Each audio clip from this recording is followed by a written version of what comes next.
Please be seated. I have received notice from the Minister for Economy that he wishes to make a statement. I call Conor Murphy. In February I outlined 4 key objectives for the economy, one of which is to increase the proportion of the working age population in good jobs. Ensuring that workers and their families can rely on a decent and secure income is important in its own right. Good jobs also help attract and retain people in the workforce, thereby reducing our high level of economic inactivity. And there is compelling evidence that good jobs boost workers' productivity and health. Today I am launching a consultation on how to ensure our employment framework supports good jobs. This consultation seeks views on 4 aspects of a good job as defined by the Carnegie framework. The first theme is terms of employment. Over recent years we've seen a growth of insecure and precarious forms of employment. An extreme example are 0 hours contracts, which don't guarantee the worker any hours at all. Some businesses do have a genuine need for short-term or emergency cover. However, 0 hours contracts deny workers many of the rights provided by a regular employment contract.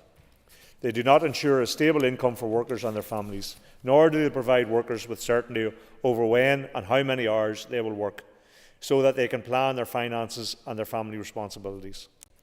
The consultation therefore seeks views on how to ensure that flexible contracts meet the interests of the employee as well as the employer. And there are potential lessons in this from the south of Ireland. Legislation there restricts the use of 0 hour contracts to very specific circumstances where work is of a casual nature, done in emergency circumstances, or needed to cover routine absences of staff. People who regularly work more than their contracted hours can be placed on a contract with a band of hours that reflects their actual working pattern. And people are paid compensation when they are called into work but do not receive their expected hours, or if they are required to be available but are not called into work. I am seeking the public's view on these and other potential ways of tackling the problems associated with 0 hours contracts. I also want views on tackling bogus self-employment. This refers to a situation in which a person is to all intents and purposes a worker but is contracted on a self-employed basis. This miscategorisation denies the worker basic protections such as holiday pay, the national minimum wage, family-related leave and pay and redundancy rights. This consultation seeks evidence on the sectors where this is a problem and the best way to deal with it. Members should be aware that this is a complicated issue which interacts with tax law, including reserve matters, so the cooperation of the British Government may be necessary. Agency workers are another category of people who are often called upon to fill short-term absences or to react to peaks in demand. The casual nature of this employment relationship means that it is important to have checks and balances in place. My department is seeking views on closing the so-called Swedish derogation. This is a legal loophole that permits agency workers to be paid less than their permanent counterparts even after 12 weeks in the job.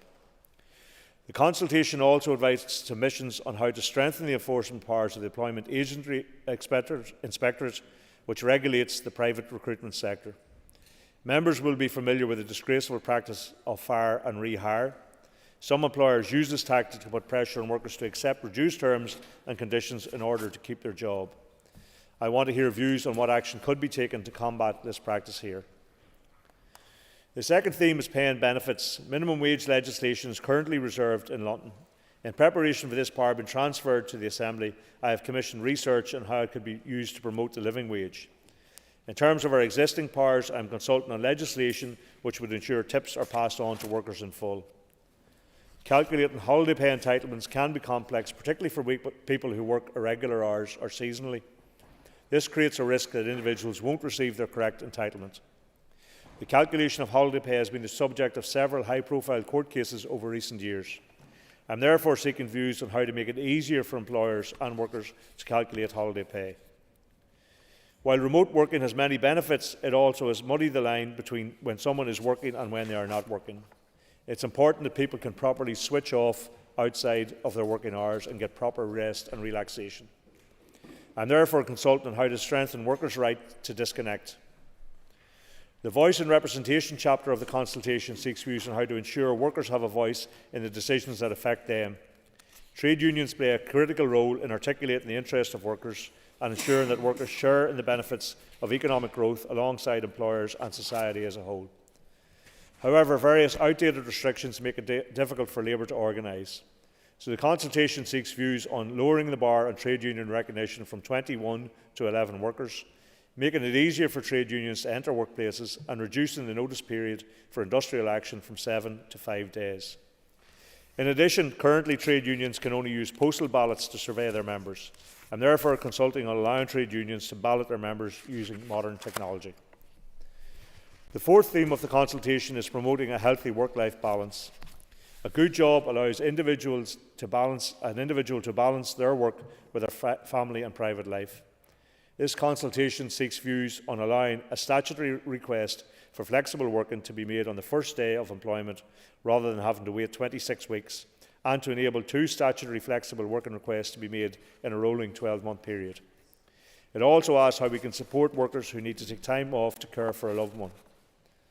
The consultation proposes giving carers the right to take up to 1 week of unpaid leave per year. It is also my goal to ensure carers can avail of paid leave. My officials initially estimate that this could cost £6 million for the HMRC system, change costs, and an annual administration fee payable to HMRC to administer the statutory payment, plus up to £60 million a year in payments, which would have to be funded from our block grant. This would be a significant level of funding in the context of the financial constraints imposed on the Executive. I am committed to working with my Executive colleagues to make sure we find the best way to support our carers. The consultation will therefore be used to seek further views on the role that carers' leave could play in a wider support than the Executive can offer carers. Currently, there is no distinct right to leave and/or statutory pay for working parents whose newborn requires neonatal care. The consultation therefore proposes to give working parents of newborns admitted to neonatal care an additional week of statutory leave and/or pay for each week that their child is in hospital, up to a maximum number of 12 weeks. The leave element would be a day one right. The consultation also proposes stronger protections for pregnant women against redundancy, as well as extending the current protected period from the date a woman returns to work after maternity leave to 18 months after giving birth. It proposes similar protections for parents taking adoption leave or shared parental leave. Before making any such employee redundant, an employer would be required to offer a suitable alternative vacancy where possible. Under the current law, employees can take either 1 or 2 consecutive weeks of paid paternity leave within the first 8 weeks of their child's life or adoption placement. This leave must be taken in a single block and cannot be split.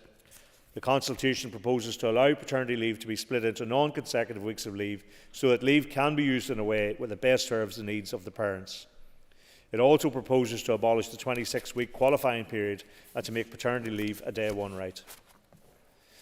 Concordia, this package of measures promotes good jobs through a comprehensive modernisation of employment law, tackling zero-hour contracts, protection for agency workers, proper holiday pay, the right to disconnect, better trade union representation, more flexible working, better leave entitlements for carers and parents whose newborns are in neonatal care.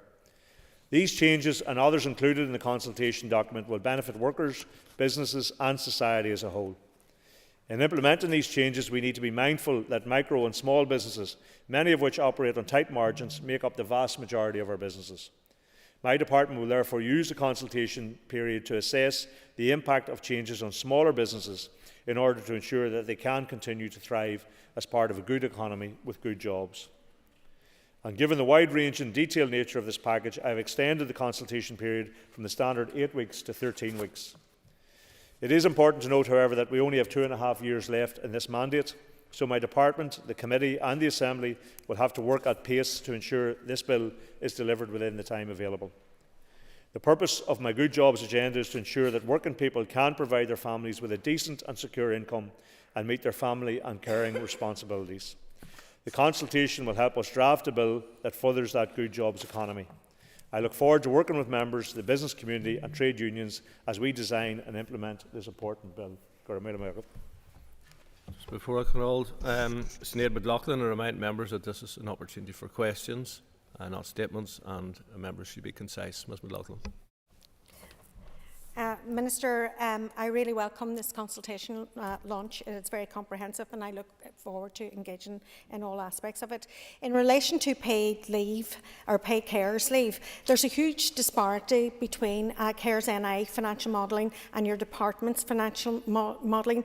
How do you account for those differences? And can you assure this House that you're not rolling back on the commitment and ambition for carers to get paid and be supported for the valuable contribution they make in our society each and every single day? I thank the member for her remarks about the overall piece of work, and very much looking forward to getting it out there and getting responses back to it. If there is a disparity there, I'm very happy for that to become part of the consultation and we can tease that out. Certainly the department recognise that we have to deal with HMRC. Anything which is outside of what they currently provide, you have to pay for, and you would have an ongoing administrative charge with them, and then there's an estimation of what potentially the cost may be. But this is demand-led, so these are estimates of potentially the cost may be in executive. It is my ambition to have paid carers leave, but clearly we recognise the financial constraints that we're in, and we recognise that we have to wait to see what this consultation throws up to us as well. But that is an ambition that we have, and we will have to work with executive colleagues on the back of this consultation to see how we can develop that going forward. Guy Middleton. For his statement, and I would also like to thank him for providing the consultation information to the committee in advance of publication last week. Mr Speaker, the consultation covers a lot of ground. There are quite a large number of proposals and quite a few calls for evidence, and I hope you will indulge me if I ask a bit of a longer question on behalf of the committee. Some of the proposed legislation would apparently simply replicate measures in Northern Ireland that are already in place in the United Kingdom. These include access to unpaid carers leave and neonatal leave, and further protections from redundancy for pregnant women. Mr Speaker, the consultation also refers to other matters, including zero-hour contracts, hire and fire, working time directive compliance. Would the Minister agree that it is important that there's an in-depth consultation in terms of job quality and data collection and a survey of that, but also can the Minister explain to us why he didn't simply split the consultation and the subsequent legislation into a UK alignment bill and a wider trade union reform and other matters bill? Thank you, Mr Speaker.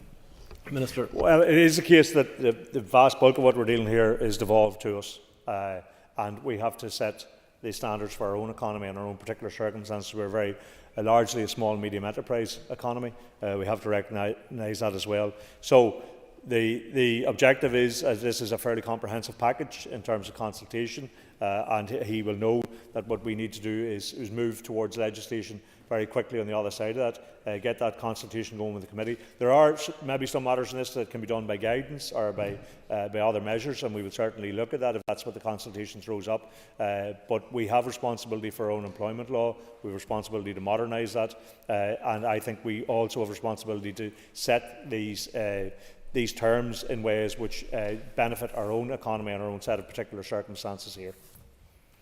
McGuigan. I thank the Minister for bringing forward the statement and also bringing forward the consultation and what will be significant proposals and important issues for workers and families. Further to the statement, can I ask the Minister perhaps for an update on the Parental Bereavement Leave and Pay Act? Minister. Yes, Concordia. The Parental Bereavement Act requires the existing entitlements for parents who sadly experience the loss of a child to be extended to parents who suffer a miscarriage. It also requires the overall right to pay for this leave will be made a day one right. My department consulted on those issues in late 2022. I wish to take into account the outcome of that consultation before determining the next steps.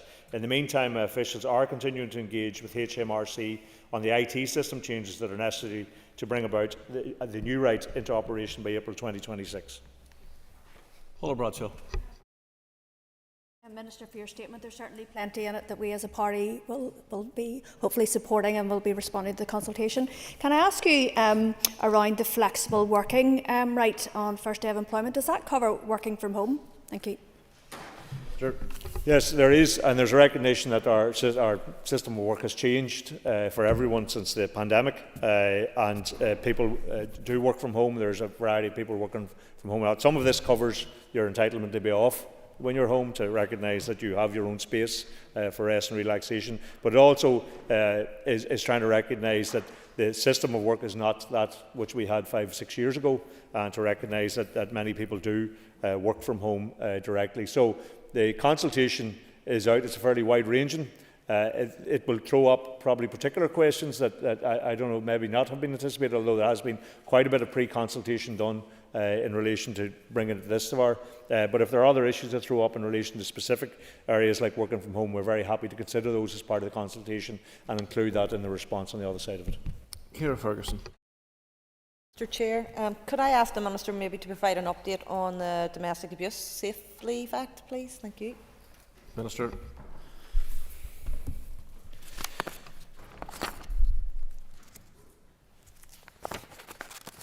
The Assembly passed the Domestic Abuse Safe Leave Act in 2022. Under this legislation, my department can bring forward regulations to introduce a new paid right for workers who are victims of domestic abuse to access 10 days paid leave. I fully support that progressive legislation which will provide valuable support to victims of domestic abuse. I want to progress this alongside the wider work on the Employment Rights Bill, and that's why I intend to launch a consultation on how the Department can shape the regulations needed to introduce this important new employment right later this week. That concludes questions to the Minister of Economy. I have received notice from the Minister of Health that he wishes to make a statement. Minister. Thank you very much, Mr Speaker. In compliance with Section 52 of the Northern Ireland Act 1998, I wish to make the following statement about the 25th meeting of the North-South Ministerial Council in the health and food safety sector, which was held in Armagh on Thursday last, the 27th of June 2024. I chaired the meeting. Junior Minister Aisling Riley, MLA, attended as the accompanying minister, and Stephen Donnelly, TD, Minister for Health, represented the Government of Ireland. This statement has been agreed with Junior Minister Riley, and I make it on behalf of both of us. I will begin with health. The Council welcomed the ongoing engagement between the Departments of Health in both jurisdictions in the context of the North-South Ministerial Council Health and Food Safety Work Programme, and noted a review of that work programme is ongoing. Ministers noted that a revised work programme will be developed by sponsor departments in the coming months and then will be presented at the next NSMC sectoral meeting. The Council welcomed the continued cooperation of both departments in the health sector since the last meeting. That cooperation includes the following: progress following the successful implementation of the Licensing and Registration of Clubs Amendment Act Northern Ireland 2021, the continued progress on the development and implementation of strategies to prevent the harm related to alcohol and drug misuse in both jurisdictions, the continued engagement on opportunities to cooperate on common elements of substance abuse strategies across both jurisdictions, and the potential for further collaboration on issues connected with alcohol and drug use, such as the sharing of learnings through the North-South Alcohol Policy Advisory Group. Also, the update on obesity prevention, including partnership through Safe Food, suicide prevention initiatives in both jurisdictions, including the joint working on the self-harm registry and the potential for further joint working on suicide prevention. The updates on the All-Island Congenital Heart Disease Network, the update on cross-border emergency planning and emergency response, and that both health departments will work collaboratively to seek ways to further cooperate on emergency planning and emergency response. The pharmacy update, particularly the information regarding the upcoming All-Ireland Medication Safety Conference, and the update on the joint funding applications under the Peace Plus programme. During the meeting, ministers received a presentation on cancer care and cooperation delivered by officials. The Council welcomed the significant developments by both jurisdictions in improving cancer services for people on the island of Ireland, including the continued cooperation and expansion of radiotherapy services at Alton-Gelvin Hospital, and further cooperation on services provided through the North West Cancer Centre. The ongoing work of the Northern Ireland National Cancer Institute Cancer Consortium and its role in securing Health Research Board funding to support the priority thematic areas of the consortium, with the overall aim of advancing cancer research and innovation across the island in partnership with the NCI. Also, the award in June of 2023 of Government of Ireland funding to Cancer Fund for Ireland, including through the Shared Island Fund, to develop a second therapeutic residential centre that will be accessible to children and their families across the island of Ireland. The ongoing and concerted effort and engagement in improving cancer research and clinical trials at all island scale, and both administrations working together to develop projects to improve cancer services for patients across both jurisdictions, including efforts to identify funding streams to facilitate this work, including exploration of further opportunities to avail of shared island funding. The Council went on to note the scale of the climate and biodiversity crisis and the opportunity for the health sector to support biodiversity through its estates.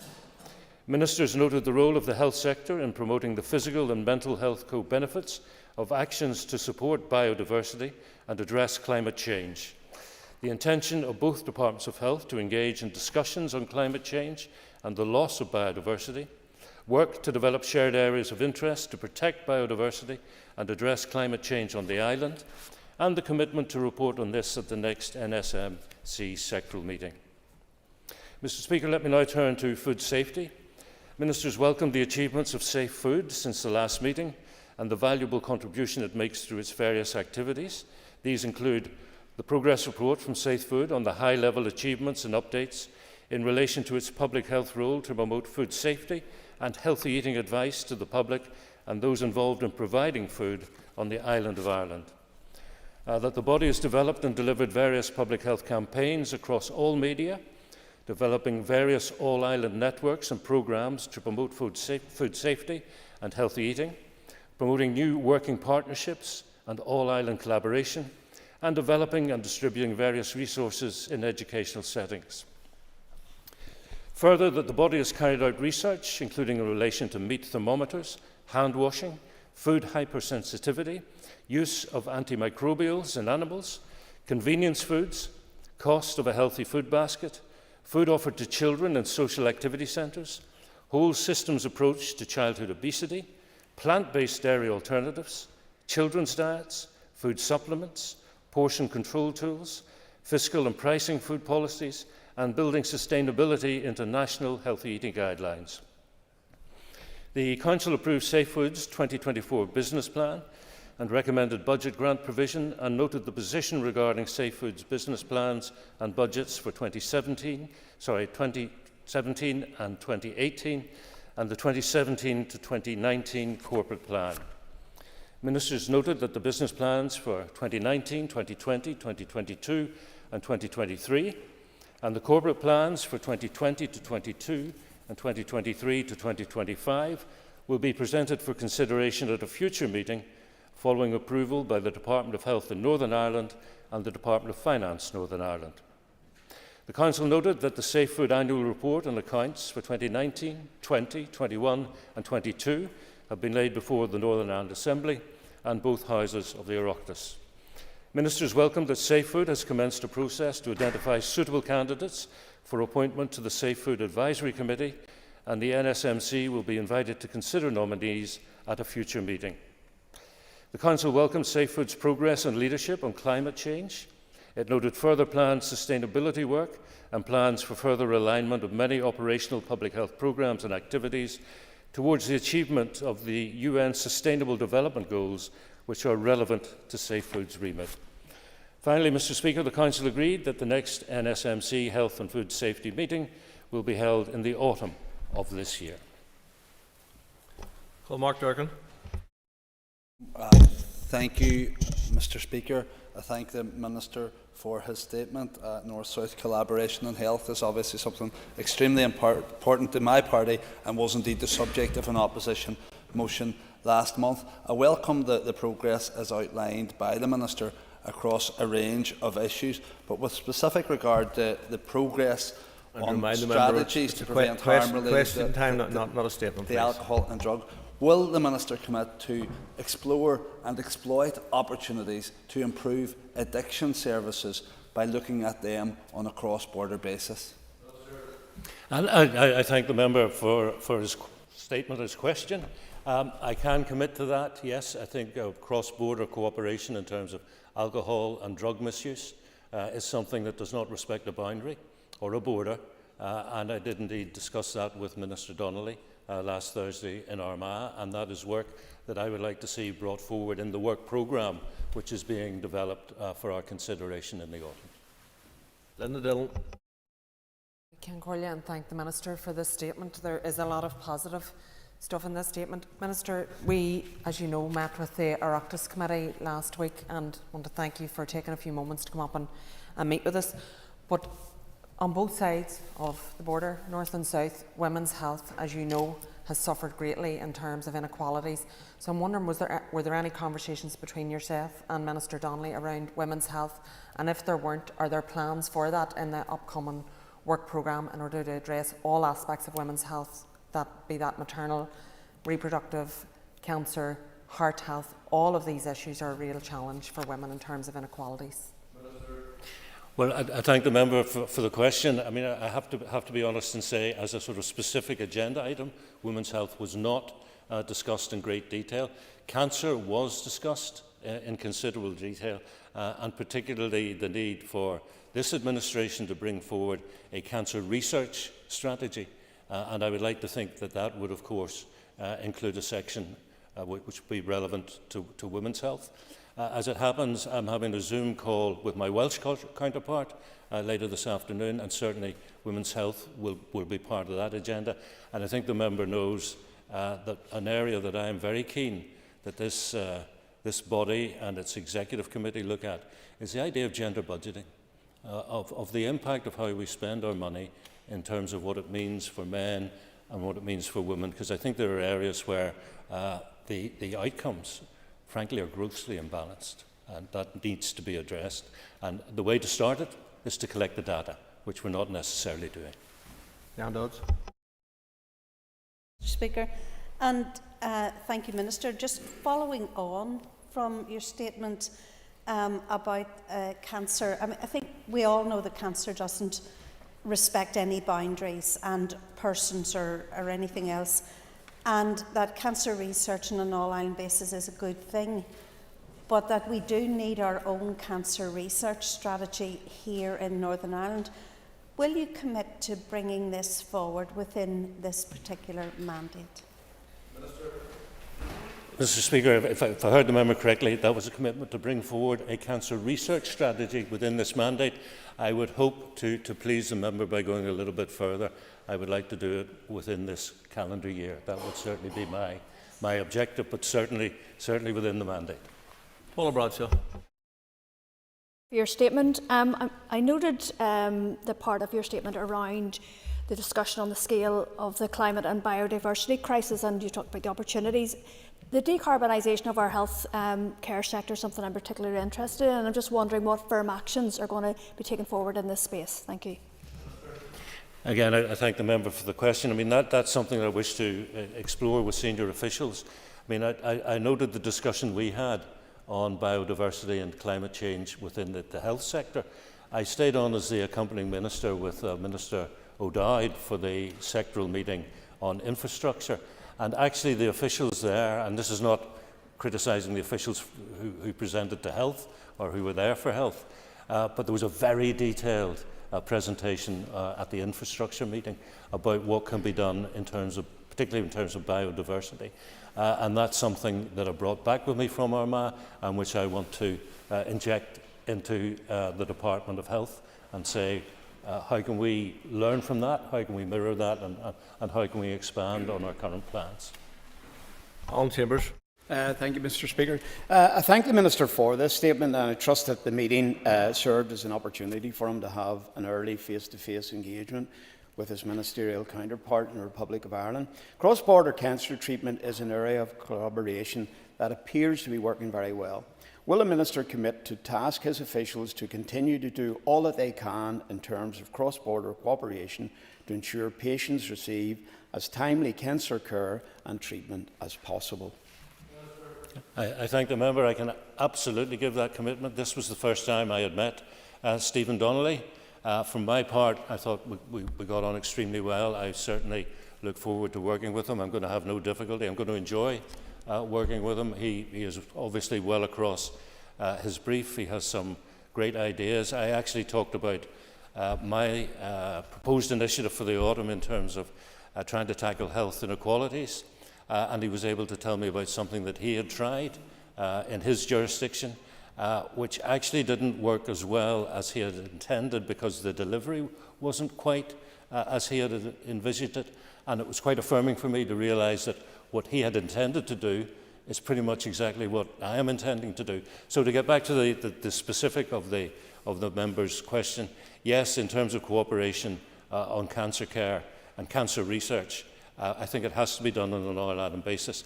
I think I've said before in this House, it's not a question of should we be cooperating, it's a question of what is our capacity to cooperate. That is the only inhibitor. Orla Flynn. Yeah, I thank the Minister for her statement today. Minister, in the statement you mentioned around there's all-island cooperation in terms of suicide prevention initiatives, and there may be some potential for that in the future. I was wondering if he could maybe detail what some of those current initiatives are, and I'll also be writing to him this week in relation to a private member's bill on suicide prevention training, which I hope to bring to the House. It might be something you could explore in your next meeting in the autumn as well. Thank you. I thank the member. Well, as with a lot of issues, it's about data collection, it's about understanding, it's about recognising that there are common threads, but behind data is the human cost. Every data set is about the human cost of somebody taking their own lives. In my opinion, I think every suicide has to be regarded as preventable. One of the things that I want to build on is an initiative that I started in my own constituency actually a number of years ago. I was contacted by a mother whose 23-year-old son had taken his own life. She wanted to have just a vigil in Conway Square in Newtownards to remember him. A lot of people turned up, and what we realised was people were turning up not out of solidarity. Simply, they were turning up because they had lost loved ones to suicide. And we felt, those of us who organised it felt we couldn't just leave it there. So we've started what we call the Ard Suicide Awareness Group.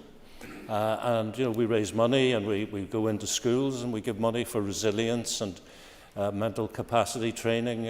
There are reflective benches in all the large housing configurations around Newtownards. We do Safe Talk. We sponsor Safe Talk for people, which, as you know, is a campaign of awareness, which sort of empowers people not to be counsellors, but to listen and to signpost.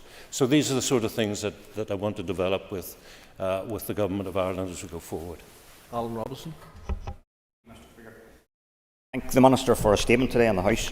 You quite rightly, Minister, make reference to the North West Cancer Centre. What further work is planned to ensure that this centre becomes one of the best and leading cancer centres, certainly in this island and certainly in the world? I thank the member for the question. I mean, I think it already is, actually, in my sense, with the North West Cancer Centre is leading edge in terms of that. In terms of what further can be done, there are two issues. One, we have to scope that out, and that is part of what officials will be doing in terms of the work programme I discussed, which they'll be working on to present to the next meeting in the autumn time. But the second, of course, is what is the budgetary ability, particularly of the Department of Health here, to invest further in the North West Cancer Centre, because, as members will be aware, the budget settlement has proved to be very disappointing to date for my department. Colin Gillinew. And I wish the Minister well in his new role. Minister, you will be aware of the desperately sad plight of people here who need to use paediatric pathology services and the lack of service here in the north, with families travelling to England in the worst of circumstances. Did you have an opportunity to discuss with your counterpart, Minister Donnelly, that issue on a north-south basis? And if you didn't, would you commit to doing so in the autumn? Thank you. Thank you, Mr. Speaker. The member raises a very important point, and I can confirm that we did indeed discuss that very specific.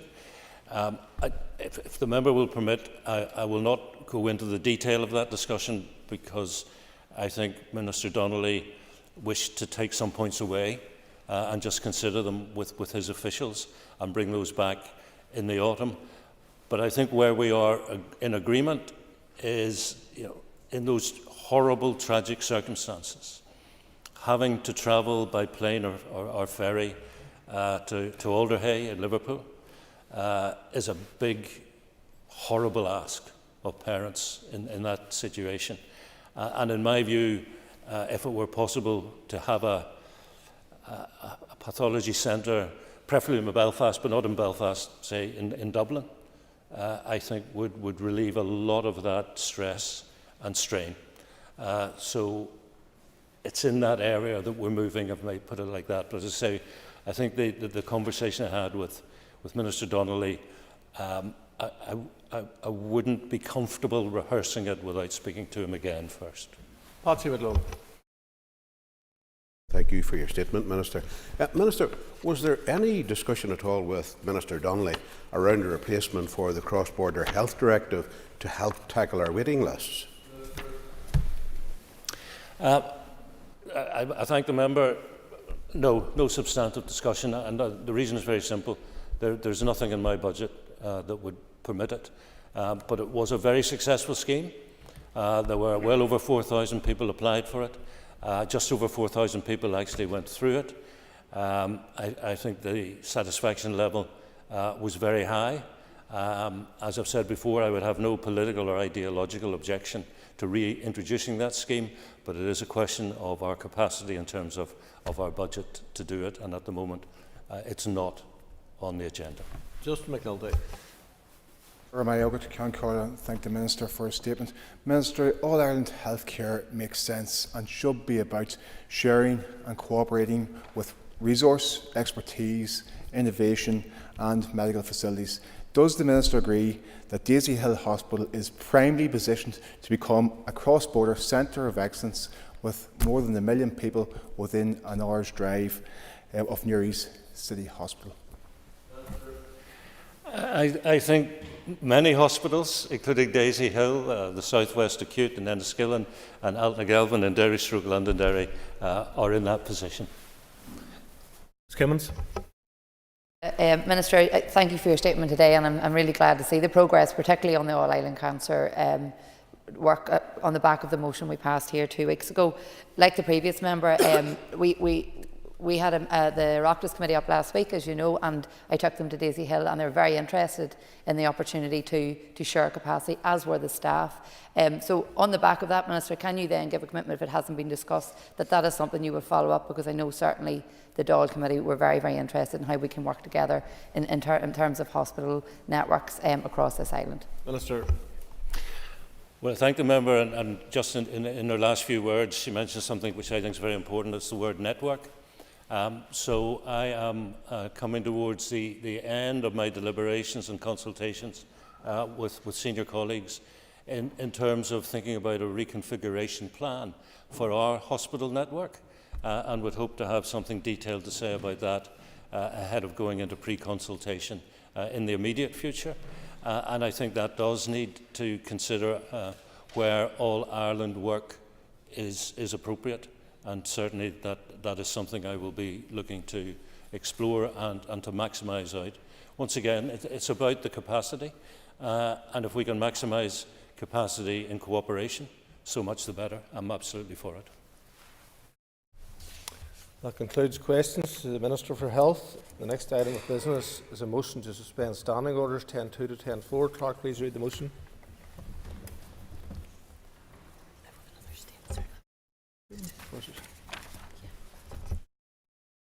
Apologies. I've received notice from the Minister of Finance that she wishes to make a statement. I call Kiva Archibald. You were giving me heart failure there, that I had the wrong folder. So, Mr. Speaker, thank you for the opportunity to make a statement on the outcome of the 23-24 provisional outturn and the Executive's June monitoring exercise. I have carefully considered whether June monitoring round should proceed during the pre-election period, and my view is that this process represents normal and routine business of the Executive. there is also an urgent need to provide certainty to departments, and even a short delay presents risks. Not proceeding could have resulted in departments taking decisions that would not have been needed had an additional allocation been confirmed. Proceeding as we have allows for proper Assembly engagement without for the need for the House to be recalled during recess. Before turning to the current year, I want to update the Assembly on the 23-24 provisional outturn and the resulting carry forward under the budget exchange scheme. The tables accompanying this statement set out the provisional outturn position for each department. Members will recall that due to the funding provided from the reserve in 23-24 as part of the financial package, the Executive is unable to carry forward any reserve DEL underspends. To minimise the risk of funding being lost, the Executive agreed an overcommitment of £14.1 million based on anticipated departmental underspends, which allowed an additional allocation to the Department for Infrastructure of this amount. As a result of this action, the departmental resource DEL underspend of £19.3 million was reduced to £5.2 million. Adjusting for a reduction in anticipated regional rates income and removing earmarked funding which must be returned to the Treasury results in a small overspend of £0.5 million in non-ring-fenced resource DEL. This small overspend is offset by a late Barnett consequential of £41.6 million, which the Treasury agreed exceptionally could be carried forward to 24-25. Therefore, no resource DEL funding has been lost due to underspends, and the £41.1 million is being carried forward into 24-25. The usual budget exchange limits apply to all other expenditure categories. On conventional capital DEL, £9.1 million will be carried forward, reflecting departmental underspends and central adjustments, and including £1.6 million of late Barnett consequentials.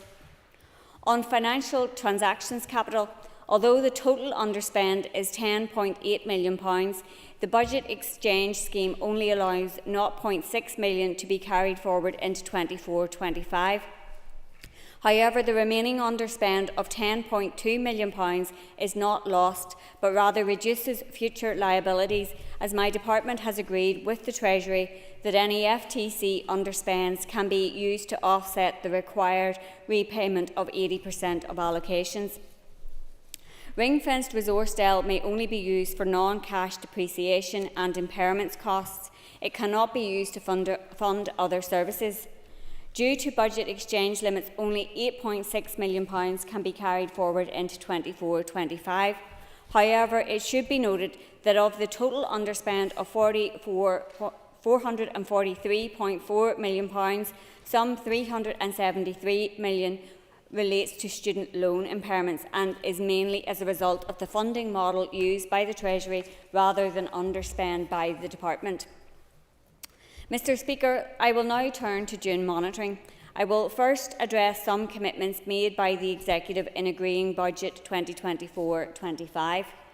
Members will recall that Budget 24-25 set aside £25 million for actions relating to a childcare strategy. Since then, the Executive has agreed proposals brought forward by the Education Minister to utilise this funding, which will now be transferred to the Department of Education as an earmarked allocation. The Executive also agreed in Budget 24-25 that £1.6 million of capital DEL late Barnett would be provided to DAERA for Lough Neagh initiatives. This earmarked funding will now also be provided as part of the June monitoring round. Looking now at the funding available for allocation, Budget 24-25 concluded with all resource and capital DEL allocated and £21.3 million of unallocated financial transactions capital. The agreement of the interim fiscal framework has resulted in an additional £23.9 million from the application of the 124% adjustment factor to the spring budget. While Barnett consequentials from Westminster main estimates will not be confirmed until they have been introduced in Parliament, based on previous indications, I have anticipated a £185 million resource DEL from this source. There is a risk that the amount ultimately received could be lower. However, given the pressures facing departments and the need to provide departments with any additional funding as early as possible in the financial year, I am content that this is an acceptable risk. Not doing so could result in departments taking actions that aren't required, causing further detriment to our public services. Combined with carry forward from 23-24, an adjustment for an error in comparability factor and reduced requirements, this has resulted in £257.9 million of resource DEL, £59.1 million of capital DEL and £23.6 million financial transactions capital being available for allocation in this monitoring round. Under legislation, the salaries of statutory office holders are met directly from the NI Consolidated Fund. However, budget cover is still required and must be funded. The Department of Justice has requested an additional £1.1 million for judicial salaries, which will be provided in this round. Members will be aware of the ongoing issue of the Education Authority pay and grading review. I have been working collegiately with the Education Minister, and I would like to thank him for the positive work that he has done to find a way forward for these workers, and I am pleased to advise that £43.7 million will now be provided for this in the June monitoring round. This will allow these staff, some of whom are amongst the lowest paid, but who play a vital role in supporting our children and young people, to move on to the new pay scales from the start of this financial year. The Executive has also committed to provide funding for a non-consolidated recognition payment in lieu of back pay to eligible staff in 25-26. This will be funded from the repurposed funds in the financial package. However, utilisation of this funding for this purpose will only occur if Treasury does not agree to my request to reprofile funding from the financial package. Having taken account of these two issues, the Executive had £213.1 million resource DEL and £57.5 million capital DEL and £23.6 million financial transactions capital available to address pressures. Given the pressures identified in the budget, it will come as no surprise that both the resource and capital bids in this monitoring round far outweigh the level of resources available. For every £1 we had to allocate for day-to-day funding for public services, we had 6 times as many demands, with bids totalling some £1.27 billion. Similarly, for every £1 we have to spend on capital, we had 9 times as many demands, with bids in excess of £520 million. There is quite simply not enough funding available to do all the things we would wish to do. I have been pressing and will continue to press the Treasury for better funding for public services. But until that happens, the Executive must live within the funding provided to it. As members will be aware, a requirement of the financial package was delivering a balanced budget for 24-25. Any overspend this year will automatically be deducted from next year's block grant, making an already challenging year even more difficult. This is a position I am sure we will all want to avoid. I hope the allocation of over £200 million resource DEL to departments will help mitigate some of the worst impacts. Full details of the bids and allocations are set out in the tables which accompany this statement. However, I would like to highlight a few specific resource DEL allocations. The Department of Agriculture, Environment and Rural Affairs will receive £4 million for bovine TV programme delivery and an earmarked allocation of £1.5 million for the Environmental Improvement Plan aimed at addressing the water quality issues at Lough Neagh. In respect of an inescapable pressure for the shortfall in the Higher Education Teaching Grant, the Department for Economy will receive £2 million.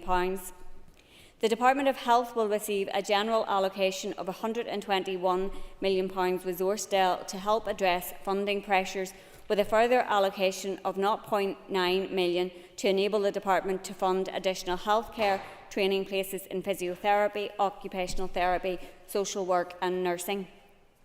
In addition to earmarked funding for the EA pay and grading review, the Department for Education will receive a general allocation of £29.5 million to address a range of pressures relating to the Education Authority and schools, including supporting special educational needs provision. The Department for Communities will receive a £10 million resource cell to deal with a range of pressures, including increased demand for discretionary supporting people programme, as well as for homelessness interventions supporting some of the most vulnerable in our society. The Department will also receive £0.5 million specifically for the arts to provide funding to this important sector. £35 million resource cell has been allocated to the Department of Justice to help address a range of pressures across the justice family and to address a pressure associated with an increased PSNI pension contribution. The Department for Infrastructure will receive £6 million resource cell to help the Department to meet a range of pressures, including increased personal injury claims and higher surface water drainage costs. The Executive Office will receive earmarked allocations of £1.5 million resource cell to enable the Communities in Transitions programme to extend its contracts up to March 2025 and £0.5 million for Central Good Relations. And finally, £0.6 million resource cell has been allocated to the Department of Finance to allow critical work around the planning and preparation for the next census to be carried out. Turning to Capital Dale, the Executive has agreed allocations totalling £57.5 million. These include £10 million to the Department for Communities for the Cladding Safety Scheme and £20 million for new build social housing. Delivering on our housing targets is crucial given the demand for homes, and I will continue to work constructively with Executive colleagues on this important issue. I met with the Communities Minister last week and have encouraged him to consider if greater use can be made of the available FTC to increase the supply of social housing, building on the schemes that the Department currently has in place, and have given him my commitment that my officials will work constructively with his on this. For the Department of Education, an allocation of £15 million for minor works, including for special educational needs and urgent health and safety works. For the Department of Infrastructure, an allocation of £12.5 million to help avoid the Department having to pause critical infrastructure projects. On ring-fenced resource cell, only a minimal funding was available, and historically further funds are received later in the financial year. The Executive has agreed not to meet any of these pressures at this time, but will revisit this in future monitoring rounds. All financial transaction bids of £3.2 million have been met, leaving £20.4 million unallocated FTC, and I would ask all departments to consider how this available funding can be utilised. To increase transparency, this statement is also accompanied by tables outlining the detail of changes to departmental budgets. Further tables will be published on the Department of Finance website in due course. Included under technical adjustments in the attached tables are various Treasury earmarked funding streams and budget cover transfers from Whitehall departments. These reflect areas such as tackling paramilitary activity, immigration health surcharge, New Deal funding, NI Protocol Windsor Framework, city and growth deals, and Fresh Start funding for shared education and housing. In total, these amount to £161.3 million resource cell, £2.9 million ring-fenced resource cell, and £120 million capital cell. It is clear that all departments are under significant financial pressure. This is evidenced by the vast quantum of bids, far exceeding the funding we had available to allocate. Indeed, the Departments of Education, Health and Justice all submitted bids totalling more than the overall amount that we had to allocate. Within the constrained finances available, the Executive must strive to balance funding pressures across all departments. While the Executive does not have the funding to do everything it might wish to do, today's allocations of over £300 million across resource and capital DEL will help to alleviate some of the pressures facing departments. Working together, we will be better placed to meet the challenges we face head-on. I want to work with all my ministerial colleagues to have one voice in making the case for more investment in public services. I have been and will continue making the case for increased levels of funding in public services, and I commend the June monitoring outcome to the Assembly. Matthew Till. Minister, this is a shabby and disgraceful use of civil service resources 3 days out from an election. You have brought the Northern Ireland Civil Service and your department into disrepute, in my view, but I admit that there are many important allocations that are made, but throughout this statement you use statements like risk, that you're willing to accept risk, that you think that there's a risk here but you're willing to accept it. Doesn't that fly in the face of your statement that this is normal and routine business? Doesn't it also fly in the face of the idea that this is normal and routine business when in page 9 of the statement it says that you may not even be able to complete the additional payment for education workers because the Treasury might not agree to it? Minister, many of these allocations are welcome. We wanted and we needed a June monitoring round, but it could have happened in 4 days' time after the UK general election. Why have you done this today? And isn't it a shabby indictment of Stormont? Minister. Well, it will come as no surprise to the member that I don't agree with his analysis.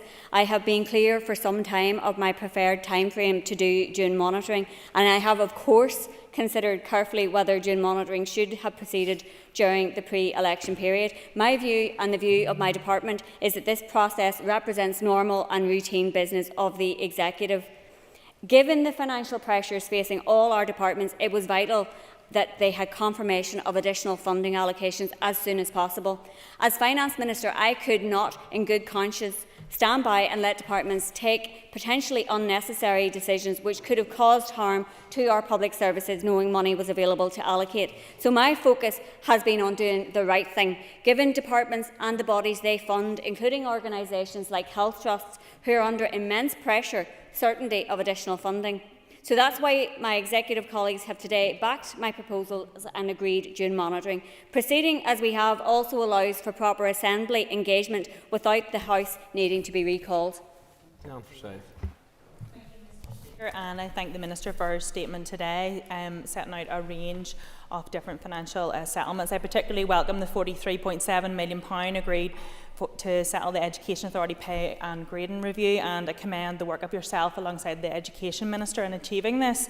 I wanted to ask the Minister, in light of the announcements made within this and the £121 million additional resource DEL allocation to health, has this changed the Health Minister's position as to whether he'll support your budget going forward?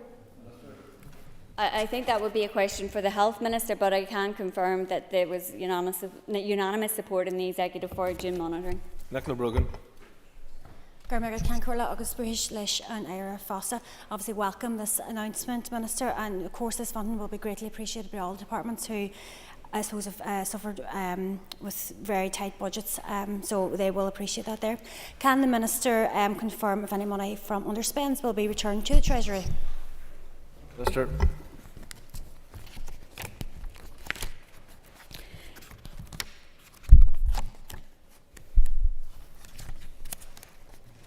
So, due to the funding which was provided in 23-24 through a reserve claim in the financial package, the Executive was unable to carry forward any resource DEL underspends.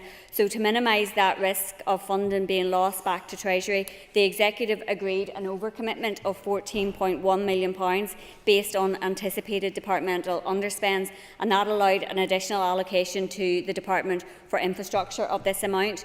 As a result of this action, no non-ring-fenced resource DEL funding has been lost due to underspends, and £41.1 million of resource DEL is being carried forward into 24-25 from a very late Barnett consequential that came last year. So that's due to the collegiate efforts of Executive Ministers who worked together to ensure that that was the case. Similarly, no conventional capital DEL funding has been returned to Treasury, and while a small amount of FTC has been returned, this is used to offset future liabilities in relation to FTC repayments. Tennyson. Minister, we understand that you wrote to the First and Deputy First Minister on the 30th of May to request a meeting to agree June monitoring. Can you shed any light on why it's taken until the 1st of July for that meeting to happen? Minister. I think that would be a question better posed to the First Minister and Deputy First Minister. As I says, I have been clear for some time of my preferred timeframe to do June monitoring, and I have communicated that obviously with the Finance Committee previously. For me, it was very important that we were able to make these allocations to give departments certainty around their spending, to allow them to take decisions to live within their budgets. Ms. Kimmins. I too want to commend the Finance Minister on this statement today and the timely manner she has publish this. I think it's so important that we get allocations to departments as quickly as possible. And on that, obviously, from the perspective of health, can the Minister outline what funding has been provided to the Department of Health, as I know it's very badly needed? Thank you. Minister. Thank you. No doubt there is huge challenges facing the Department of Health, as with all other departments. The Department of Health, and tackling waiting lists in particular, is a priority for the Executive. The Department of Health bid for 414.9 million resource deal, which was obviously greater than the amount of money that we had to allocate. I have been committed to working collaboratively with the Health Minister, and I'm pleased with the positive engagement that I have had from him so far, and I hope that the allocation of £122 million, which includes 0.9 million for some health professional training places, will go some way to easing the many pressures that the department faces. This is the largest allocation of all the departments. It represents 57% of the funding that was available for allocation through June monitoring. And as with the budget, it simply wasn't possible to meet all the bids that departments have made. But like other parts of the public sector, our health service is suffering because of decisions that have been taken by the British Government around how they fund public services. And I will be making the case on behalf of the Executive to the incoming British Government at the end of the week that we need to see proper investment in our public services. Paula Bradshaw. Thank you, Minister, for your statement. When the officials from the Executive Office came before committee, I raised concern around the quality of information we were given as a scrutiny committee in terms of what was in the monitoring bids that went to your department. And whilst I very much welcome the extra money for communities and transition and the good relations funding, I would like a wee bit more information around how those allocations across all the departments are made more robust going forward in terms of the information that your department receives. Thank you. And I thank the member for that question. And the department receives the bids obviously through the monitoring round process. There is considerable engagement with my departmental officials and the departmental officials dealing with budgets and all of the other departments to understand the nature of the bids and the nature of whether they're inescapable, high priority. And on that basis, that's how we come to make the decisions around what to allocate. But it is an iterative process whereby officials are gathering information from the other departments and using that to best understand the pressures that are faced and how we can therefore have a balance across the Executive of how we meet the demands across all of the departments. Each minister will have a responsibility to their particular department and the services that they deliver, but it's my responsibility as Finance Minister to try and ensure that there is budget to deliver all of our public services across departments.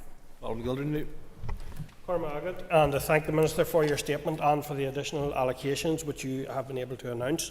Minister, can you outline the funding provided to the Department for Communities, both resource and capital? Liddell.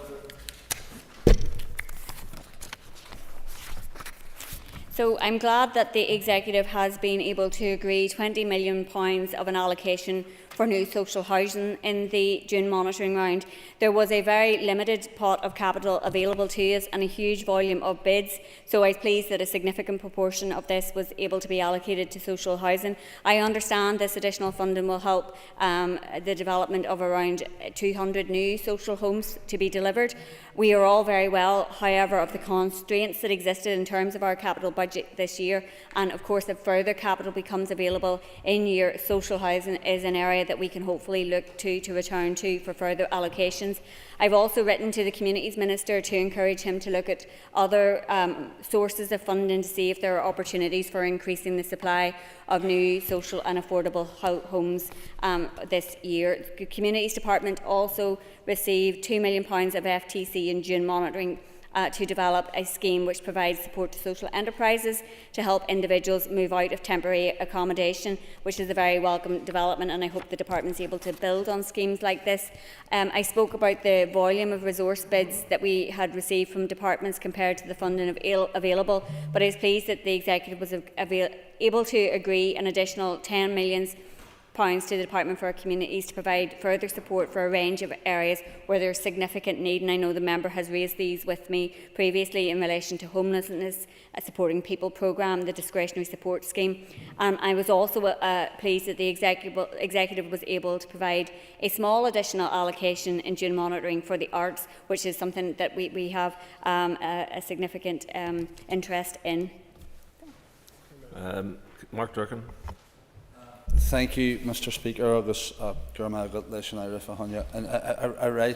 I welcome some of the content of the statement, but like my colleague, question the timing of it. Would the Minister agree that all school support staff should access full entitlement to their hard-earned pay award?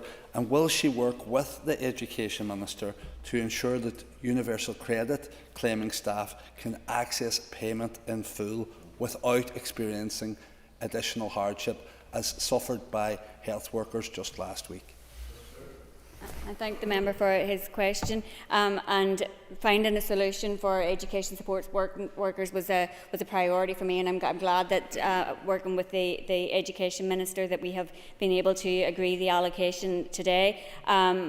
The Education Minister obviously has taken the lead in terms of engaging with trade unions around that, and if there are any issues that have arisen, I'm sure he will bring them to my attention and to executive colleagues, and I'll be happy to take on board any issues that have arisen. Alan Chambers. Speaker, I very much welcome many of the allocations today. Unfortunately, however, significant questions remain over the deliverability of pay awards for 2024-25. Looking at the Department of Health, can the Minister of Finance confirm that there has been nothing allocated to fund even the most basic pay award for our health workers this year? Sir. The member will be aware that the financial package from last year, which included £584 million for public sector pay awards, did not have a recurrent element for public sector pay awards, and therefore it was for individual departments to plan on the basis of the funding that was available to them in year to meet the pay awards that they had agreed in respect of each of their departments. Undoubtedly, there are huge challenges right across all our departments in terms of the funding that's available to us. We have made some progress in terms of our engagement with Treasury and getting the uplift of the 24% in relation to our level of need, which provided some additional money in June monitoring. But we will be engaging with the incoming British Government and making the case that we need to see proper investment in our public services that actually values our public sector workers. Orla Flynn. The Minister already touched on the positive allocation for the increase of the pay for education workers. I was just wondering if she could comment any further on some of that funding that's being provided to the Department of Education. Minister. So the Department of Education's opening budget for 24-25 saw an increase of 11.6% compared to the opening budget set by the Secretary of State for 23-24. It recognised that despite its increase in funding this year, however, that education, like many other departments, faced considerable budget pressures. Therefore, a £29.5 million of resource and £15 million of capital has been allocated to the department to address a range of issues, including supporting special educational needs, which I think all of us recognise is an issue that really needs attention. This is in addition to funding for the Education Authority Pay and Grading Review, and I have been working collegiately with the Education Minister to find a way forward for these workers, and I'm very pleased that that allocation has been agreed by the Executive. It will allow these staff, who we know are amongst the lowest paid in the sector, but do a vital role supporting our children and young people, to move on to those new pay scales. We were also able to confirm the allocation of £25 million for childcare based on bids and proposals brought forward by the Education Minister. Patsy Midlow.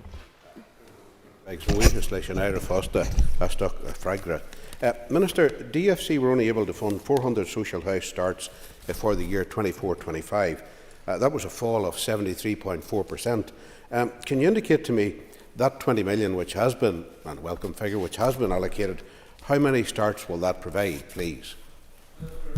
Yeah, I think we all would agree that it's far from ideal that we are not meeting our targets in relation to social housing. Every single one of our constituency offices, I'm sure, hear day and daily from people who need homes. The additional funding, I understand, will provide for around 200 additional new starts. That's way off our target, and I will be continuing to work constructively with the Communities Minister and with other executive colleagues, including the Infrastructure Minister, to ensure that we have the ability to deliver on our targets. And we will be collectively making the case to the British Government that, as well as funding for delivering public services on a day-to-day basis, we are seeing proper investment in infrastructure, because that is somewhere where they have fallen far short in recent years. This year we were only able to fund, in terms of our capital budget, inescapable pressures identified by departments, and that's not where we need to be in terms of delivering infrastructure. Paul Fruit. Given the Minister's answer to Paula Bradshaw, and Paul Bradshaw should know this, but there is a duty under the Functions of Government Miscellaneous Provisions Act whereby a Northern Ireland department must provide the relevant Assembly Committee with a written or oral briefing on the department's submission to each monitoring round no longer than 7 days following submission to the Department of Finance. Can the Finance Minister tell this House, if that duty has been fulfilled by all the departments of this place? And given what she asked, or given what she said about the unanimous support in the Executive for June monitoring, is it not hypocritical of the Department of Health and the Health Minister to support an allocation of 1.21 million resource DEL in the June monitoring round, but then vote against the budget? So I would be unable to confirm what each individual department has provided to their committee.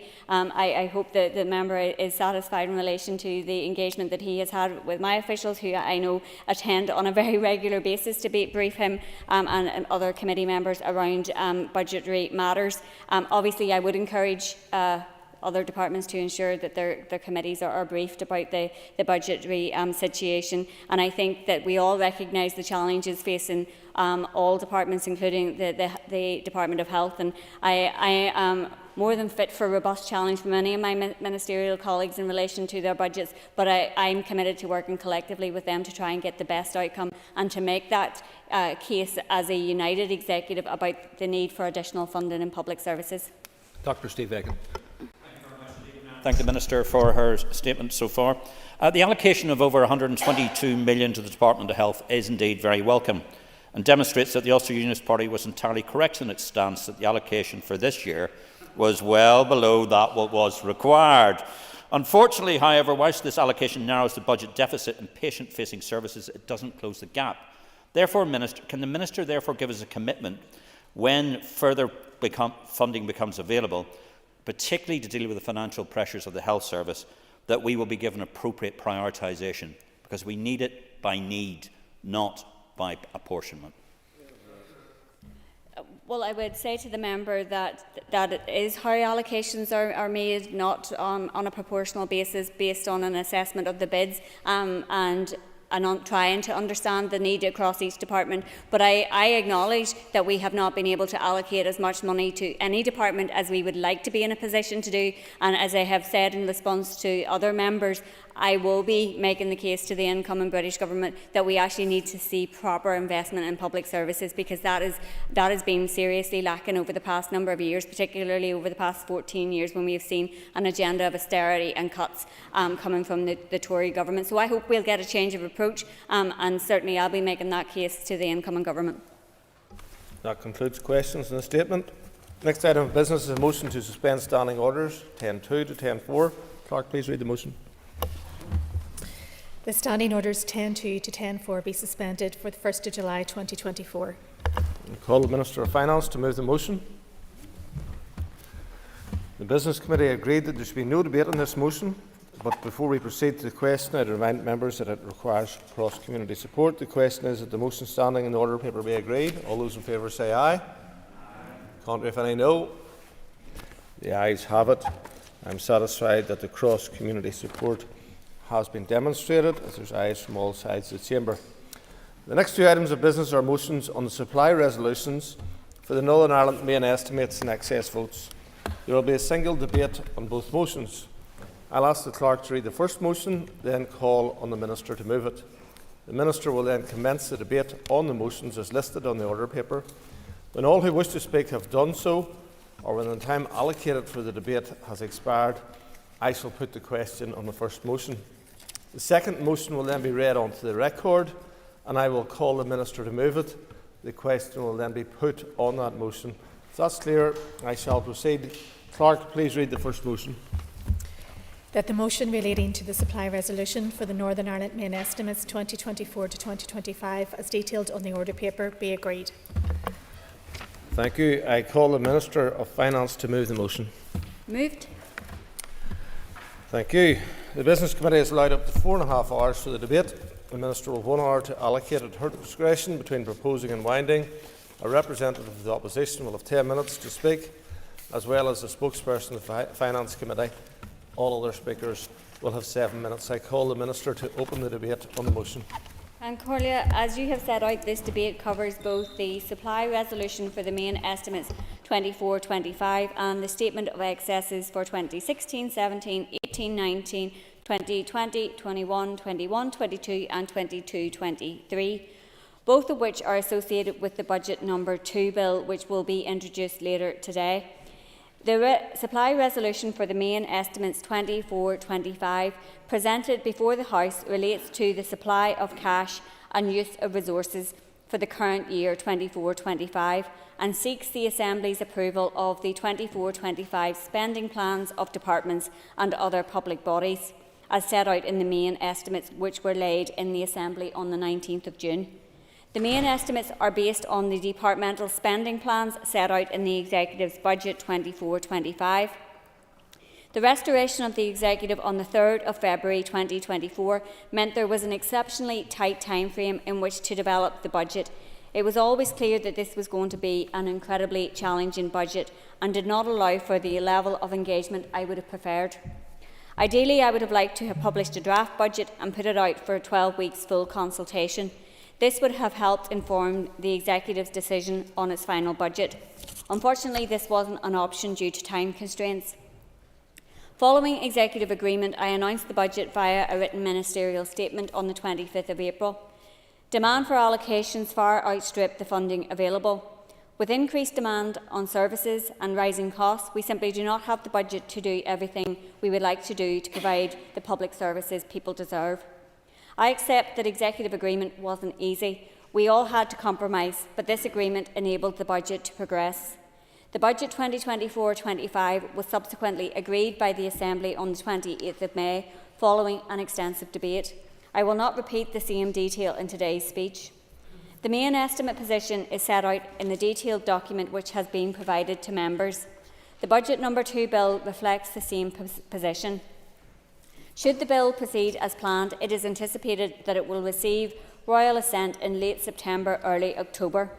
In the meantime, the 65% vote on account, which was agreed by members in April this year, provides departments with the authority to utilise resources and access the cash necessary to deliver services. The main estimates for 24-25 highlight areas of expenditure or income relying on the sole authority of the budget. This is where the authority of statutory powers has not yet been obtained through legislation. Managing public money provides for this as an interim measure, enabling expenditure until such powers are in place.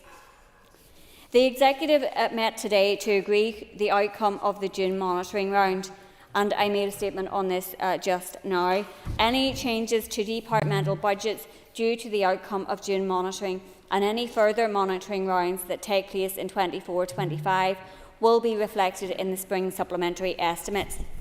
In addition to the main estimates for 24-25, I have proposed a supply resolution for the statement of excesses for the years 2016-17, 18-19, 2021, 21-22 and 22-23, which was laid also on the 19th of June. Excesses have arisen as a result of breaches of budget control limits or cash limits over prior years and requires expenditure to be regularised by the Assembly.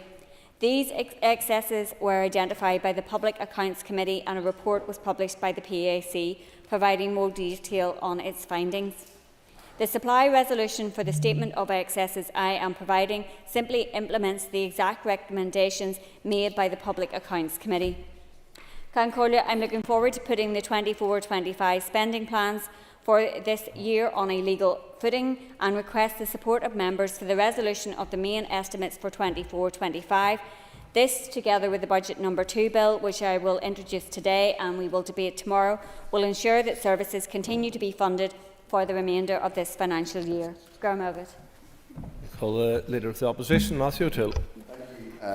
Mr. Speaker, and can I first of all thank my colleague, the Deputy Chair of the Finance Committee, for speaking on behalf of the committee, given the procedural restrictions on one member, one speech, as it were.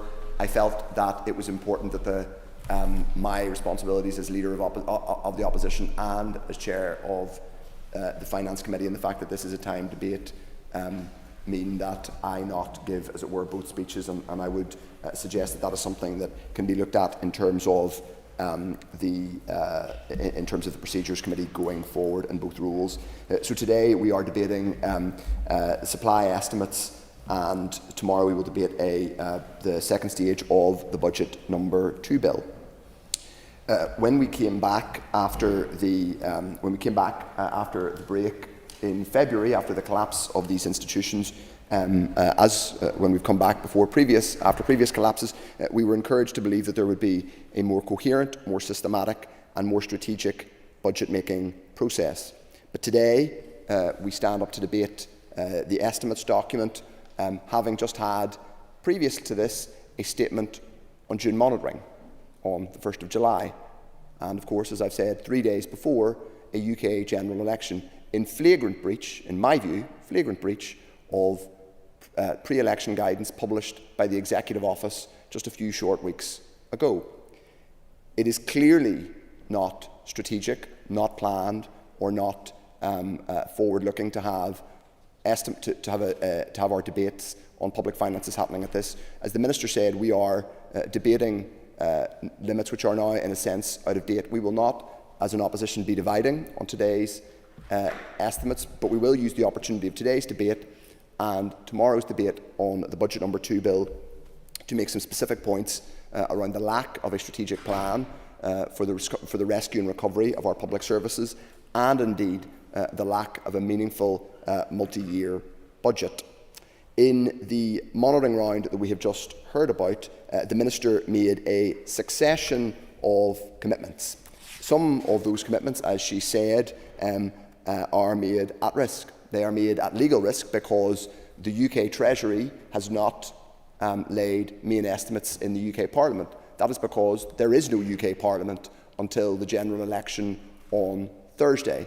So it's important to acknowledge, first of all, rather than the monitoring round happening as routine business, it is happening in anything but a routine context. Not just is it in contravention, in my view, of the clear pre-election guidance which was issued by the Executive Office just over a month ago, but in addition to that, it is happening at a time when there is demonstrable and real legal risk.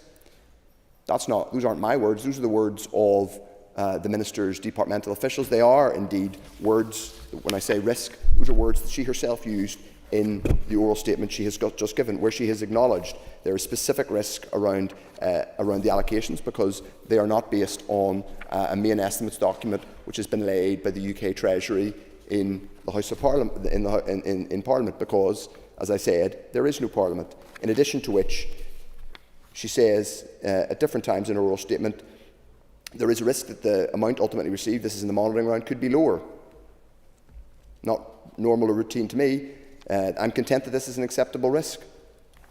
Not normal or routine to me. All these risks, of course, would be mitigated were we to wait a few days and have clarity from a new UK government. And, of course, in relation to the additional payment, the welcome additional payment, of course, made to education workers, the Minister says in her monitoring round statement, utilisation of this funding for this purpose will only occur if the Treasury does not agree to my request to reprofile funding from the financial package. That doesn't sound to me like routine business, given there is no Parliament and Treasury Ministers themselves are operating in a shadow context. I wouldn't call that normal and routine. So, Mr. Speaker, I did want to use my remarks today to highlight the very unusual nature of the monitoring round that we have just had, which is connected because all budget processes, as we hear in the Finance Committee, are connected to one another.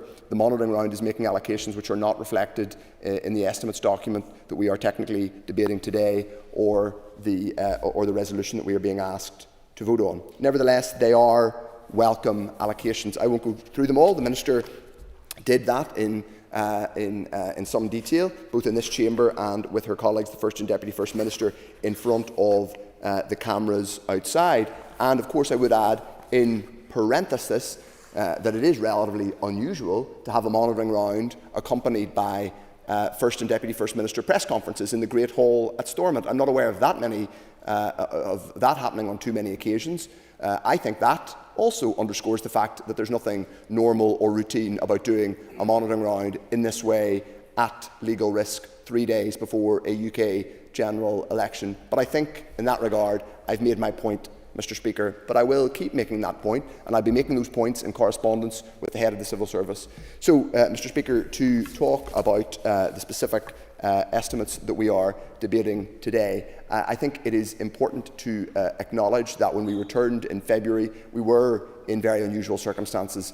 We had had a collapsed Stormont for the previous 2 years. Before that, we had had 2 years of a pandemic, and before that, we had had 3 years of collapse. I hope the newfound commitment to stability from the two leading parties in the executive will continue. But in order to deliver on the commitments that have been made around rescuing our public services by the executive parties, we will need to see not just a monitoring round a few days before an election, but a properly thought through multi-year budget aligned to a programme for government. That isn't too much to ask. The people of the North have been promised government for all. They've been promised leadership, and they've been promised a plan to deliver public services, the rescue of public services, which are in a state, in many cases, of collapse. They haven't got it yet. They have a series of disconnected allocations, many of which are in and of themselves welcome, but they do not in any way represent a strategic plan to rescue and recover public services. That will only come when we have a programme for government, and that is allied to a multi-year budget.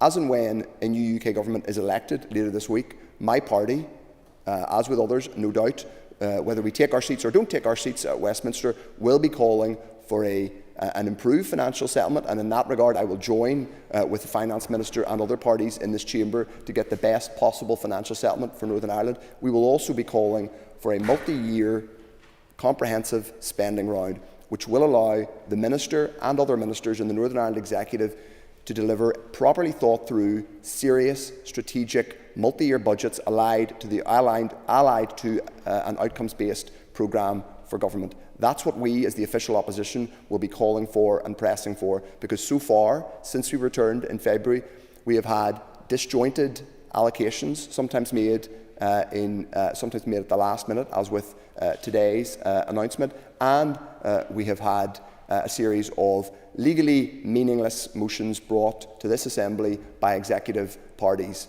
So, by all means, do a last-minute monitoring round in breach of, in my view, in breach of the pre-election guidance. Get the cameras in the Great Hall and tell them the money that you're allocating just days before an election. But be honest with people that you haven't yet delivered a proper plan to recover public services. We, as the official opposition, will continue to be constructive and continue to be robust in calling for that plan. We haven't seen it yet. It hasn't been published today. I hope at some point in the months to come, the people of Northern Ireland will have a proper plan. Thank you, Mr. Speaker. I call Deputy Chairperson of the Finance Committee, Diane Forsyth.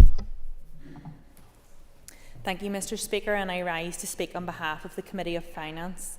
The committee received a briefing from officials on the main estimates and the statement of excesses at its meeting on the 19th of June.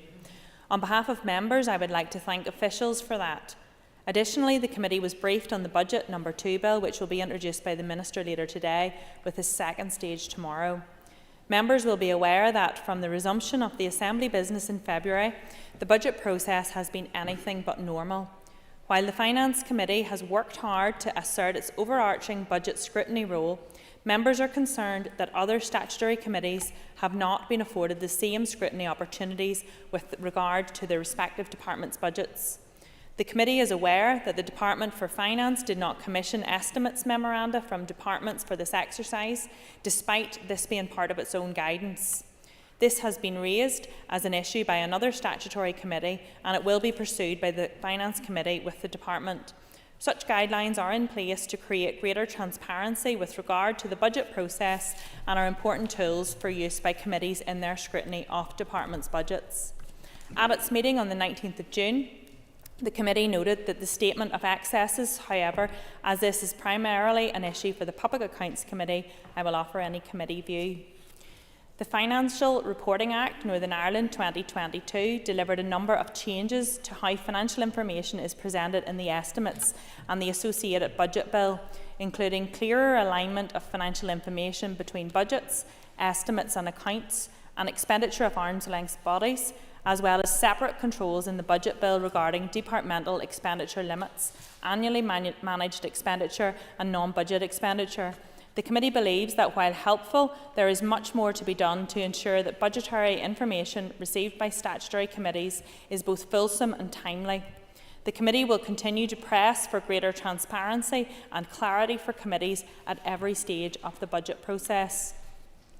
As members will recall, in April, the Assembly was asked to agree a larger than normal vote on account, 65% of the 23-24 budget, which would be sufficient to last until after the summer recess. Today's main estimates will begin the process to take us beyond that, and the Budget No. 2 Bill will provide legislative authority to the main estimates if those are agreed today. Members will know that it is no secret that the 24-25 budget is extremely challenging, even with the additional support from the Executive Restoration Package settlement and the process that has been made on a fiscal floor. And while the June monitoring round will provide much needed further funding, it is not sustainable for departments to be reliant on the capricious nature of Barnett consequentials to keep them afloat. The committee will be playing an active part in ensuring that Northern Ireland gets a better budget allocation from the UK Government going forward, including a revised fiscal floor that is much more reflective of the very different needs that we have here. Turning to Table 5 of the main estimates document, the committee noted expenditure in excess of £28 million for which sole authority is sought. As members are aware, the use of sole authority allows the Assembly to approve expenditure and for it to be legislated for in the budget bill, where there is no other legislative cover. With respect to the Department of Finance, sole authority is sought for the Fiscal Council. The committee has and continues to press for legislation to be brought forward to put the Independent Fiscal Council on a legislative footing. Considering the work that is required coming from the Executive Restoration Package settlement, the position of the Fiscal Council must be regularised as soon as possible. The committee hopes that legislation will be forthcoming before the end of 2024.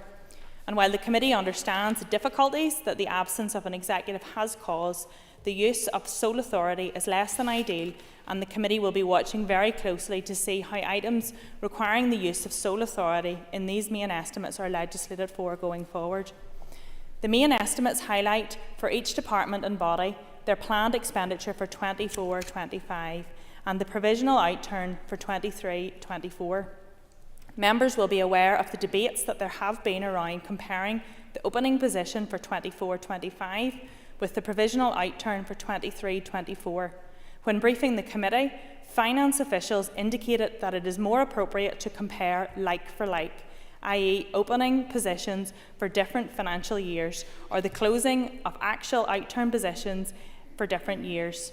The sizeable in-year funding flows that we see make this the most sensible way to compare budgets. The Fiscal Council has indicated that the dependence of many departments on these in-year allocations is symptomatic of our inadequate block grant and provides a strong case for the raising of our fiscal floor to reflect our actual financial needs. Turning to the Department for Finance's estimates, the Department has made a request for resources of a net cash requirement of £282 million, with the Department having a further request for resources net cash requirement with respect to pension schemes it manages of £83 million. As members will be aware, Finance is one of 4 departments that have an additional RFR covering pension schemes, the others being Health, Justice and Education. The department's main estimates reflect its position as an administrative department, providing shared services across the executive departments, and as such, the significant majority of its budget is used for administrative rather than programme purposes. And with regard to the Department of Finance's contingent liabilities outlined in the main estimates, the committee has taken specific interest in these and has liaised closely with the department on them. The committee also notes the superannuation and other allowances contained in the Department of Finance's second request for resources. Mr. Speaker, while the committee is aware that the main estimates supply resolution debate is reflective of a largely technical exercise, the committee has applied an appropriate degree of scrutiny.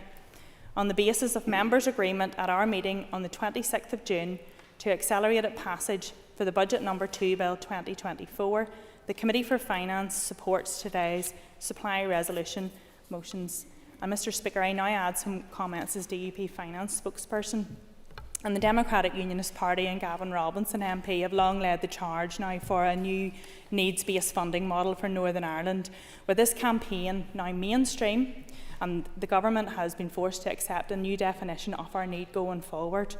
However, fundamental problems remain unresolved, and while other parties welcomed the financial package presented by the government on the return of devolution earlier this year, it's the DUP that made it clear that what was offered fell well short of what was required to put public finances on a stable footing. And the failure to baseline the formula from the CSR period in 2022 will lead us to a further cliff edge in just 2 years' time. And at that point, funding levels will drop again below what is required to fairly and sustainably fund our services here. And us in the DUP believe this situation is unacceptable, and we are committed, as we have been, to working on this on a long-term basis. But in the meantime, every party here needs to be honest and realistic on our finances in Northern Ireland, just as every household knows when they need to tighten their budget across different spending streams when they have less money. The Northern Ireland Executive needs to tighten their budgets across every department when they have less money. This is a challenging budget. We would like to see more money, and our DUP representatives will continue the fight for more. But in the meantime, we need to see every department make active steps to acknowledge their budget, act responsibly and do their best to deliver within it. The people of Northern Ireland deserve to know that all of their government ministers will do their best to spend responsibly. Despite being dissatisfied, or how will this Northern Ireland Assembly and Executive ever prove to the UK Treasury that we can manage more funding well? This process is not ideal, but we need to do our best to make it work for those we represent. Every minister and their department need to be open, honest and transparent with their statutory committees, this Assembly and with the public. We need to do our best to deliver value for public money and make Northern Ireland work at its very best. We support this today. Well, Nicola Brogan. Ms Brogan, you have 7 minutes, as will all other speakers from here on. May I start by thanking the Finance Minister for the work she has done on an extremely challenging budget and for bringing forward these main estimates which will give effect to that budget. I also want to acknowledge the announcement made earlier today outlining the allocations for June monitoring. There is an urgent need to provide funding certainty to departments. Even a short delay to these funds being released presented risks for departments and their work going forward. Proceeding now allows time for Assembly debate and scrutiny in advance of the summer recess and allows members to discuss these important issues. Departments and the groups that they support urgently require certainty over funding for the immediate future, and the Minister has delivered upon that. While the British Government's 14 years of austerity budgets has represented a relentless assault on low-paid workers, I'm pleased to see that the Minister continues to stand by their side, providing £43.7 million for education support staff who do vital work that often goes unrecognised and has for far too long been undervalued. Minister Archibald has also continued to demonstrate both her and Sinn Féin's commitment to health. Once again, health has been prioritised, with more than half of the total June monitoring allocation going to the department. This will, of course, be very welcome by the department, by health and social care trusts and by the healthcare workforce. As a member of the ERA Committee and as Sinn Féin spokesperson on the environment, I also want to welcome the £1.5 million that the Minister Archibald has designated to DERA for Lough Neagh initiatives. The loch is of huge environmental, economic and historic significance to all of Ireland, and the issue of blue-green algae blooms is something that we have been working on with various stakeholders, so I want to personally thank the Minister for this additional support. I also welcome her commitment to continue to battle with the Treasury to secure proper funding for the people of the North. It is now accepted that the North has been chronically underfunded for years, and I appreciate the ongoing work of the Minister in increasing this funding. In producing these main estimates, the Minister has been dealing with an extremely complex task in the most difficult of circumstances. I commend her for remaining true to her principles and the commitments she gave when taking on this role. I'm content that the Minister has done and will continue to do all in her power to shield as many people here as possible from Tory austerity. I commend and support the motion. Owen Tennyson. Thank you, Mr Speaker, and I rise on behalf of the Alliance Party to support the supply resolutions for the main estimates and statement of excesses. The estimates, based upon the departmental spending plan set out in the Executive's budget for 24-25, lay bare the enormous challenges facing every single executive department. By this stage, the context is well rehearsed. 14 years of Conservative chaos at Westminster has damaged our economy and starved public services of vital investment. But so too has a decade of stop-start government in this place robbed us of key opportunities to stabilise and transform our finances, and indeed the timing of the return of the Executive has placed us in an invidious position whereby we haven't been able to consult fully on the budget before these main estimates. What is required is not just a change of government at Westminster, Mr Speaker, but an equally significant change of attitude from this Assembly, with a focus on reforming our institutions so that never again can they be held to ransom by any single party. As I said when we debated the budget, it is not about whether we believe the sums of money before us are sufficient. We all know that they aren't. It's whether we believe this represents a fair attempt at allocating what are so obviously insufficient resources. And irrespective of our views on the budget itself, it is vital that these estimates and the budget bill proceed at pace so as to ensure departments continue to have legal authority to draw down cash. Otherwise, they will be constrained by spending limits placed by the previous vote on account. Of course, the estimates simply present an opening picture and would be updated as additional funding becomes available through future monitoring rounds. And indeed, I am pleased that June monitoring was agreed this morning by the Executive, allocating essential additional funding for health, for housing, for Lough Neagh and for our education workers. However, I am bemused that June monitoring has only now occurred on the 1st of July, particularly when we know that the Finance Minister wrote to the First and Deputy First Ministers requesting a meeting from the 30th of May. That such significant amounts of funding were held up either by inertia or dysfunction within the Executive Office raises questions about the effectiveness of that office and bears scrutiny. At one stage, it even looked as though the Education Minister was forced to kite-fly his own bids for June monitoring in order to force his colleagues' hands to convene a meeting. That is not good enough, Mr Speaker, but I'm glad it now appears to have been rectified. The main estimates highlight that over £28 million in spending for vital projects including welfare mitigation, the Fiscal Council and tackling violence against women and girls continues to rest upon the sole authority of the Budget Act. The use of the so-called black box has ballooned far beyond the intended £1.5 million limit in the absence of an Assembly in 5 of the last 7 years. In the interest of good governance, it is imperative that more appropriate statutory powers are legislated for by the Executive over the coming months and years. I will indeed, yes. The member brings up a very interesting point about the black box. I'm glad to see it's reduced significantly, Minister, from the £1 billion it used to be to a much lower figure. But may I remind the Minister, and indeed everybody else in the Finance Committee, that figure should be less than £1 million. Members, next minute. I agree entirely with the member, absolutely. Mr Speaker, I want to turn to a number of points that have been raised in this debate and also in response to the Minister's statement. Mr Ekin claimed that the Ulster Unionist Party position was vindicated, and I want to challenge that. Because, Mr Speaker, it had been suggested that we delay the budget and, as a consequence, these main estimates so as to ensure June monitoring could be included at this stage. Not only was that approach prohibited by the 1998 Act and therefore not possible, but would have carried significant risk for no practical benefit, and I think that has been borne out today because we have been able to allocate additional funding to the Department of Health without following Mr Ekin's wisdom in the previous debate. And Mr Ekin's approach would have carried significant risk in terms of prolonged uncertainty, risk of starker and deeper cuts later in the financial year, risk of overspend, and risk of Treasury recalling the £559 million in debt forgiveness. All the while, we know from our experience today that the amounts in June monitoring could be allocated for anyway and provided for in the supplementary estimates. So, Mr Speaker, I am grateful that the Ulster Unionist Party isn't in charge of our purse strings at this particular juncture. The DUP made an assertion during the debate, Mr Speaker, that all other parties welcomed the financial package. I think whilst all other parties welcomed the progress that was made in the financial package, all of us were clear that it did not solve all of the issues or provide sustainable finances for Northern Ireland in the long term. And indeed, if the DUP wish to take a cursory glance at Hansard or my media appearances, they will see that that has been our position. But I would remind the members as well, it was their boycott of the Assembly.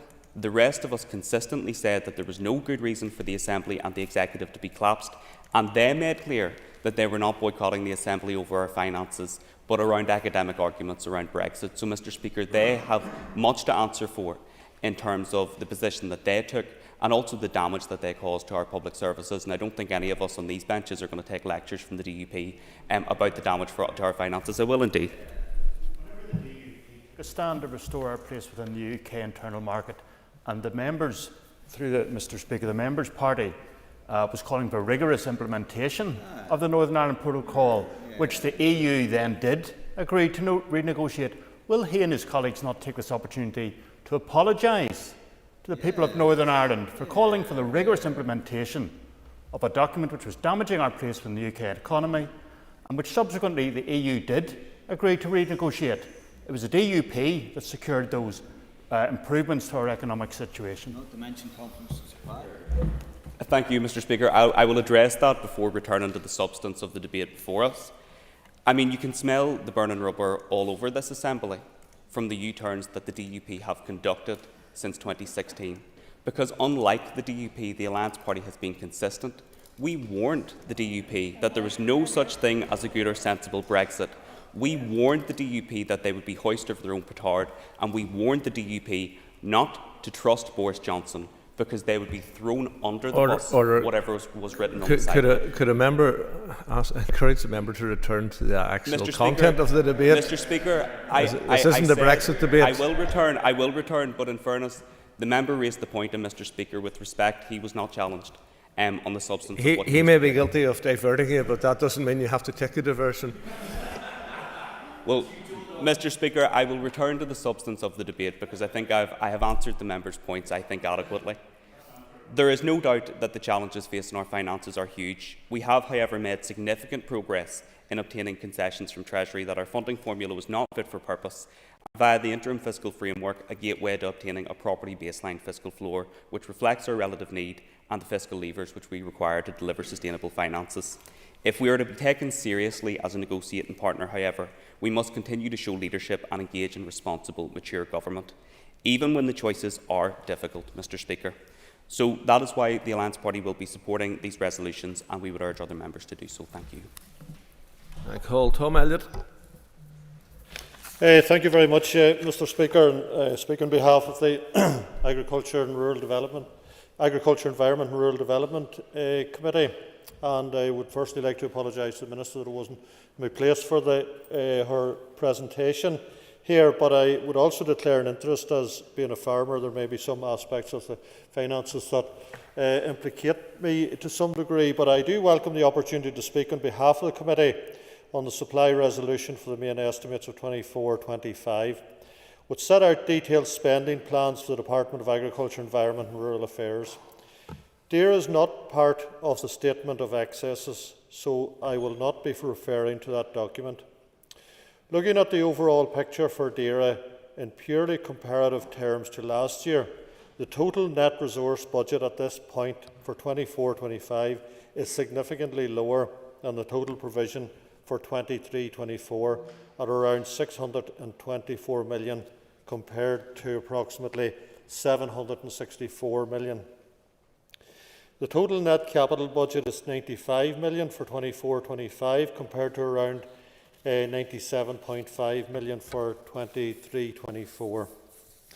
However, these allocations do not come close to what is needed and what was bid for by DAERA.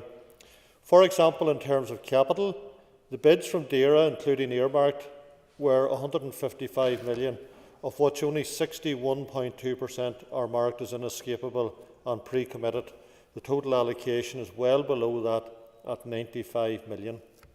We do, of course, expect in-year extra funding, but it is a very concerning start to see that DAERA is going to need in-year provision of around 150 million resource funding to just match last year's budget.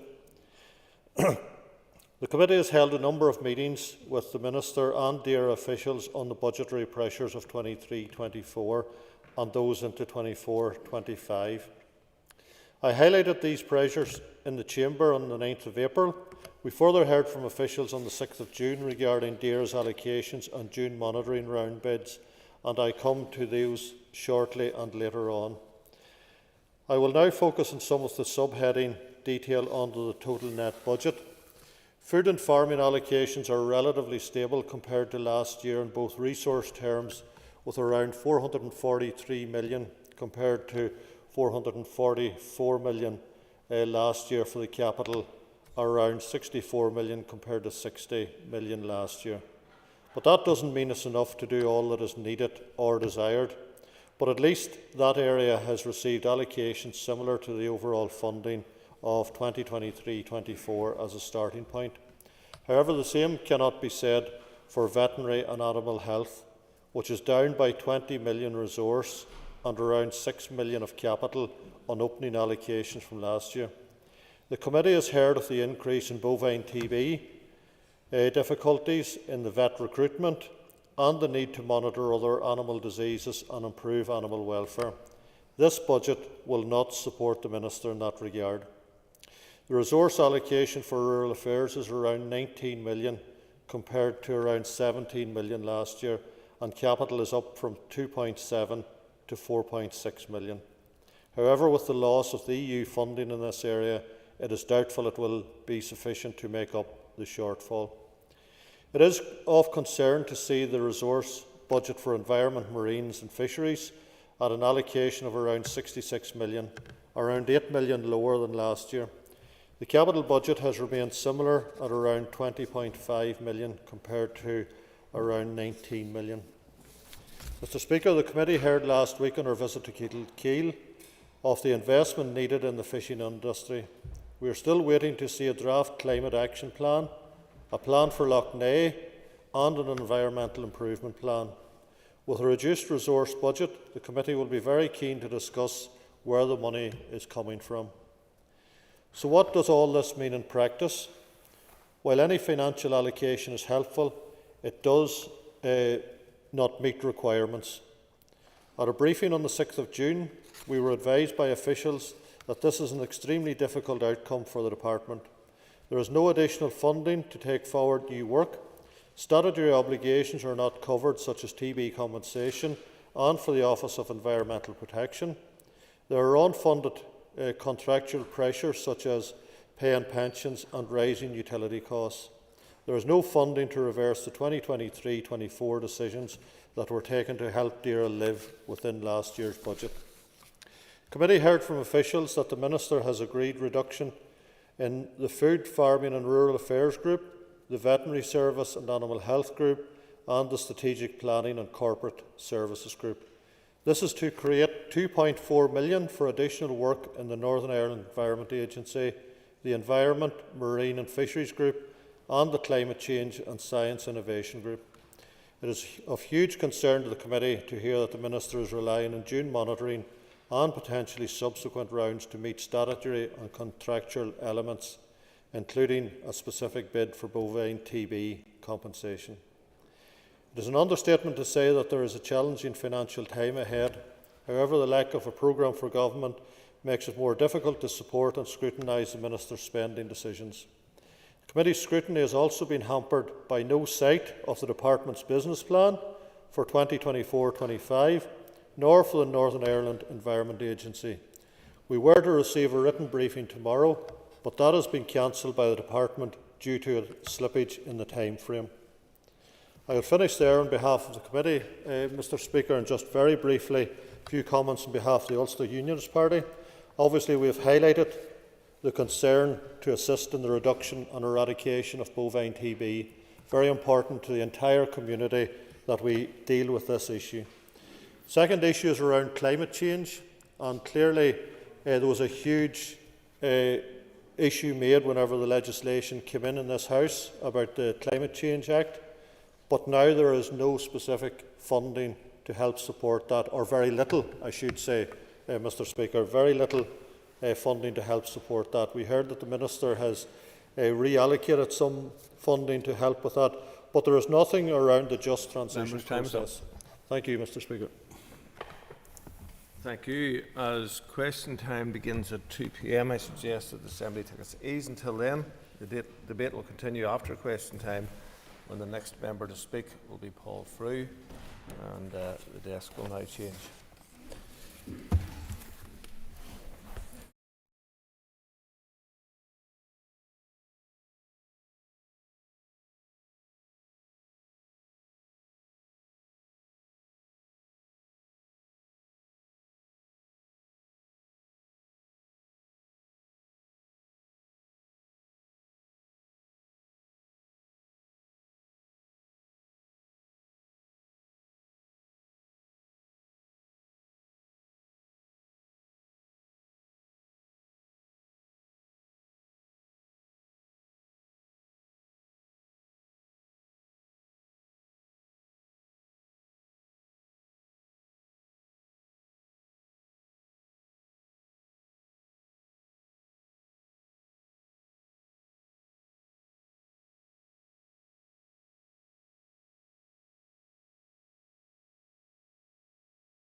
Ladies and gentlemen, it's now time for questions to the Minister for Infrastructure, and I'll start with listed questions. I call on Trevor Clark. Question 1. I'll call on the Minister for Infrastructure. Thank you, Deputy Speaker. With your permission, Deputy Speaker, I would like to answer questions 1 and 4 together. My department's approach to verge management has recently changed to increase the focus on environmental benefit without compromising on road safety or our duties to deal with noxious weeds. This change occurred because I recognise the environmental benefits of road verges and our approach seeks to allow wildflowers and wildlife to thrive. By reducing the areas of verge cut on many roads to a single swathe, or where possible without compromising on road safety, reducing to a single cut later in the season, it's possible to increase the focus on environmental benefit. Only those areas that can be left uncut without compromising road safety are left unmown. This approach will deliver benefits in promoting biodiversity. However, it's not designed to be a cost-saving measure. The changes I have made are for environmental reasons, not cost-saving. Given the size of the network, recent inflationary pressures and the safety requirements, there will not be any significant savings. Regardless, working with other agencies and public sector bodies, my department has a memorandum of understanding agreement with Causeway Coast and Glens Council to pilot biodiversity on a number of road verges in the area. The aim is to lower the fertility of the soil, adopt a cut and collect approach to grass cutting to allow the establishment of native wildflowers. Other enhanced verge maintenance, including additional grass cutting and landscaping of verges or roundabouts, is undertaken by local councils based on their own local arrangements. My department continues to work with local councils, and I will encourage others to adopt a similar approach to the maintenance of grass areas that I introduced last year. Trevor Clark for supplementary. Thank you, Mr Deputy Speaker, and thank the Minister for his answer. Minister, I accept the biodiversity aspect of your answer. However, can I ask that you write to your department, sorry, your divisional offices and enforce the message to them? Because in my constituency in South Antrim, I think they're now running the risk of road safety with the road verges. Many of the road verges in South Antrim are not being cut, particularly at road junctions, and there's a real risk to road safety in relation to that. And particularly, again, also can add rural schools to that as well, please. Minister. Well, I would encourage the member, and I'm sure he has, to contact his divisional office firstly. But if he wishes to write to me directly, I'm more than happy to engage with the divisional offices about any areas he has significant concern about. The message is quite clear that road safety cannot be compromised in relation to this policy. Sightlines, etc., must be maintained, and I accept that my colleagues across the north are operating under huge financial strain and also staffing issues, but I am sure they're doing their best as well to ensure that sightlines and safety is the #1 priority. But I'm happy to follow up with any individual cases the member has. David Brooks. Thank you, Mr Speaker, and I thank the Minister for his response so far, which has largely addressed my point. But what I would say is I've had increasing complaints when grass cutting does actually take place in an area that it's looking more hacked than mowed, I'm afraid. And while I understand there's a change in the emphasis, surely if we're going to do a job, it's worth doing well and taking some pride in our communities, Minister. I fully accept the member's point. We operate on a number of systems. We have our own operatives who work for DFI, and we have also a number of private contractors who carry out work for the department as well. Both always strive, or should always strive, to ensure that we maintain our areas to the highest standard. Sometimes I accept when the grass and areas get longer, it's much more difficult to maintain when it's only cut once a season. There is going to have to be a capital investment in my department and by some of the contractors as we move forward with this scheme, because what we want to do is ensure that we lift the grass as well as cut it, because lifting the grass removes the nutrients from the soil, and wildflowers grow better in soil with less nutrients. So over my period in office, we will have to make those investments, and as we award new contracts, some of our contractors are going to have to make them investments as well. Nicola Brogan. Will the Minister consider a wildflower planting scheme for road verges to promote biodiversity and reduce maintenance costs? Yes, we wish to expand on the scheme I introduced last year or even the year before. And as I said to Mr Brooks, it does take a time for us to prepare the ground properly for this. We do have to invest in new equipment, as I've said. We will also have to ensure that the soil, etc., is ready for the planting of wildflower seeds so they grow and then prosper, and the biodiversity comes from that. And also the aesthetics of that, I think, will also be quite pleasing as well. Sinead McLaughlin. Thank you for your answer so far, Minister. The A6 has had cones on it for the past 3 weeks, from Dungiven right through to Drumahoe and Derry for grass cutting. Is there any way that this can be sped up in a main arterial route? It's shocking the delays that is actually happening on a main road. Minister. I'll follow it up with my officials. I'm not sure as to why it's taking that length of time to provide the service in the area, but it may be weather related, but I'll follow it up with officials. Brian Kingston.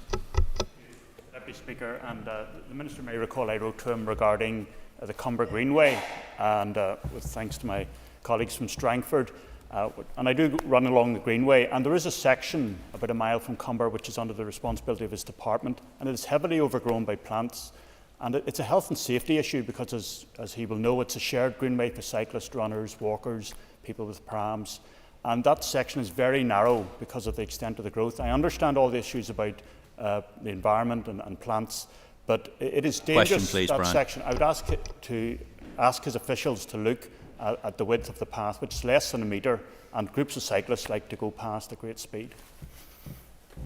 I'd certainly ask my officials to look at that. If you could identify the exact location for me, it would be useful as well. Question number 2, Darren Forsyth. Question number 2. I recognise the inconvenience that has been caused by the temporary closure of one lane on the A2 Shore Road in Rostrevor due to a landslip caused by severe weather in November 2023. My department is currently finalising a design to put in place a temporary solution to move the concrete blocks into the roadside verge to allow the road to be reopened to two-way traffic. We will then appoint a contractor to take forward this as soon as possible. I am aware that the embankment is under the control of the Forestry Services and is within the area of outstanding natural beauty. My department will continue to liaise with colleagues in DERA, Forestry Service and the ANIEA to progress these works. Darren Forsyth for a supplementary. Thank you, Mr Deputy Speaker, and thank the Minister for his response. And some 8 months on from the slippage, I'm sure he understands the frustration that is raised regularly within my constituency office. And the Minister also knows that I believe the roads in South Down are some of the worst in Northern Ireland, and I am consistent in taking every opportunity to raise this. And whilst I welcome the commencement of some of the works, I wonder could he give me an update on when the resurfacing from the Kilkeel through to Newcastle would be scheduled? Minister. I can't confirm the exact timing, but I will ask officials to contact the member in relation to that. The reality is that all our roads are in a dire state, or across all our constituencies, many of our roads are in dire state, and it is as a result of over a decade of underinvestment in them. I can assure the member I'm doing all within my power to secure additional funding. We're also seeing how we can use our funding to the most effective and efficient way in delivering improvements to our road services. So I don't think any member in the chamber, well, I suppose one area has to be the worst of all, but I'm not sure we can award that accolade just yet. I have more information to gather before I can hand out that unwelcome accolade. Sinead Ennis. And yes, the partial closure of the A2 Rostrevor, Shore Road in Rostrevor has caused much chaos locally, and I'm glad I welcome the Minister's commitment to a plan to make sure that both lanes will now be finally open. But could the Minister just explain perhaps why it has taken so long to put in a temporary solution?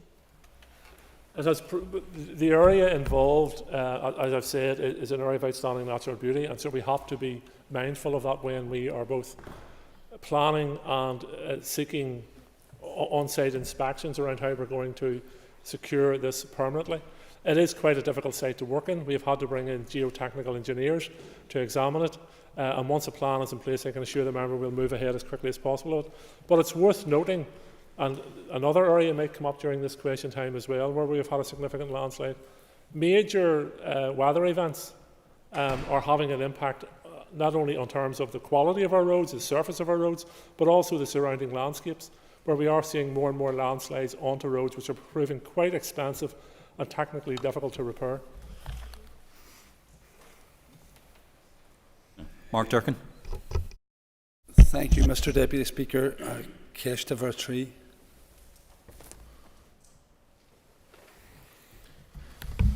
My department approved the business case for Phase 3 of the Derry to Coleraine project in November 2022 and issued a letter of offer of £97.7 million to take forward this important project for the North West. I fully recognise the need to address regional imbalance and better connect our communities, including those within the North West. This year, therefore, I have ring-fenced £4.7 million of funding in my budget to ensure the Coleraine to Derry Phase 3 project proceeds as quickly as possible. The budget allocation is additional to the 5.3 that has already been spent on this project. This will allow Translink to progress this project as planned and seeks to ensure investment in public transport across the entire region. Work has already commenced on producing the required 55,000 railway sleepers for the project, and also on the procurement of technical and engineering teams required to take the project forward to the main work date start of 2026. Mark Durkin for a supplementary. Thank you, Mr Deputy Speaker, and I thank the Minister for his answer. Minister, £4.7 million is a far cry from the £97 million that you told this House had been approved for this project. You say the project is proceeding as planned. However, the project was planned to start in 2025, and this is now the second slippage of 12 months that we've seen in your first number of months as Minister. Can the Minister outline that this will proceed as a matter of urgency and he'll do more to get more money for it? Minister. Deputy Speaker, you would be forgiven to think there's an election in the air. So you would. You would nearly think there was an election in the air, because Mr Durkin has been now promoting this inaccuracy or falsehood, not only in the local papers, but now I see it's also in the Irish News this morning, that I have delayed this upgrade. That is not. I didn't say it was you. I said it was in it. So this is a complete falsehood, a complete inaccuracy. And if you are going to be a constructive opposition, then state the facts. And the facts are this: I have been in post 4 months. I came into post and I committed to ensuring that this upgrade went ahead. How do you ensure an upgrade goes ahead? You ring-fence the budget to make sure it goes ahead. I ring-fence the budget to make sure it goes ahead. Now, I'm sure you're not as soft as you walk. And you know as well as I do, there's no 3-year budget in place. So you know as well as I do that you can only ring-fence 1 year of a budget. What have I done? Ring-fence 1 year of a budget. What have I done? I'm making sure this project's go ahead. And do you know what I'll do next year? I'll ring-fence the necessary budget for this project to go ahead. So when you're on your election trail, which is fair enough, we all do it, but don't try and rub the eye of the electorate by telling falsehoods. I am the only Minister. Minister, please address your remarks through the chair. And yes, we've all had a little bit of fun, and yes, it is election behaviour, but you know as well as I do. I certainly do. I certainly do. Okay. Deputy Speaker, the only person thus far to have secured any progress in relation to this upgrade is me. The only person who secured a budget for this project thus far is me. And I will ensure that this project will be delivered in its entirety.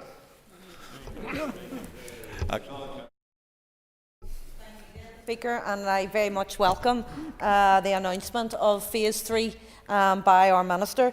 Minister, can you provide an update on the feasibility study on constructing a new railway line from Portadown to Derry?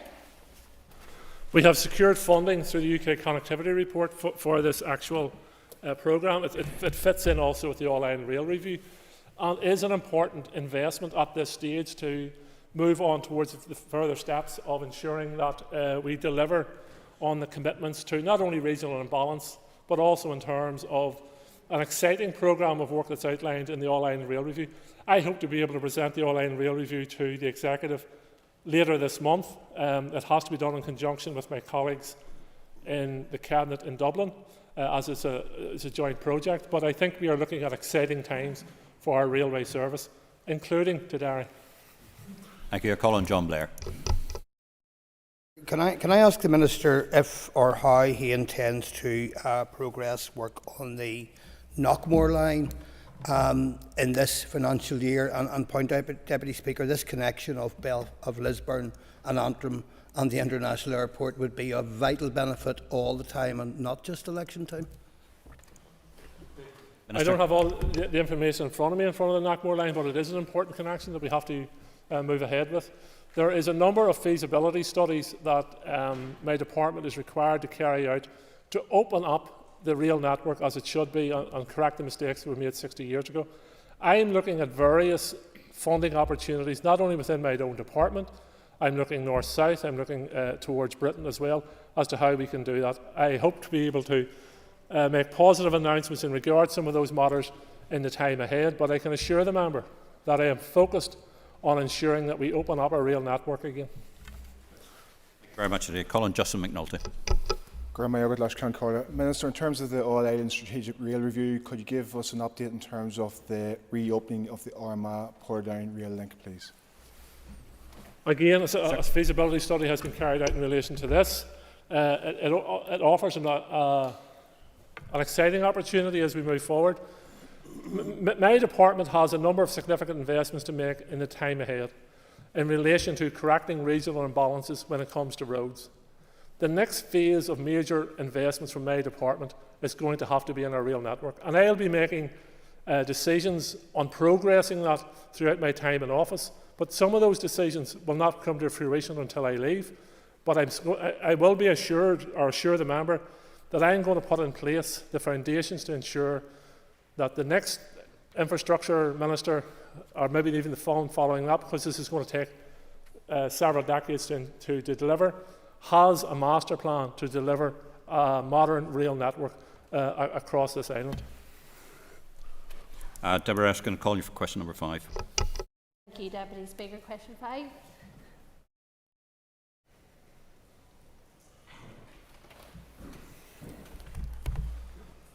My department maintains a positive working relationship with mobile operators and remains committed to working constructively with the industry and other key stakeholders to consider relevant matters as appropriate through the auspices of the DEFE-led Barrier Busting Task Force. The Barrier Busting Task Force Planning Subgroup aims to identify barriers relating to the planning system and envisages best practice in mobile network development, how the planning legislative guidance frameworks compare to other jurisdictions, and how local development plans can take account of the changing nature of mobile telecoms development. It is at an early stage in its deliberations, and many of the issues raised by the industry will be considered by the subgroup. In particular, it will be important for the planning subgroup to collect evidence on what is leading to perceived delays in the processing of planning applications for mobile network infrastructure, which are processed by local councils. Many recommendations arising from the outworkings of the task force and its subgroup will be brought to me and other stakeholders in due course. Colin Deborah Erskine for supplementary. Thank you, Mr. Deputy Speaker, and thank the Minister for his answers so far. I welcome the fact that this is a cross-departmental programme, but I am aware of 7 planning applications that have been taken out of the system for this shared rural network programme. That is going to have a major impact in rural areas in terms of mobile connectivity and our ability to grow our economy and business and all of that. Outdated planning policy is hindering this project. So what exactly is the Minister going to do to solve this issue and fast before we're left behind? Thank the member for supplementary. Well, I'm not sure who's taken the 7 applications out. Is it the operators or is it the councils? I don't know. But I do know this. There's no point in having a multi-department task force with the key stakeholders in it and me standing up here and telling them what the answers are. Let's wait on the report from them. I met with them recently. Let's wait on the reports coming back from them, the information coming back from me. And where I believe action is required, I'll take action. But I do think there's opportunities, and these applications, the vast majority of them are dealt with by local councils. So you might want to speak to some of your local council colleagues around how the process, how that process is operating at different councils. But if there's a requirement for a change of policy, then let's look at that. But let's read on the evidence coming to us from the task force. Sinead Ennis. Question 6.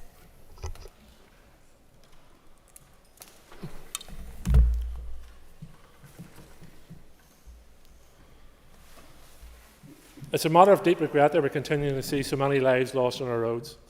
We must remember that each life lost is not merely a statistic, but a family member, a parent, or a child, or a friend. As of 23rd of June, 31 people have lost their lives on our roads this year. These deaths cause so much pain to families and to our community support. This month, I brought a revised road safety strategy to the Executive for its agreement. A digital advertising campaign is nearing completion, and last week the British Heart Foundation became the latest organisation to partner with us, pledging to share the road to zero. The Road to Zero strategy is an important document to refocus minds and energies on creating safe roads, safe vehicles and safe people. However, it's the only collective effort of us all that will truly make a difference.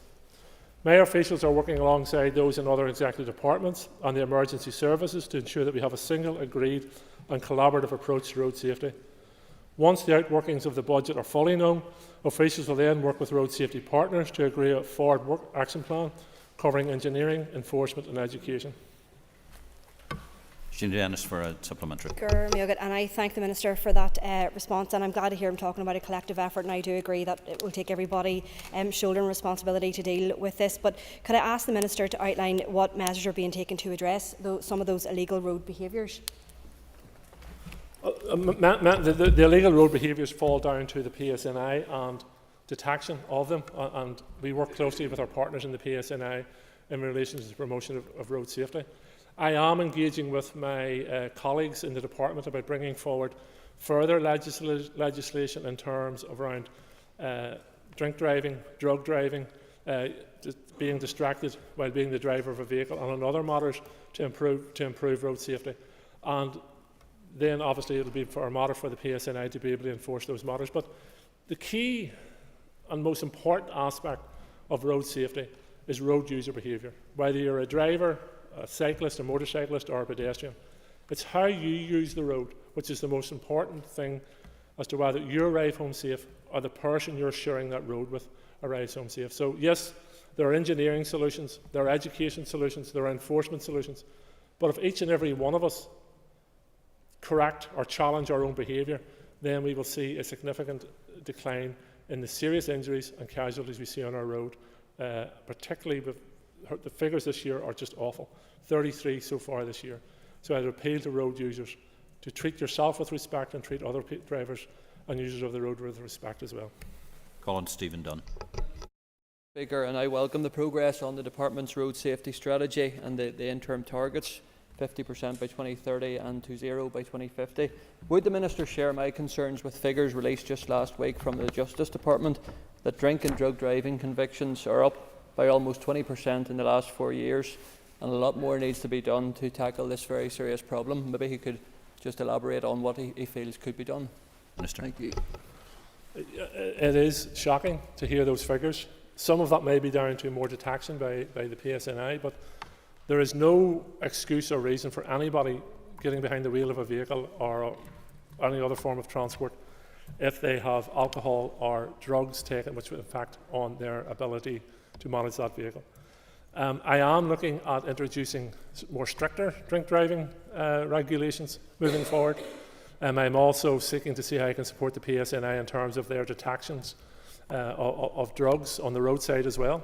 But at this stage, I don't think, there's many areas of our driving and road safety we require education, particularly for maybe younger drivers, but everyone knows that it is absolutely unacceptable to get behind the wheel of a vehicle with alcohol or drugs that prohibit your behaviour. It's just totally unacceptable.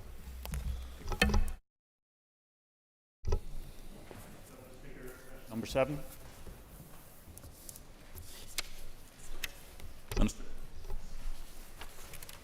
Thank you, Deputy Speaker.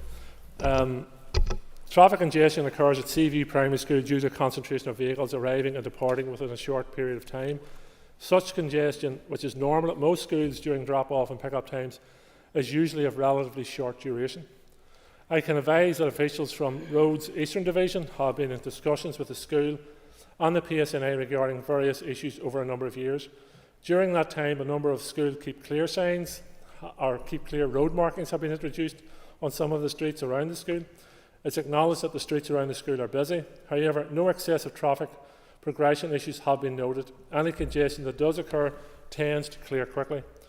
While there are currently no plans to introduce additional measures at the school, I can advise that inconsiderate parking or parking in such a way as to cause an obstruction is an offence and which the PSNI can deal with.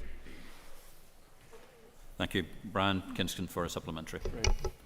Well, thank you, Minister, for that list of how this has been considered in the past. I am disappointed, though, that there wasn't an undertaking to at least look again at this issue. It is a matter raised regularly with me by residents close to Seaview Primary School, also the school principal, and by parents, and I have raised it with departmental officials, and they had given me an undertaking that it would be looked at. It sounds from your answer that it is not going to be looked at. It is an area of tightly packed, narrow streets, terraced housing, and from another era when many people didn't have cars. And I do think it's, whilst I accept congestion is always an issue around schools, there's a particular need in that area. So I will be following up with officials, and I would appreciate if the Minister could at least lean on them to say, look, can this be looked at again? That's the only supplementary comment I would want to make. Minister. I suspect I come from a generation, maybe like yourself, that we walked to school. And I'm from a rural country background, and I let my own children know that it was 3 miles. I had to walk to school and back again. Some days it's 5 miles, other days it's 7 miles. But the point I'm making is that we need to encourage more and more people and parents and children to walk to schools. Now, I accept in some circumstances that's not safe due to the layout of roads or other matters. So I accept that it's not a blanket solution to all these things. But I think, particularly in urban areas, we have to encourage more and more children to either walk to school or cycle to school. And I know there's an onus in my department around that in terms of active travel, ensuring that the proper facilities and engineering solutions are in place. And I'll be bringing those forward as we work our way through the active travel policy moving forward. But the reality is, Mr. Kingston, the issues around Seaview Primary School are not unique. They're not unique to any urban setting.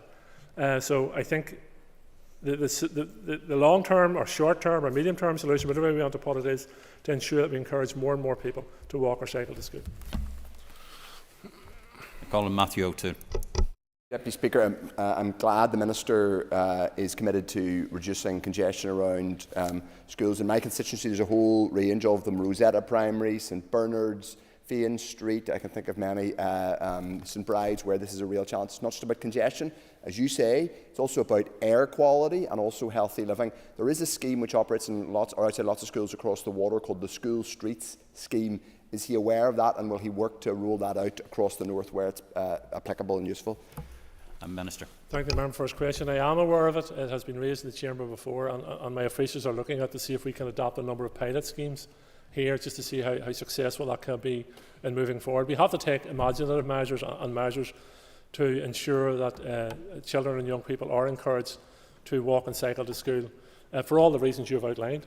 So it is important that my department plays its role and others play their role in encouraging people to do so. I call on Nick Matheson, and you've got a minute, Nick. Thank you, Mr Deputy Speaker. I also welcome the Minister's commitment to promoting active travel to school. On that basis, are you able to confirm how much she'll be allocating to the Active Schools Travel programme in this financial year? Minister. I don't have the figures in front of me, but I'll certainly share them with the member. Thank you. And for a very quick supplementary, Pat Sheehan.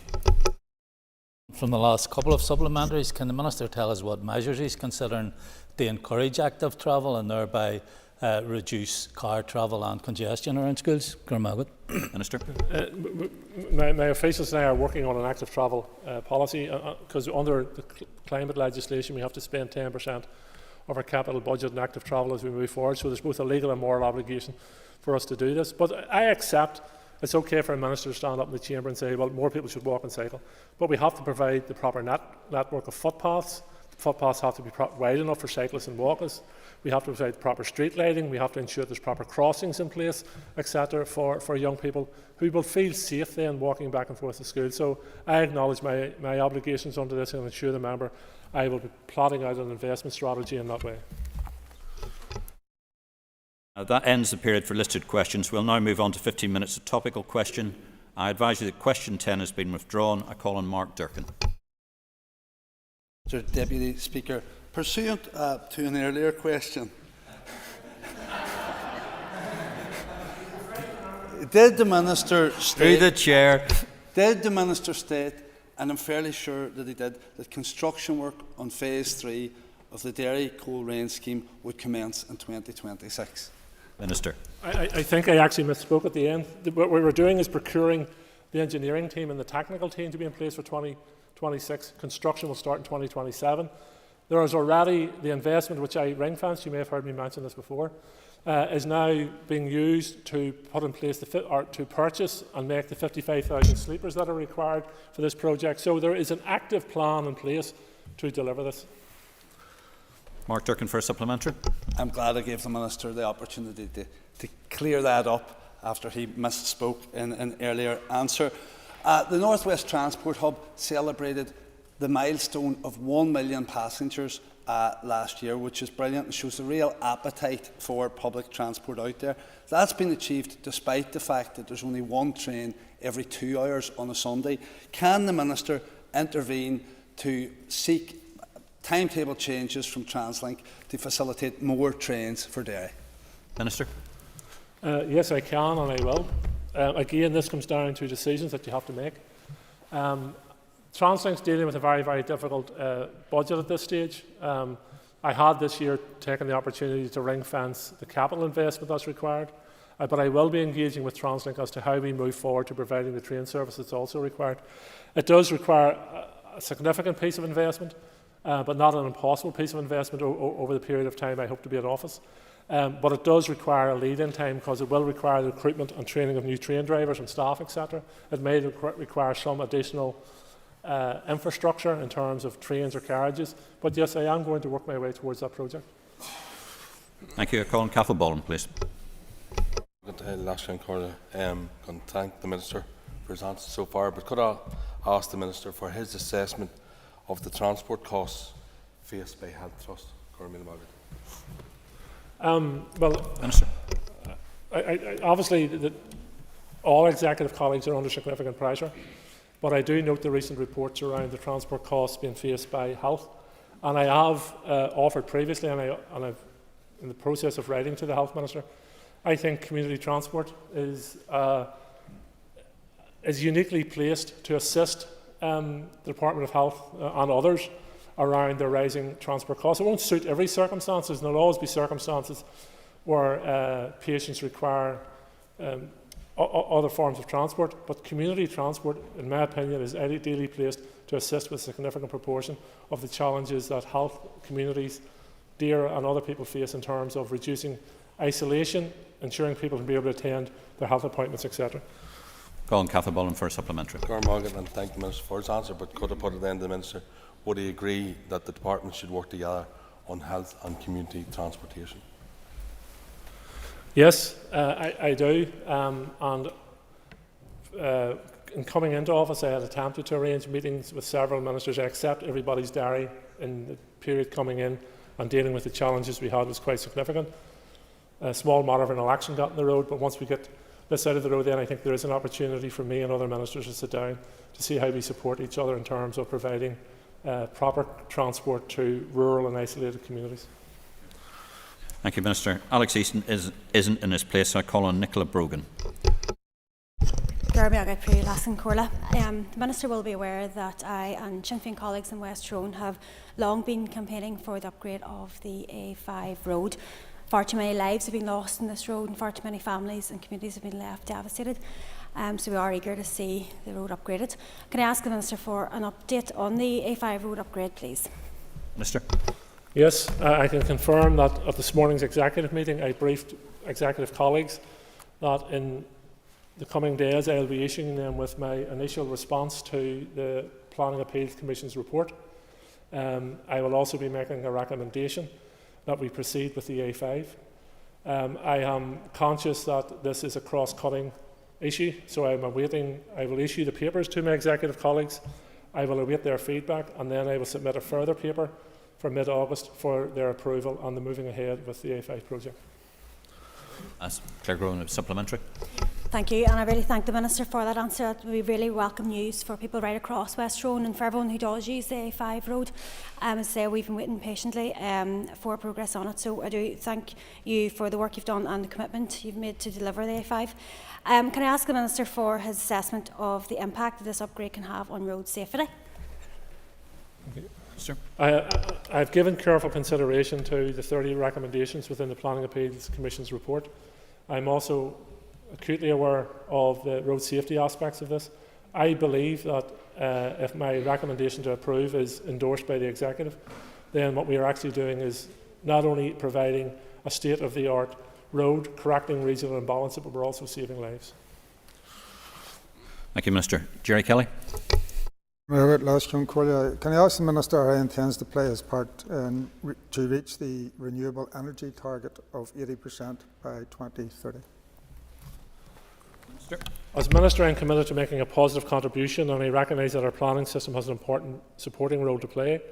I want to ensure that our planning system operates efficiently and effectively with an appropriate legislative policy framework. Last year's changes to planning legislation to expand permitted development rights for the installation of microgeneration equipment, such as heat pumps, were brought forward. Later this year, I expect to publish revised regional planning policy for renewable and low-carbon energy to inform plan making and decision making within the wider context of energy and climate change. Jerry Kelly for a supplementary. Thank you, and I thank the Minister for that answer. Does the Minister agree that improvements to the planning system can assist this?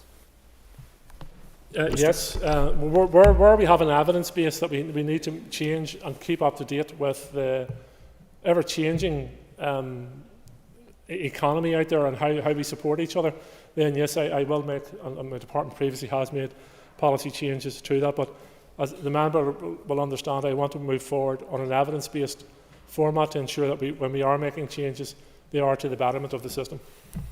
Thank you. Colin Park-Delarky. Can I ask the Minister for an update on the A2 Buncrana Road, please? The member will be aware that the A2 Buncrana Road works were suspended as a result of a decision made when the Executive and the Assembly was down. They are now involved. The Buncrana Road is now part of the discussions around transport strategy and will move forward as part of that overall policy. Park-Delarky for a supplementary.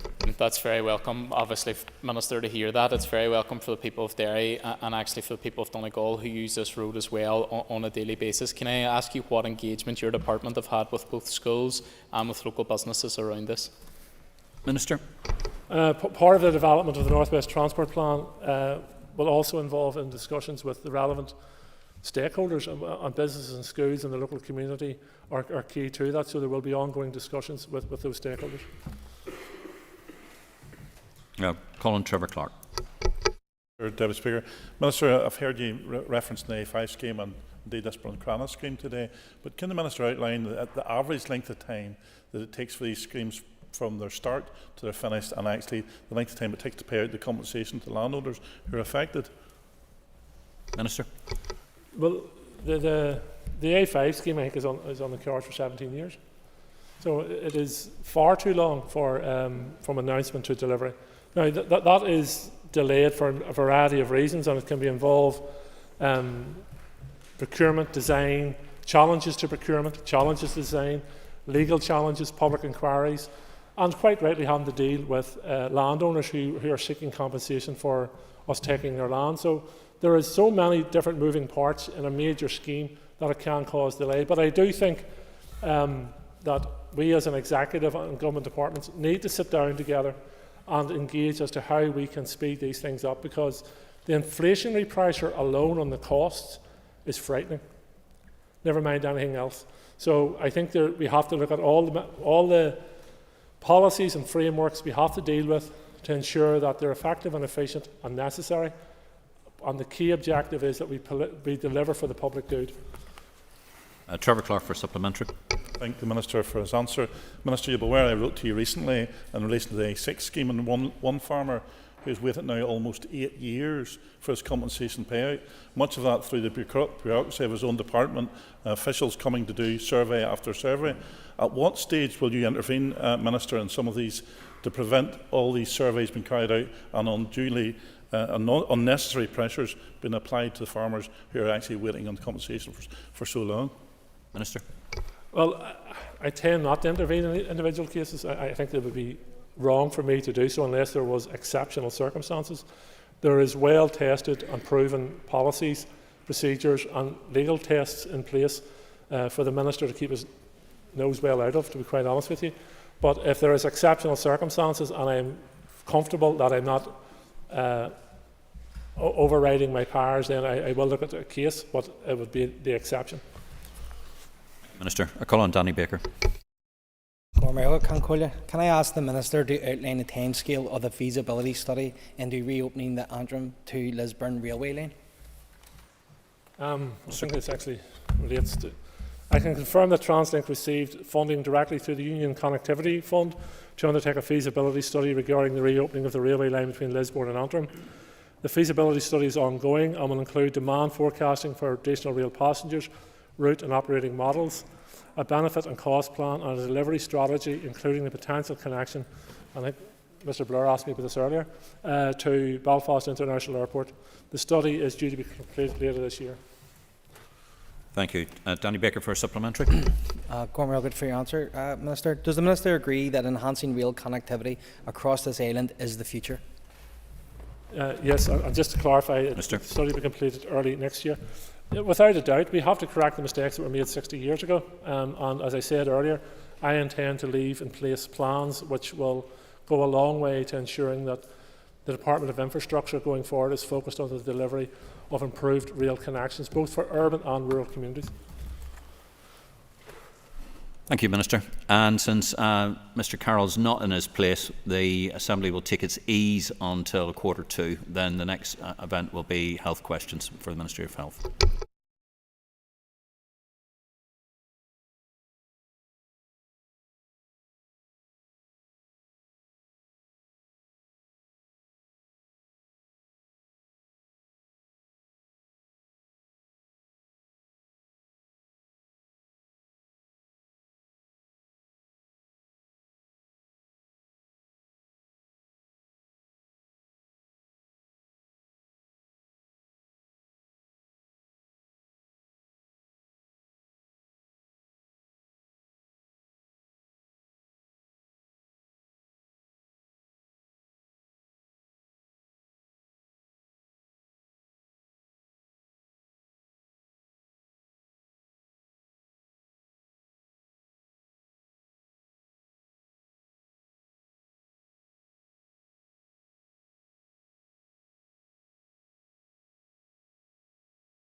Okay, members, let's get ready.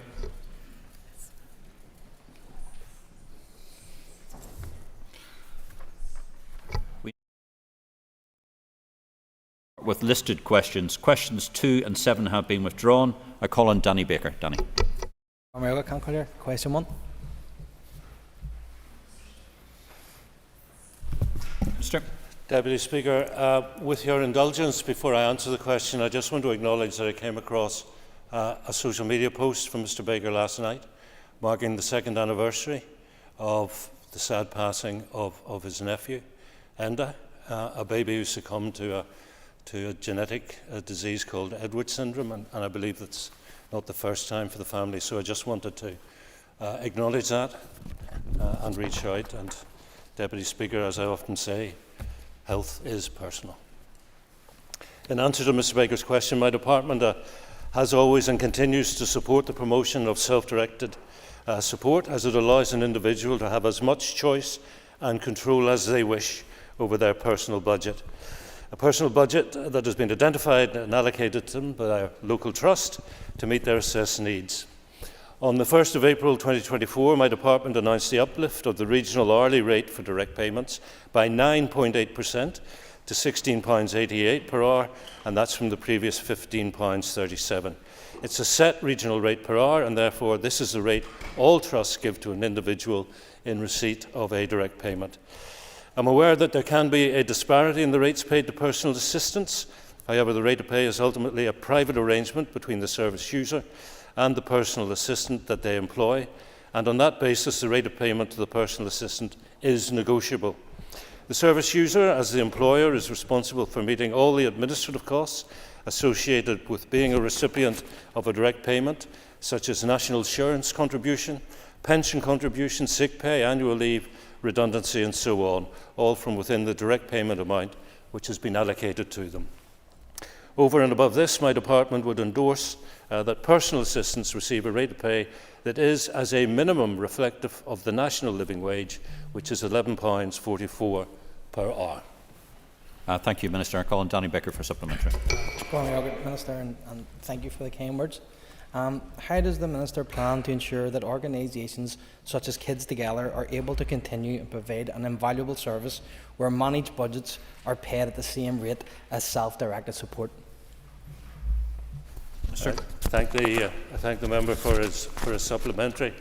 I think one of the points is that a direct payment is not intended to replace existing support offered by family members, but rather there to supplement care. So there are a range of people who are providing this care, and it's important to think that all of them get a fair crack, as it were, of providing that support. So I will be working with officials and asking them to look closely at ensuring that there is a fair and equitable spread of those who are providing that care. If I may, Deputy Speaker, when I think about this, I always remember my time as a Victims Commissioner and the move that was made from the Northern Ireland Memorial Fund to the Victims and Survivors Service. And the point about that was the move was to truly personalise the service. So the Memorial Fund used to offer programmes like Back to School or Short Break, and if you wanted money for school uniforms for your children or grandchildren, all well and good. If you wanted a short break, all the better. But sometimes if you didn't want something that came into a scheme, the Memorial Fund simply could not help you. And so the move to the Victims and Survivors Service was designed to treat each and every client individually. What is it that is going to improve your life? What are the barriers to you being content and prosperous? And how can we come in and try and remove those barriers? And it's the same with these payments, and who delivers those payments should be the ones that the recipient who is commissioning the services feels is best placed to help their lives. I call on Danny Donnelly. Speaker, and thanks to the Minister for his answers so far. Will the Minister meet with the Centre of Independent Living to discuss their priorities around self-directed support? Minister. Yes, I'm more than happy to meet anybody who has ideas about how we can best deliver these services. Absolutely. I call on Tom Elliott. Thank you, Deputy Speaker, and I thank the Minister so far. I understand and recall that there was something in the region of 70 million support package previously announced earlier this year. I'm wondering if the Minister can provide us with any information or an update of how much of that was for self-directed payments. Minister. I thank the member for the question. Yes, indeed, 70 million was announced by Minister Swan back in March. I can tell Mr Elliott 7.3 million was the figure invested into self-directed support. This was estimated based on current expenditure levels for self-directed support within health and social care. So I hope you would agree with me that was a very significant contribution to improving that service. Thank you, Minister. Question 2 has been withdrawn. Call on Stephen Dunn. Deputy Speaker. Minister. I thank Mr Dunn for the question.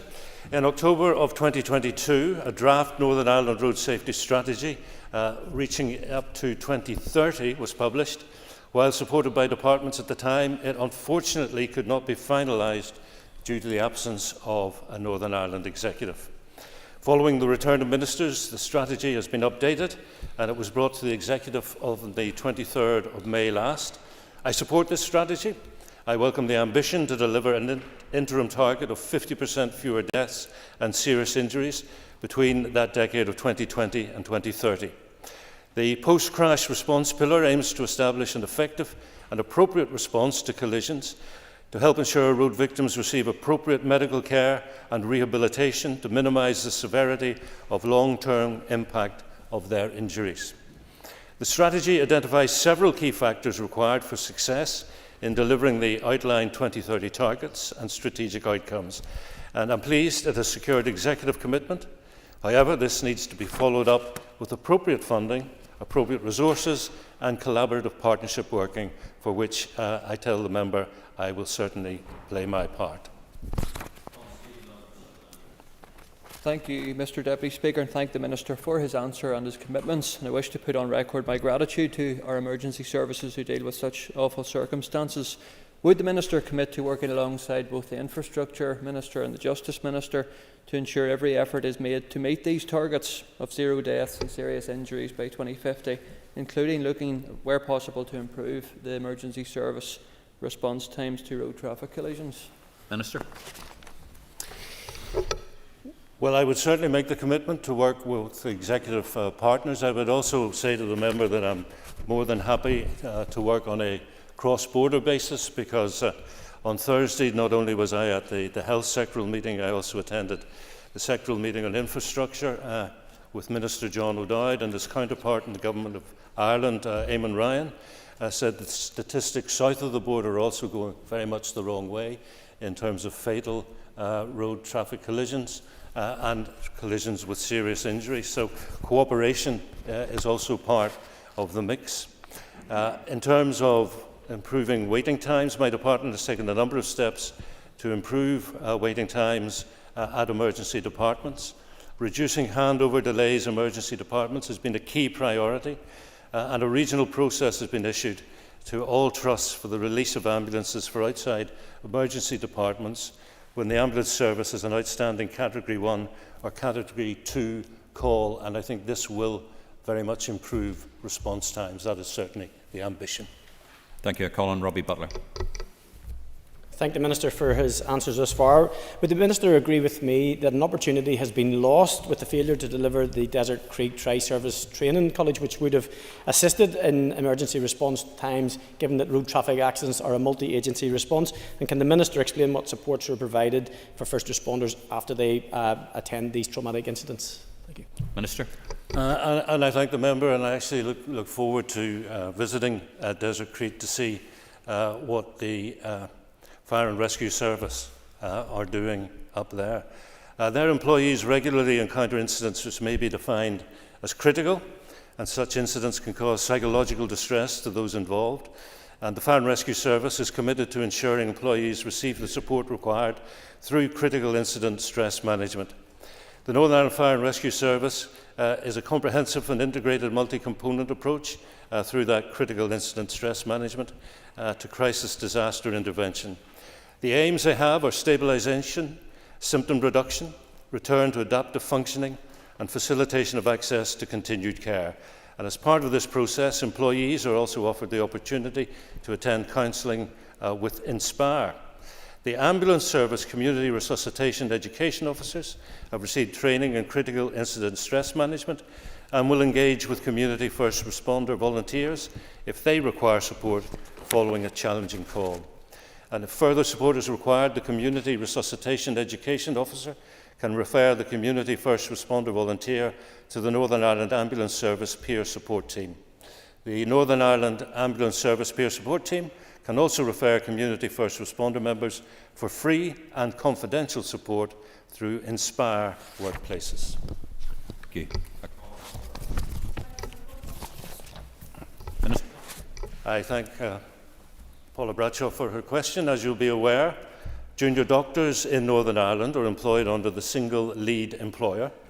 They work in a number of host HSC organisations who are responsible for developing, issuing and monitoring the working patterns and rotas of junior doctors. Under the current guidance, it's recommended that trainees receive their rotas a minimum 6 weeks prior to taking up post. The Northern Ireland Medical Dental Training Agency is responsible for providing the postings to host organisations following the completion of their recruitment campaigns. NIMDATA has confirmed that all allocations for August of this year have been released to employing organisations, giving adequate notice to enable HSC trusts to prepare and to issue their rotas. I've been advised by the host organisations, the trusts, that they're making every effort to provide their junior doctors with rotas 6 weeks prior to the trainees taking up their posts. They have, however, advised this is not always possible due to vacancies appearing on the postings at late notice. In cases where the host organisation is unable to provide a rota within the recommended timeframe, they state that they advise the trainees and will, where possible, provide an indicative rota. I call on Paula Bradshaw for supplementary. Thank you, and thank you, Minister, for the response. I suppose when you engage, and I'm sure you have on many occasions since you've taken up post, with the junior doctors, that they have a long list of issues that they would like to see resolved, not least in relation to their pay. I'm just wondering, could you give an outline of how you've engaged with them since coming into post? Thank you. Minister. And I thank the member. Indeed, I engaged with them before coming into post when I was the Assembly Private Secretary to Minister Swan. More recently, I've written to all 3 branches of the BMA and invited them to meet with me to discuss the issues that the health service is facing and how we can move forward together. I've also advised that I wish to meet all 3 branches together. In terms of the Junior Doctors Committee, they've written to me separately, and I hope to meet with them also shortly. I've reiterated my offer of arbitration, and I've confirmed my desire to see a revised contract and terms and conditions for junior doctors as a way to secure any additionality to the pay bill. The Junior Doctors Committee have stated that their current mandate is for pay and that contract negotiations are something they'd consider once a reasonable pay offer and commitment to full pay restoration has been given. One of the non-pay issues that I believe we can make good progress on is in meeting the good practice requirements of delivering those rotas within the 6-week timeframe. There are other non-pay issues that I'm keen to discuss as a way of improving the working lives of junior doctors. So, in brief, I say to the member, we seem to find ourselves in a situation that for me is a model illustration of why we need arbitration processes. So again, I take this opportunity, Deputy Speaker, to encourage the BMA Junior Doctors Committee to engage in those terms. Thank you. I call on Liz Kimmins. And I thank the Minister for his answer in relation to this issue. However, I think the fact that we're still talking about non-pay issues as the predominant factor concerns me, as the BMA have said very clearly that they need to see an offer in terms of pay. If this doesn't work, Minister, what is the next steps in this process? Because we need to find a resolution and we need to find it urgently. Minister. Well, I thank the Chair for her comments. Next steps are difficult because, as I said to Mrs. Bradshaw, we're in a classic situation where I think arbitration is the only way to go forward. If I were, as Minister, to go forward with the BMA Junior Doctors Committee on their terms, which is purely to discuss pay, there would be no guarantee, of course, that we would reach a mutually agreeable resolution, particularly given the budgetary constraints that I'm operating under. But the other point would be, how repercussive would it be to reach a pay agreement with the junior doctors, given the sort of quantum that they wish to achieve in those negotiations? So I can only say that I'm not currently looking at a plan B. What I'm doing at the moment is really encouraging them to sit down with the department and engage in meaningful, constructive and arbitration. Colin Newland-McAllister. Minister, I don't understand how you can arbitrate on something where you're saying no already before you enter into such arbitration. So I think you've just outlined that the Department Health's perspective is that there will be no discussions around pay unless you get discussions around contract. As the Minister, it would be incumbent upon you to actually sit down in a meaningful way with just pay on the table as well, without saying no. So what is there to negotiate if you're already saying no? Well, I thank the member for her question. It is the terms and conditions of employment. It is the rotas. It is all the wraparound that is involved with being a junior doctor. And I don't for one moment think that junior doctors want to be junior doctors just because of the salary band that it offers. I think it's a vocation. I think they probably have very good ideas about how to improve the National Health Service, how to improve productivity, how to achieve better outcomes. There is an awful lot to discuss, and I think it is perfectly reasonable to say that the department is willing to discuss pay within the envelope of their terms and conditions, and that we would do so in a manner of independent arbitration. Thank you. Colin Harry Harvey. Thank you, Deputy Speaker. I'll be question 5, Minister. Thank you. Thank Mr. Harvey for his question. I am aware of the workforce challenges that exist across health and social care, and I welcome the Royal College of Radiologists' report. I have already agreed to meet representatives to discuss their findings in some detail. The College is an important stakeholder in delivering effective cancer and imaging services for our population, and my department is committed to developing cancer and imaging services for all the people of Northern Ireland. Following on from the cancer strategy, by this year we will have invested £10.88 million to stabilise HSE's Trust's oncology and haematology services. This will increase the number of funded posts relating to oncology and haematology, including clinical oncologists. Specific cancer pathways are currently being developed, which will inform future strategic workforce planning to address workforce requirements for clinical oncologists and other professionals. The active expansion of multidisciplinary teams is a key part of our overarching programme to reform health and social care. With respect to imaging services, my department and the HSC are taking forward a proposal for a multi-professional imaging academy for Northern Ireland.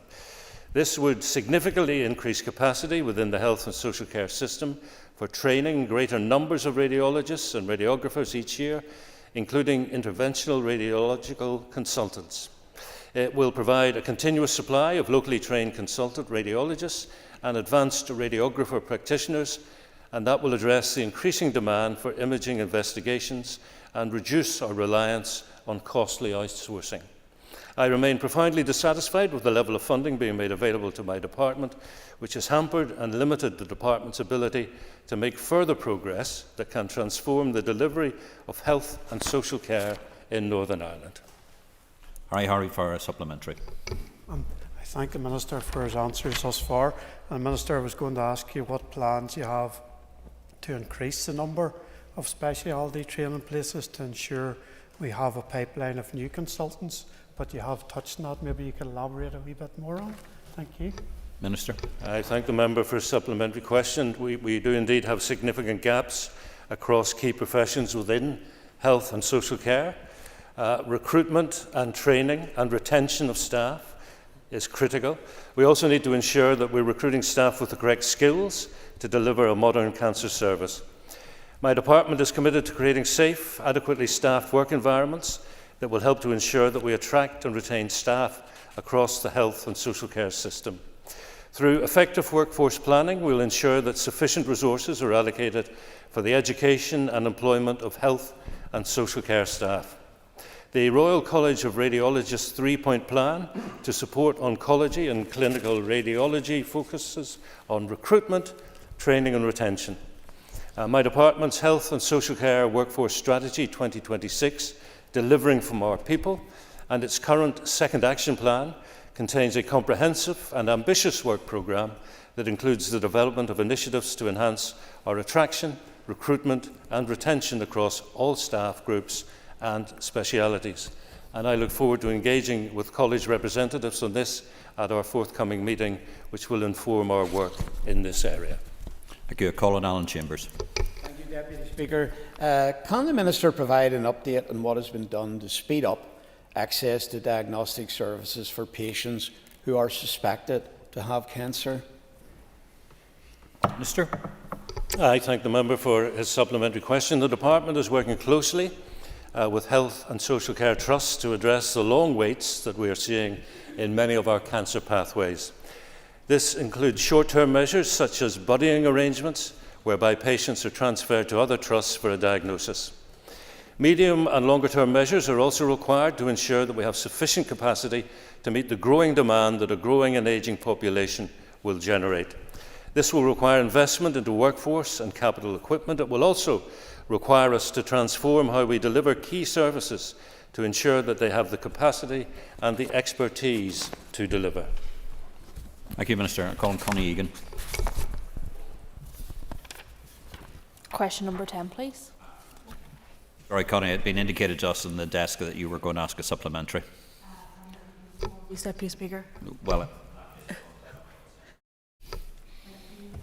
Deputy Speaker. Minister, I know that you will agree with me that early detection for cancers is extremely important, and recently I met with Cathy Brokenshire, the wife of the late James Brokenshire. We don't have early screening for lung cancer in Northern Ireland, despite it being one of our most prolific killers of people with cancer.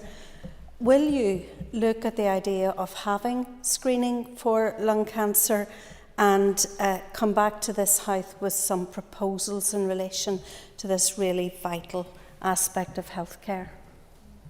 Minister. Well, I thank the member for her question, and yes, I will commit to taking that away and discussing it with colleagues in the department. I think it is a gap that I agree with her. Not only exists, but needs to be closed for the sake of our people. Thank you, Minister. Colin Sinead McLaughlin. Question number 6, Minister. Minister. I thank the member. So the Health Inequalities Annual Report, which was published by my department on the 27th of March this year, highlighted the scale of inequalities that continues to exist.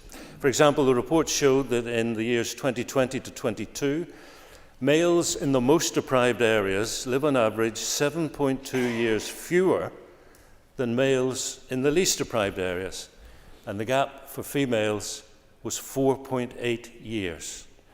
This a quarter of the way into the 21st century. Inequalities in health outcomes primarily arise because of inequalities in the conditions in which people are born, grow, live, work, and age. For example, research has shown only 20% of health outcomes are driven by the clinical care we receive, with the rest of the percentages related to the socio-economic and physical environment in which people live, and also by a range of health and lifestyle behaviours or choices. Making life better is the overarching strategic framework for public health through which the Executive committed to creating the conditions for individuals, families and communities to take greater control over their lives and be enabled and supported to live healthier lives. The framework is underpinned by a range of public health strategies which focus on specific issues such as substance use, suicide prevention, tobacco use and obesity prevention. It's further complemented by the integrated care system for Northern Ireland, which is underpinned by both a population health and outcome-based approach. Reducing inequalities in health is a huge challenge. It needs continued, sustained collaboration across departments and agencies, including local government, the community and voluntary sector, and with communities themselves to address the factors which impact on health and well-being locally and regionally. You'll be aware of my recent statement in the Chamber that health inequalities will be one of my main areas as Health Minister, and I hope to be able to update the Chamber soon on an initiative. Sinead McLaughlin for a supplementary. That answer. There's also 11 to 15-year gap in healthy life expectancy between the most deprived areas and least deprived areas. The rate of drug abuse is 145% higher in the Western Trust than the Trust average. We really need interventions that are directed towards those areas that are most deprived. And do you agree that the activity in your department goes hand in hand with economic performance? And how can we have confidence that regional inequalities can be tackled if the two departments are not working together in relation to regional balance? Minister. And I thank the member for her question. I think there are two areas here. There's the question of tackling areas of deprivation, and then there's also the question that the member raises about regional inequalities, and I'm certainly up for tackling both. I am working with departmental officials, as I say. I hope in the coming weeks to advance the initiative I want to bring on in terms of tackling health inequalities. Indeed, I have a meeting with senior officials scheduled for later this afternoon, where we take the next step in developing those proposals. And it's basically about, no matter where the area of deprivation is, that we take one or two, and we take services that already exist, and we put them into a programme, and then we target those areas. We kind of flood them with information and with services in the hope that we will have an impact. And if we do that, I believe other areas which suffer from severe health inequalities will look at what's been done elsewhere and say, I would like a slice of that cake.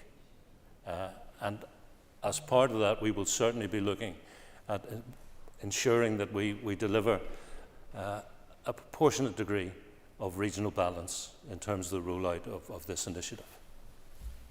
Call on Linda Dillon.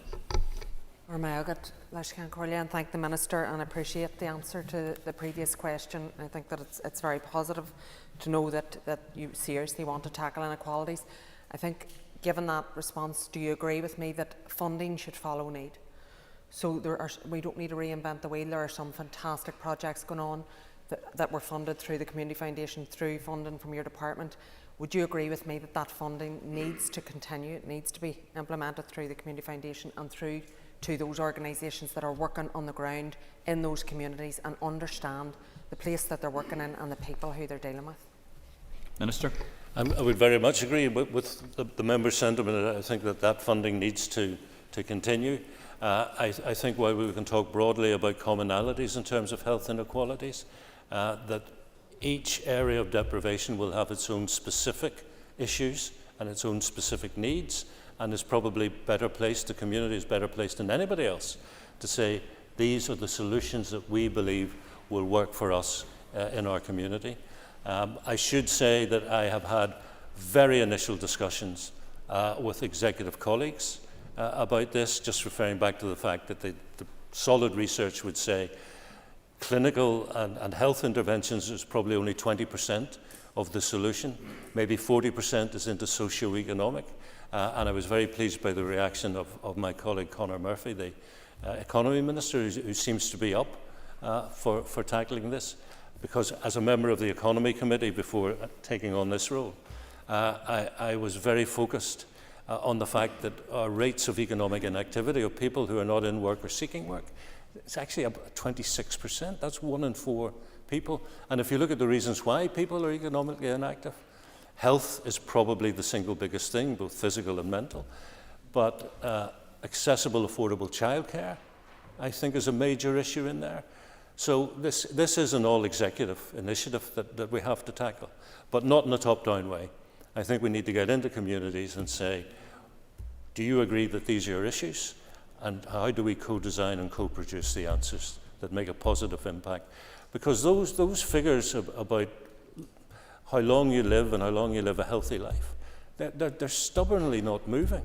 The dial isn't moving, and we've got to change that dial. And to do it, it has to be a cross-departmental, all-government initiative.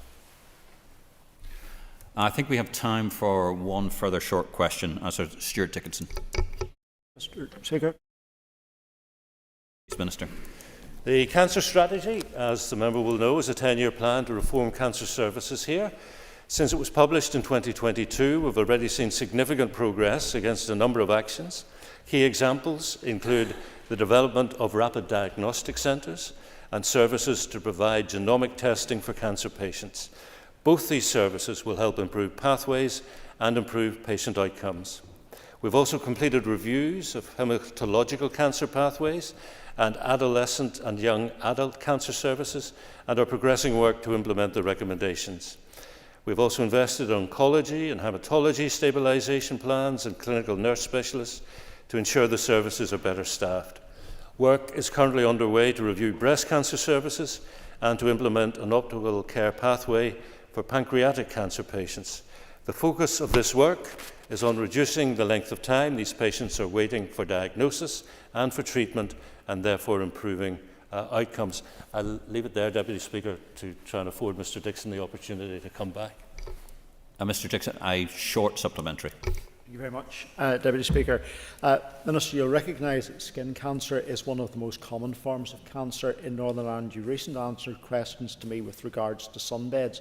Would you agree with me that sunbeds are, as MPs in the House of Commons have described, killing machines, and what action will you take to ban them?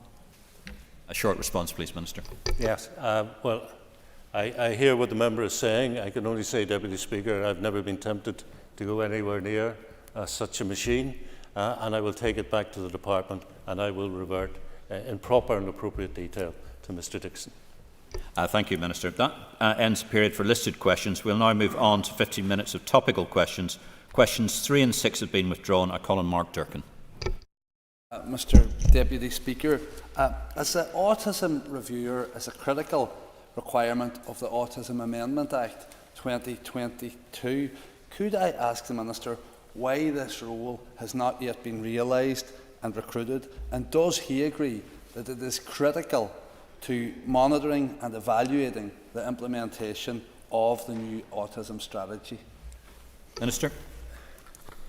I thank the member for his question. I'm fully aware of the responsibility to appoint an independent autism reviewer, and I acknowledge the significant role the post will bring for autistic people and for their families.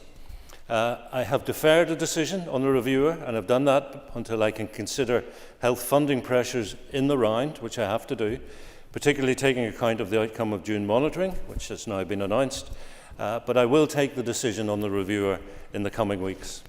I recognise the importance of ensuring all people with autism, or those waiting on an assessment for autism, their families and their carers, can all receive the right access to services.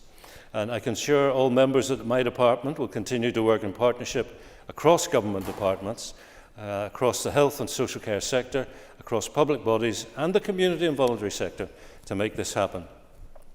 Whilst the monitoring and reporting role will be fulfilled by the independent autism reviewer in adherence to legislative requirements, until this appointment is made, the Department of Health will commit to this role.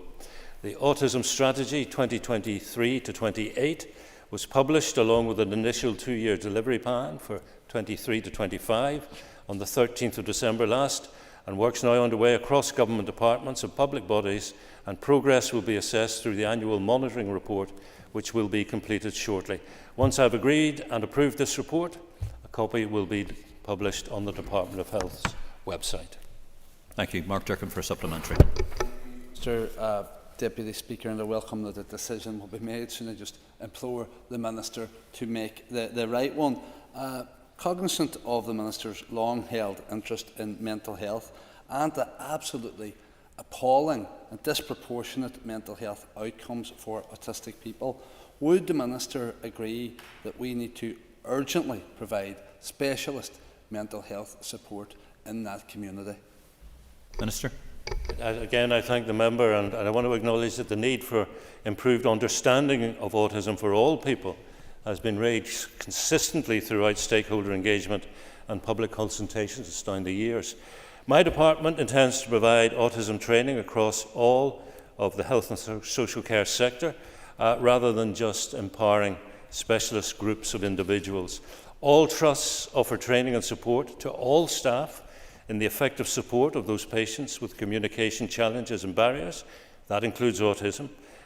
When they are accessing services, support staff need to be more aware.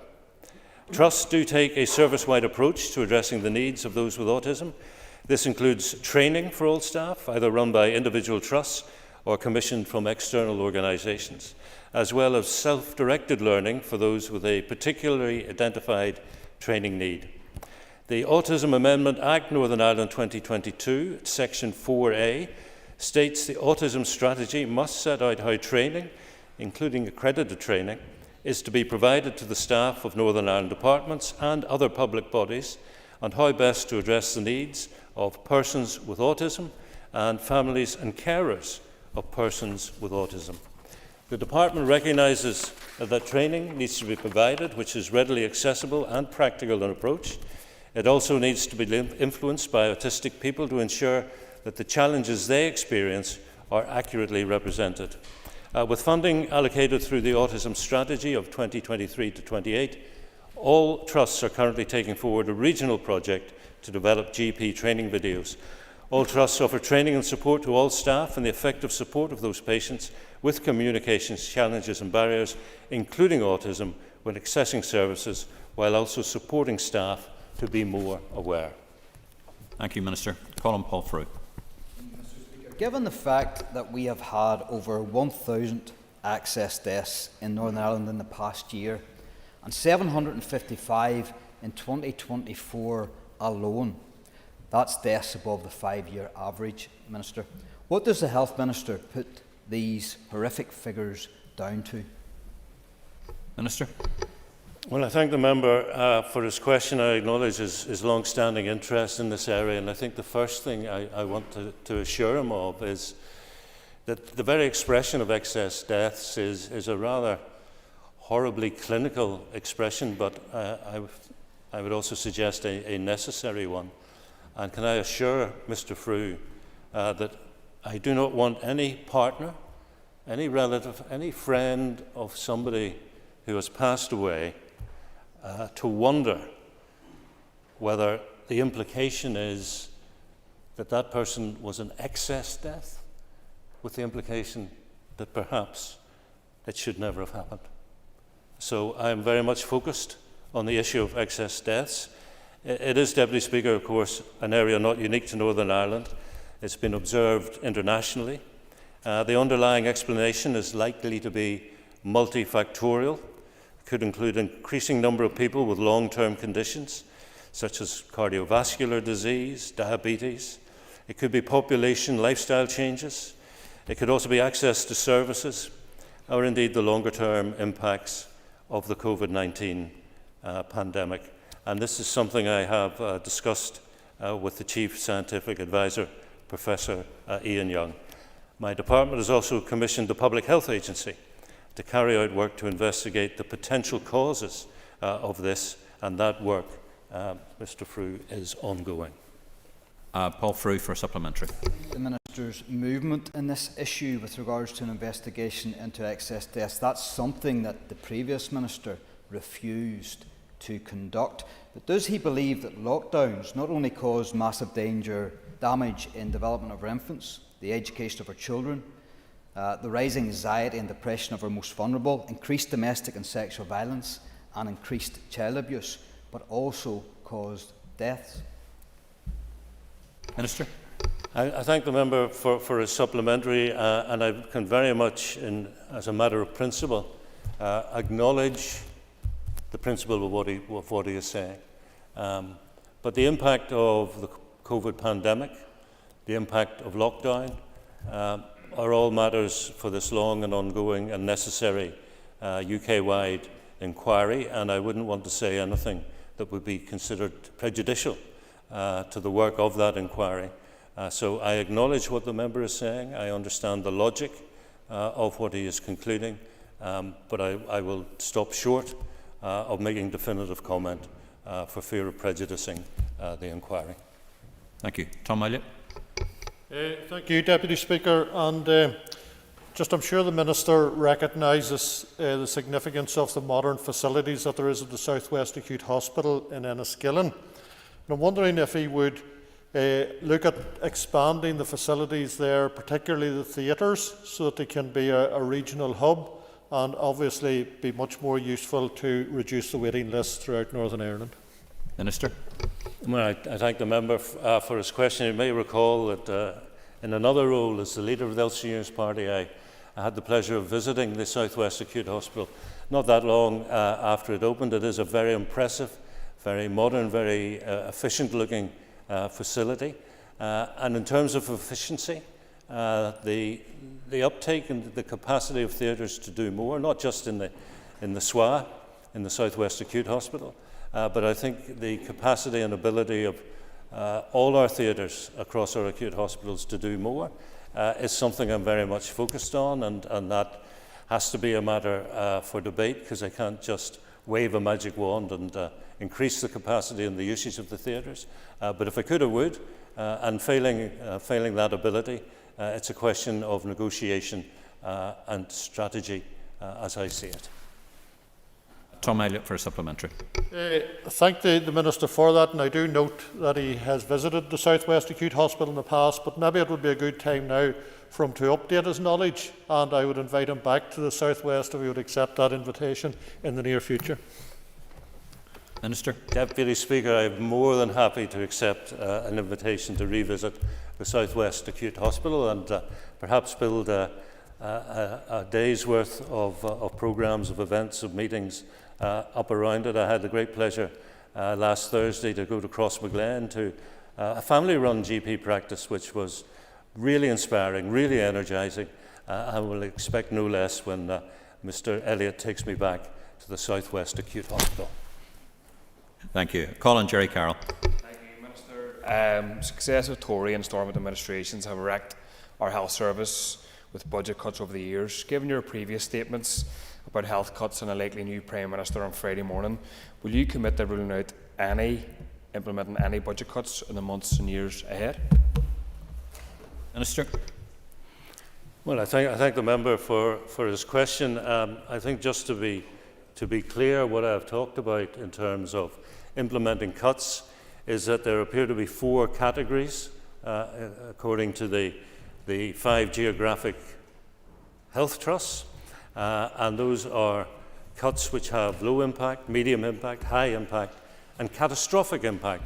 And what I have said is that I am not willing to implement cuts which have a catastrophic impact, because that will do real damage to our patients. That represents real, serious, significant and, to my mind, unavoidable harm, and that's not for me.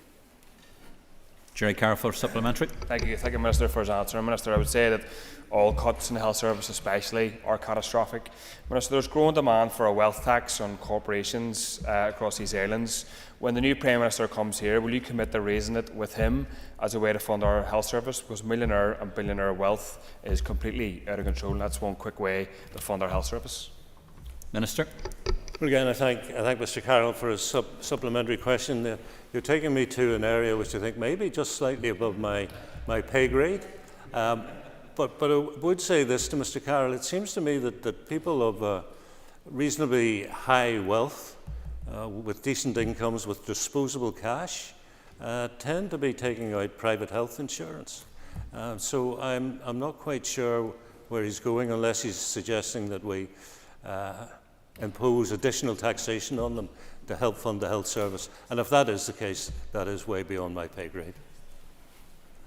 Thank you. That concludes health questions. The Assembly will take its ease while we change over the top table, ready for the Minister's question.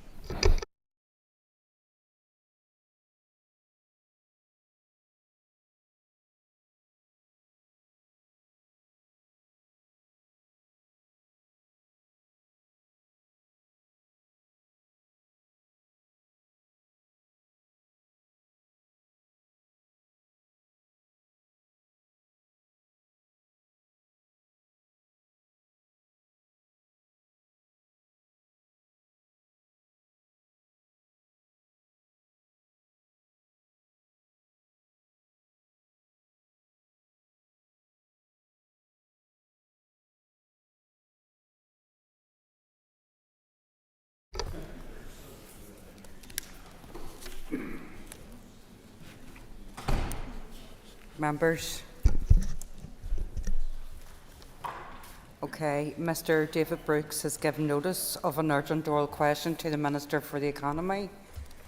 I would remind members that if they wish to ask a supplementary question, they should rise continually in their places. The member who has tabled the question will be called automatically to ask a supplementary, followed by a member who has tabled the question on the same subject. So, Clerk, please read the motion or the question. To ask the Minister for the Economy for an update on his engagement with Spirit Aerosystems and Airbus, following reports that Airbus will take over the part of the Belfast operations. Call on the Minister for the Economy. Following this morning's announcements, I am committed to supporting Spirit Aerosystems in seeking the best outcome for our economy and the workforce based here. I have spoken with senior management at the company and with Boeing to assure them that we will explore all avenues for sustaining the operations and employment here. I will continue to engage with the company and the unions on the acquisition. I work with key stakeholders to ensure that the future status of the highly skilled workforce is protected. I call on David Brooks for supplementary. Thank you, Madam Principal Deputy Speaker, and I thank the Minister for his answer. I also put on record an interest in that my brother is employed by Spirit Aerosystems. The Minister will recognise today's announcement will add a sense of nervousness to the Spirit's highly skilled workforce. Can he outline what engagement the Executive plans to have with the UK Government, InvestNI and others in order to secure the preferred outcome of Airbus taking ownership of the Belfast operations in their entirety?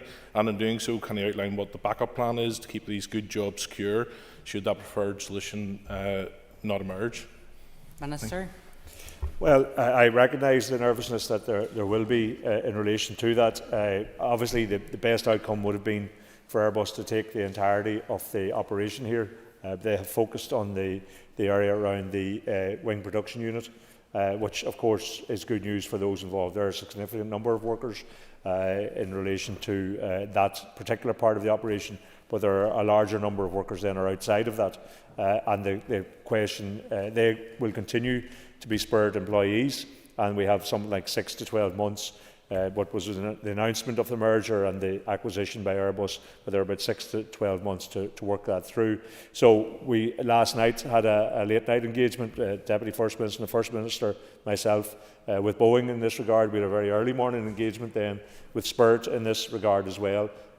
We are intending to reach out, I'm hoping actually perhaps this week, to reach out to the department in London, but certainly with an incoming government on the other side of this week, we have clearly intended to reach out there as well, and we will continue to engage. There is a recognition by Boeing and by Spirit and indeed by Airbus that there's a very highly skilled workforce here, that they have been performing remarkably well, that there is room for growth in the aerospace industry, that Boeing previously did an awful lot. As a matter of fact, most of its outside of the United States work was done here.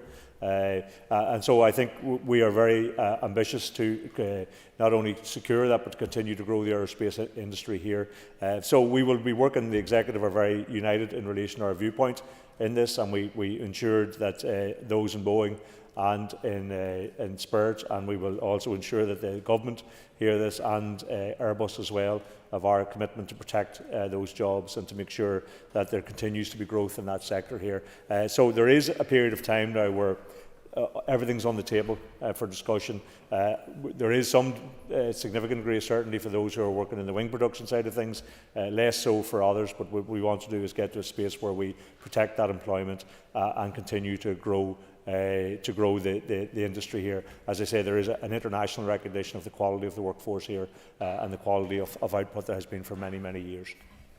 Call Peter McReynolds. For coming to this chamber today.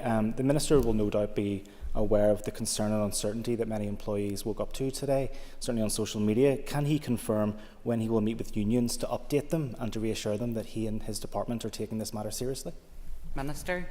Well, I have met the unions already in relation to this, and I'm very happy to meet them again whenever they wish. They will know, as we know, that this is now the announcement of the beginning of a process which will roll on over a period of months. What we need to do is make sure that all of the key players in that understand the importance of the workforce to our economy, to the community that lives here. I think that's already landed with certainly with both Boeing and Spirit, we're in that space anyway. But so we have pledged, Boeing have pledged to be partners with us in the next period of time.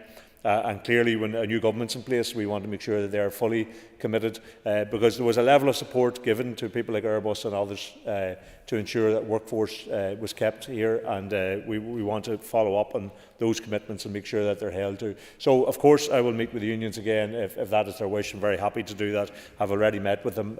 They were aware that this process was beginning, and of course they wanted, like ourselves, to protect the jobs and the skills and the employment that are on that site.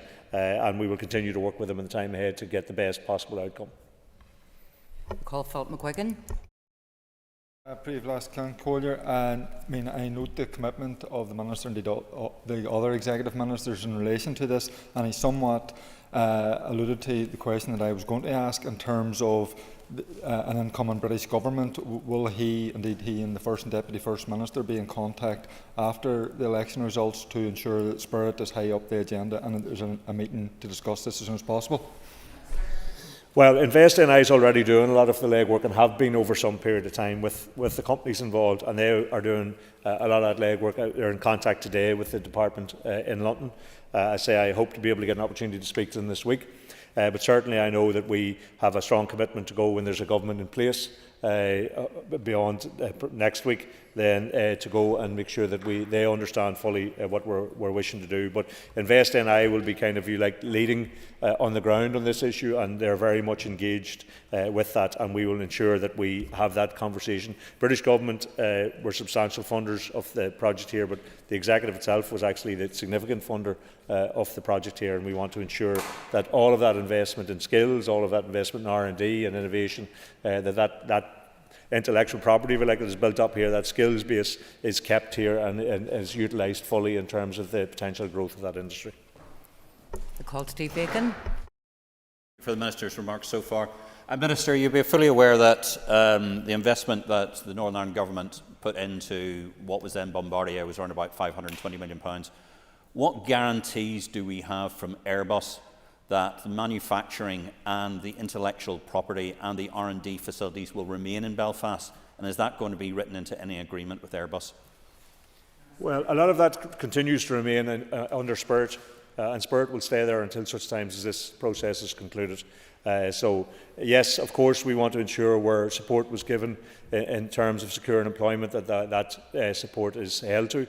And we will get the opportunity to talk to Airbus. What Spirit want to see and what we want to see is, if it's not Airbus or if it's not Boeing, that we get a responsible owner that takes over the remainder of the operation here, so that it can continue to be developed in the way it has been developed, and those skills and all of that know-how and talent can be put to full use, as I say, in the context, as Boeing have informed us, of a growing industry, an industry which is getting back to where it was pre-COVID and continuing to grow. Call Sinead McLaughlin. Thank you, Minister. You've already really alluded to most of what I would like to ask you. But in relation to InvestNI taking the lead in this area, will they be pushing forward or the unique position that we have and the competitive advantage that we have here in Northern Ireland in relation to dual market access for their particular expertise? Well, they will be pushing all of the buttons that we can possibly push in relation to this. As I say, the main attraction that we have here is that we have a very highly skilled workforce, and one with a very significant number of years in this area that has won multiple awards in terms of its innovation and the work that it brings to this general aerospace, and a very significant supply chain, which again is very well versed and very skilled in that regard. So that's probably the primary attraction at the moment, but certainly if there are other advantages in terms of dual access and anything else, and that is attractive to making sure that we get the right ownership for the remainder of the business there, whether that is Airbus itself or others, that we get the right ownership for that, then we will be deploying all the arguments that are available to us. So there's no other people. Sorry, Matthew O'Toole. Sure, it wasn't personal. Minister, just in relation to the previous question, I do just want to push you specifically on dual market access, because Airbus is basically a pan-European company. They have operations all over the continent. There really is, I think, a specific opportunity for those very talented workers you talked about to be part of a wider supply chain. So can I just leave with you and suggest that it really is important that yourselves in the department and Invest really push this dual market access, because it might be that we can grow the workforce here, given the ability we have to move stuff across the continent and into the UK market too. Yes, and I mean that's the ambition. It's not just to secure the workforce here, but actually grow the workforce. And the indications are that in the industry, that growth is possible in the time ahead. And so we want to be in the space that can do that. What we need is, if you like, a strategic owner of the business, somebody that is engaged, whether that is across Europe or across the States and the rest of the world, but that we need a strategic owner which has the same ambition as we have, which is to employ an already skilled workforce and to add to that in the time ahead.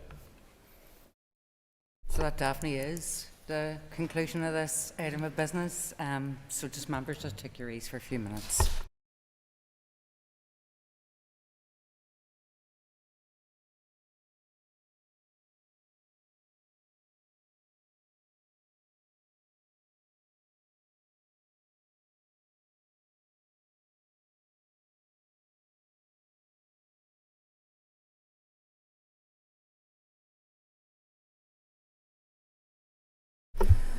Okay, members, we're going to continue the debate into the supply resolution. And our next person who's due to speak is Paul Free. Speaker, and again I rise, I suppose, to welcome the progress that has been made in this regard with regards to a budget. It's been a long time coming. We understand why it's taken so long. And we understand the procedures that have been met to get to here, not least the 65% vote on account earlier on in the year that allowed that wee bit more flexibility. And I'm glad that we now have a budget bill before this Assembly tomorrow, before we go into recess. I think it would have been a very bad place if we as an Assembly had not had sight of that budget bill number 2 until September. So I welcome progress, and I thank the Finance Minister for that progress. And of course, what we hear time over time, not only from the Finance Minister and her department, but that this is a very challenging budget, and we're in a very challenging environment. And I guess we can all agree that that is the case, and we all can agree that we have not been funded in the most ideal model in recent years, and we have had success, which I welcome and acknowledge, with regards to a needs-based funding framework and being funded by relative need of 124%. That is essential going forward. But with that figure, we are still going to hit a cliff edge very soon. So I push the Minister to do all that she can in her endeavours to pursue the Exchequer and the new government, whoever it may be, to ensure that we get funded by need. One of the biggest issues that will face us in future years is not only how we build on our infrastructure and improve our infrastructure, but how do we simply pay people? How we simply pay people what they are worth. Not only what they are worth, but what it's fair to pay them. And if we do not pay people fairly and appropriately, we will see our infrastructure and our services crumble. But we know that pay awards being a massive issue, there's no recurring monies coming from Treasury around pay awards. So we have to fund that recurrently forever and a day. And that is a massive challenge, Speaker. That is a massive challenge. So with all of those challenges, having to pay people appropriately, not having enough money in the first place, an infrastructure that's crumbling, what do we need? It's obvious that we need more money, but we also need better scrutiny. And with that better scrutiny, transformation and reform of our departments and how our services are delivered. And I have yet to see any real progress in those areas, either in this short term so far, but also in the previous term. And that alarms me, Speaker. That alarms me that we don't see that. But worse than that, when it comes to scrutiny, I'm actually seeing a reversal. I'm actually seeing a reversal. Last term, Speaker, we had a functioning of government's miscellaneous provisions bill. And within that, and why I'm so interested in this bill, is because I amended it. I amended it to bring in a clause that adds to the scrutiny. And there is a duty on all departments and they must provide the relevant Assembly Committee with a written or oral briefing on the Department's submission to each monitoring round no longer than 7 days following submission by the Department of Finance. And from what I can see and hear, a lot of the departments have failed in this issue around monitoring rounds. What we have also discovered in the Finance Committee is that most of the scrutiny committees have not had adequate time or presence from officials around their budgetary bids and their positions. So with this more challenging budget and fiscal framework, an environment for which we operate in, it seems to be scrutiny has went down, not up.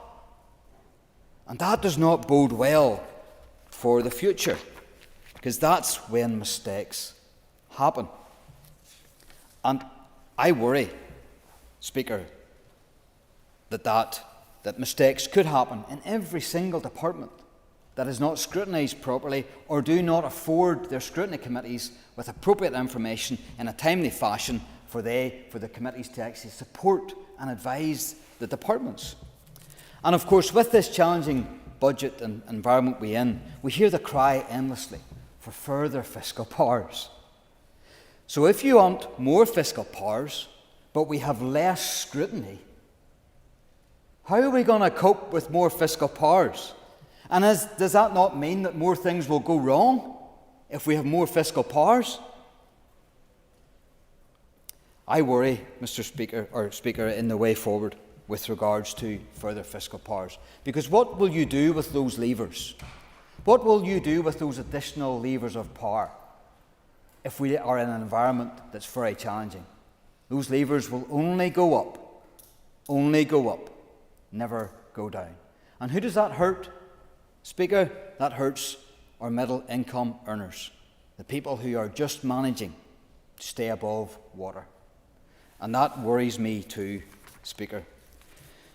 I also worry about the fact that this executive has a member within it who won't support a budget. Two pillars of governance is programme for government and a budget to go with it.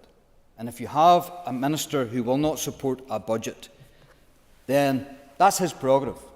But then he should consider his position within that executive so that the executive can move on with one voice. Thank you, Mr. Speaker.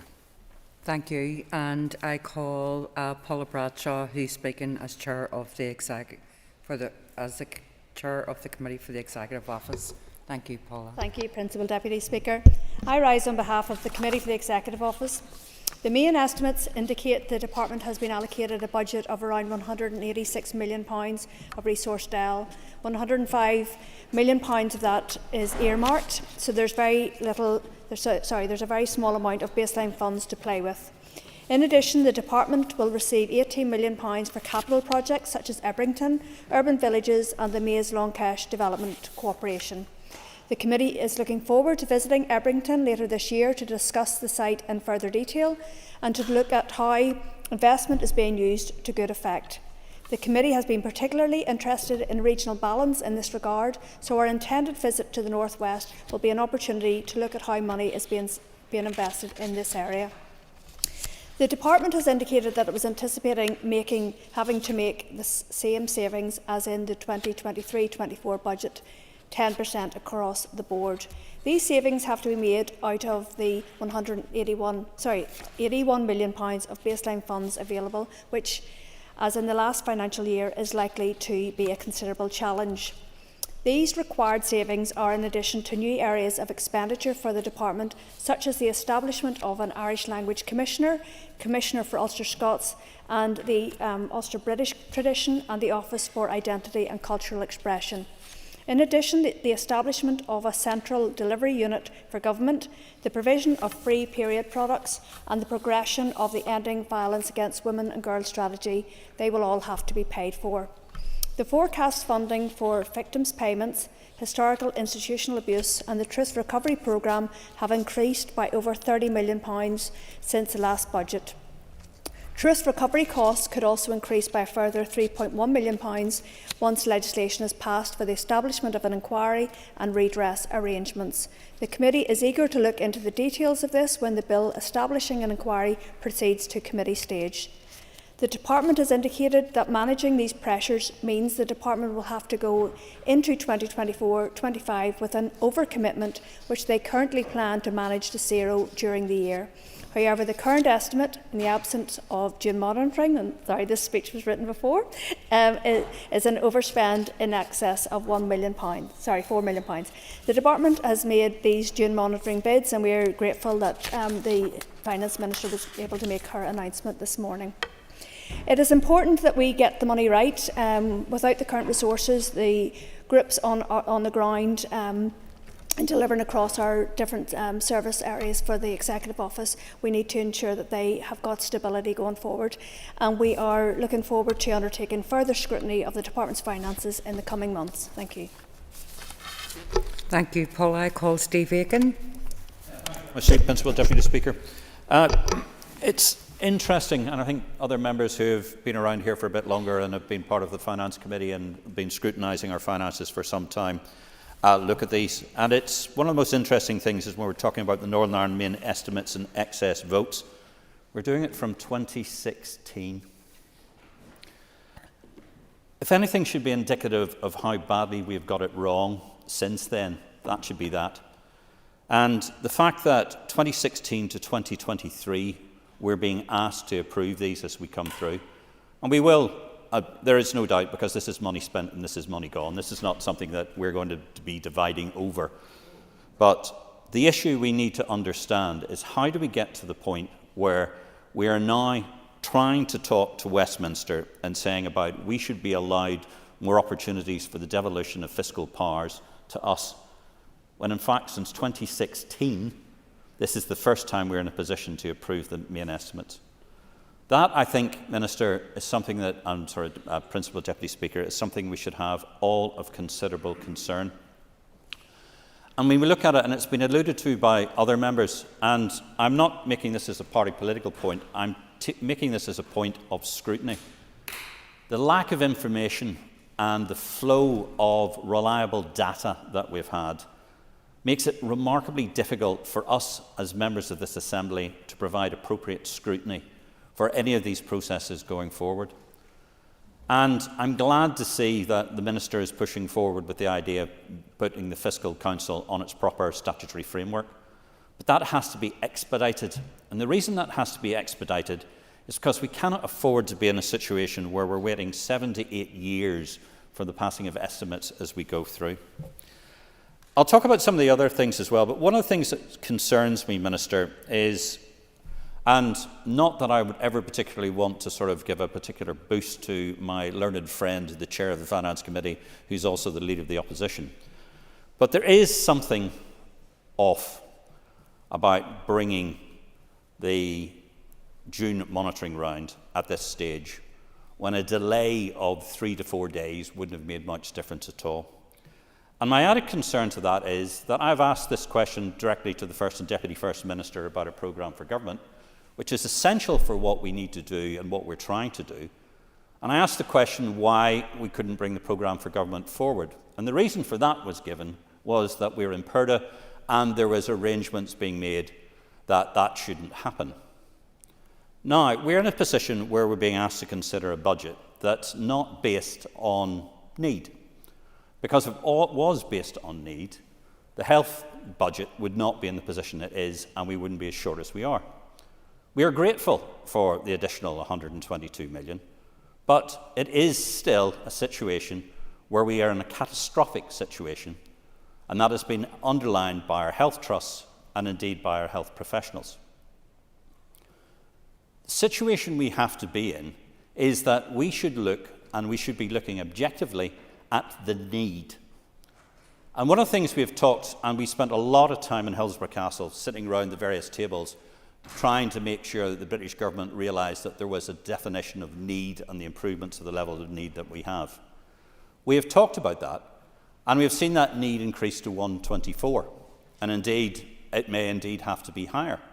I would say it probably will have to be higher.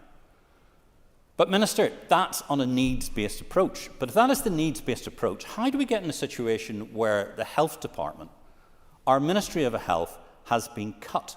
Now, everybody will, and we've heard from Alliance, and we've heard from everybody else, who said, oh no, it hasn't really been cut. Yes, it has. It's been cut by 2.3%, or £187 million.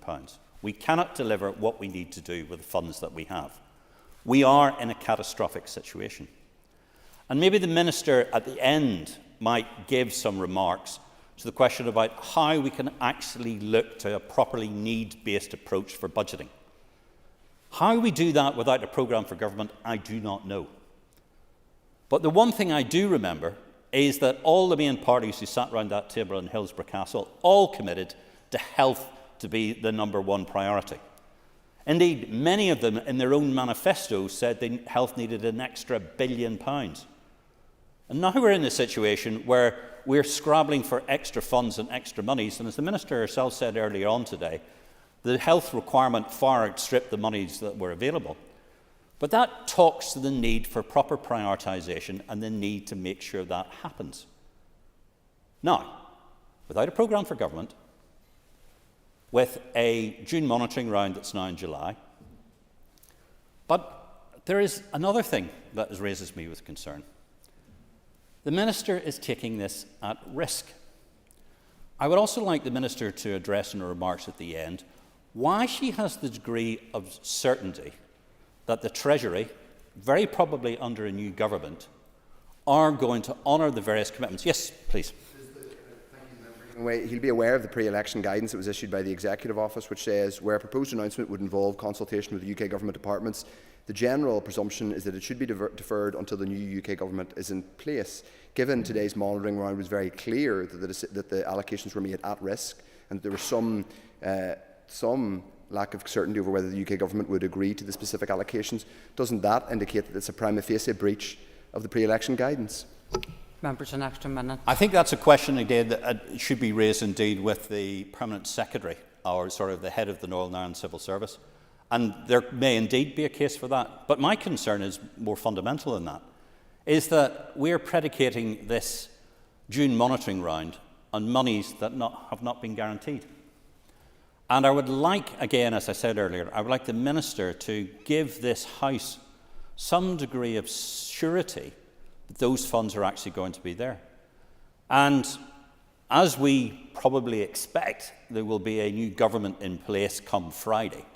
There are already indications that we're moving to probably an early budget, maybe even in September. And if that is the case, what are the plans going forward to be able to make sure that we are able to continue this process? Because we will need another monitoring round.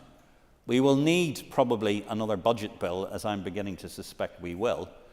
And we do need to have some kind of assurance that we're on top of this. But we can't do that, and I go back to my first point, Mr. Principal Deputy Speaker, and as others have alluded to, we need to have proper data, proper governance, and proper use and flow of information. Because unless we can do our job effectively and scrutinise effectively, we can't help you, Minister, and we definitely can't help the departments. Principal Deputy Speaker, thank you. Thank you, Steve. I call Sinead McLaughlin. Thank you, Speaker. I'm pleased to speak on this issue today, and I think we're all very conscious that this is an important week to consider our public finances as a new government will soon take shape in Westminster. I want to start by saying that we absolutely understand that money simply doesn't exist to do everything that we want to see done, nor to meet the many competing pressures on executive departments. None of us are under any illusion at all about the scale of the funding crisis that faces us. However, that is all the more reason why we must be prudent with public money and strategic in our use of it.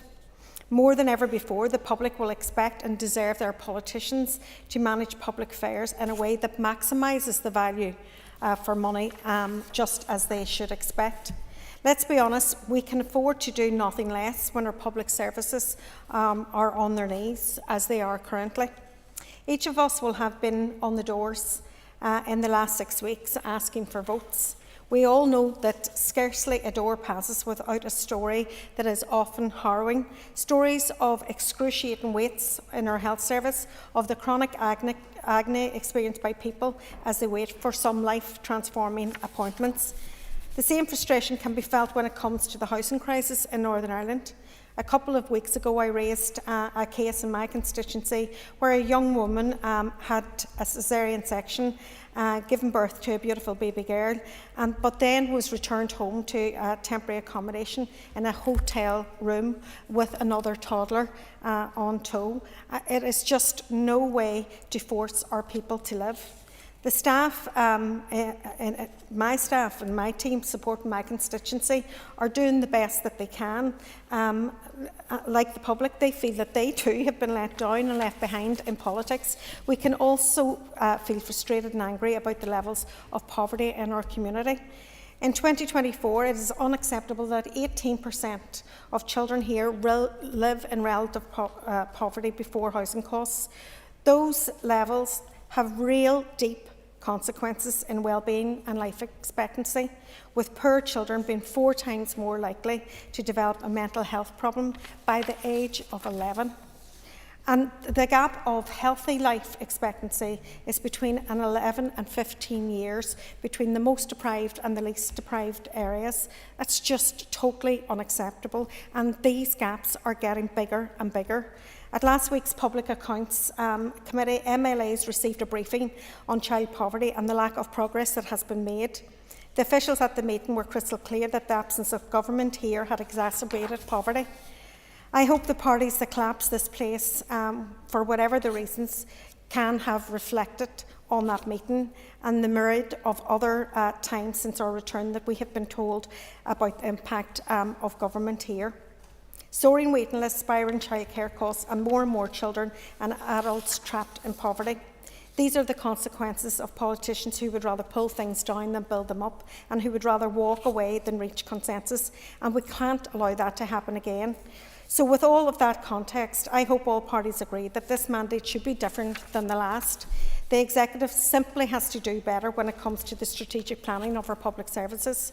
The public understands that not everything can be funded, and they are well used to hard times after this last decade. But we need a better deal and a more strategic approach that prioritises early intervention and an understanding that prevention is better than cure, that will require difficult decisions, but it also will require that the parties to live up to their commitments, to put the plans on the table and then outline how those plans will be prioritised. Accountability and transparency will give confidence to the public that this is a serious government, which understands the gravity of the challenges facing individuals and families in our communities.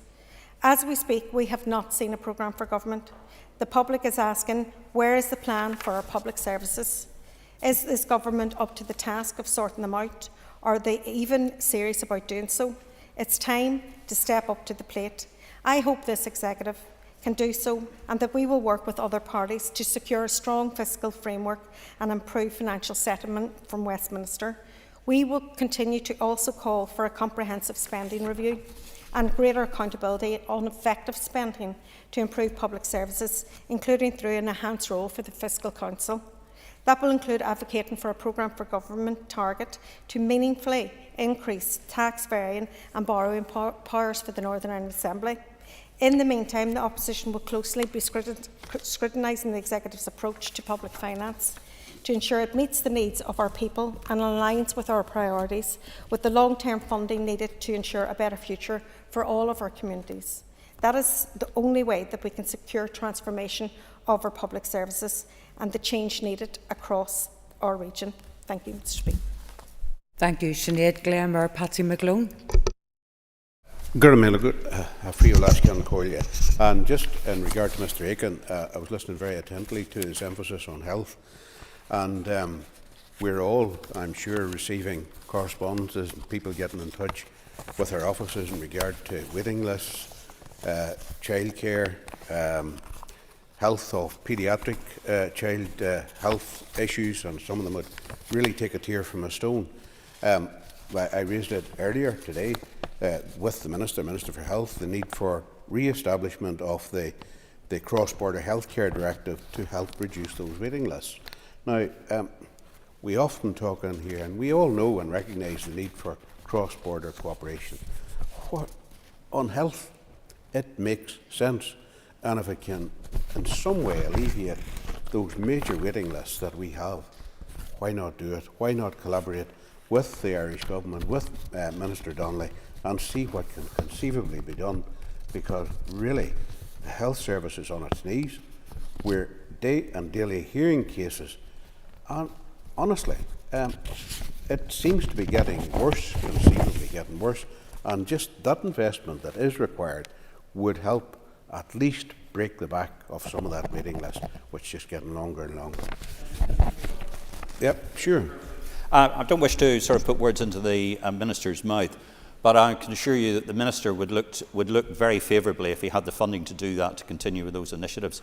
And that is something that they would look to do, because it's not just an all-island health strategy, it's an all-island health strategy to work effectively together. But thank you. Thank you for that, Gura Magat, for your last Concordia. Really, we owe it to our people to do what we humanly can, especially on health.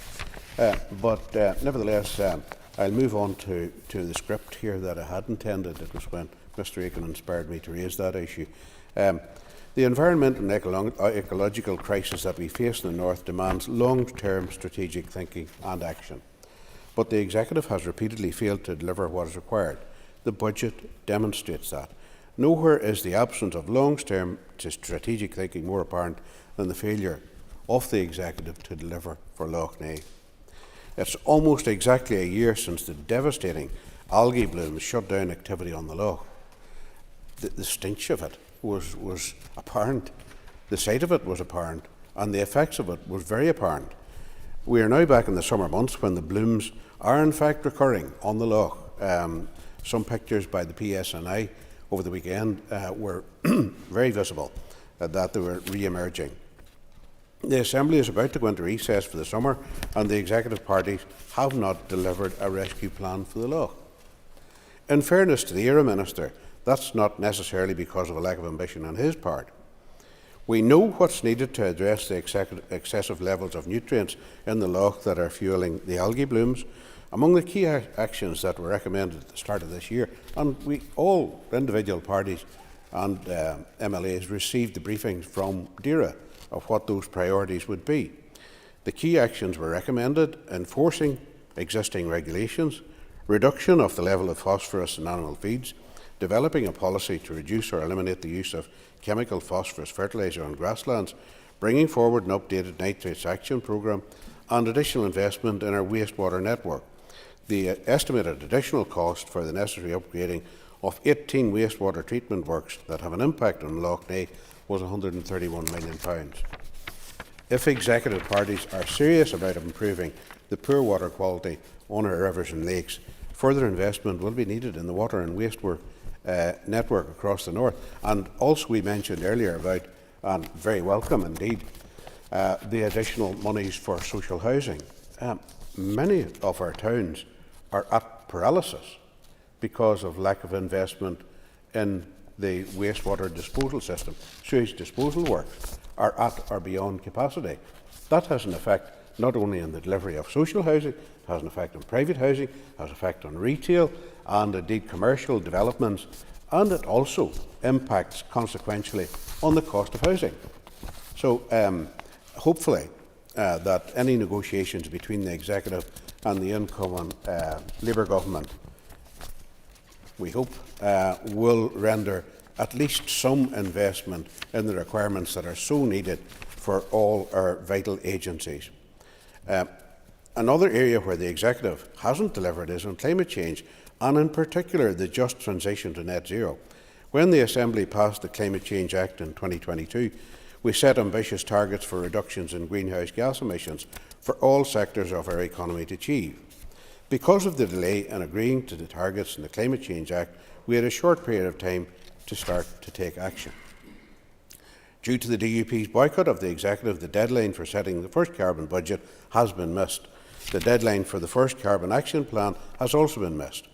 It was recognised that achieving the ambitious targets in the Climate Change Action Act would require advice and assistance to be available for all sectors, and particularly for the agricultural sector. Yet, despite the urgent need to act, the required Just Transition Commission isn't in place.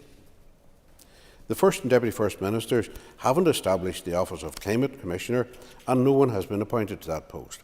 There is also no Just Transition Fund for agriculture to assist farmers to make the necessary changes in farming practice, and that is an absolute requirement to facilitate by way of training, but also to facilitate by way of grant aid that transition and move to new farming and agricultural methods. These are all essential elements of the Climate Change Act that are required if we are to achieve the target of net zero by 2050. The longer it takes to start the process of a just transition, the more difficult that transition will be. It's also vitally important that we define exactly what that just transition is. Yet, not only are these elements of the Climate Change Act missing, but there's still a lack of clarity about that definition. I have raised these issues with the ERA Minister during his appearances at the committee, so I know he is well aware of our party's concerns. As I have repeatedly said, the SDLP is willing to work constructively with the Minister on Lough Neagh on a just transition to net zero and on establishing an independent environmental protection agency. But executive parties really need to work together much more constructively on these and other issues. Otherwise, it's an abject failure to do so. Thank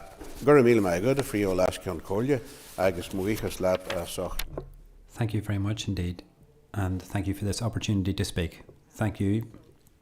I'm now going to call the Minister of Finance, Dr. Caoimhe Archibald, and just to conclude and wind up on the motion, and just to say, Minister, you have up to 55 minutes. The debate today has covered many aspects relating to public expenditure and perhaps a few topics not quite related to that subject. I will, however, endeavour to address as many of the points raised during the debate as I can.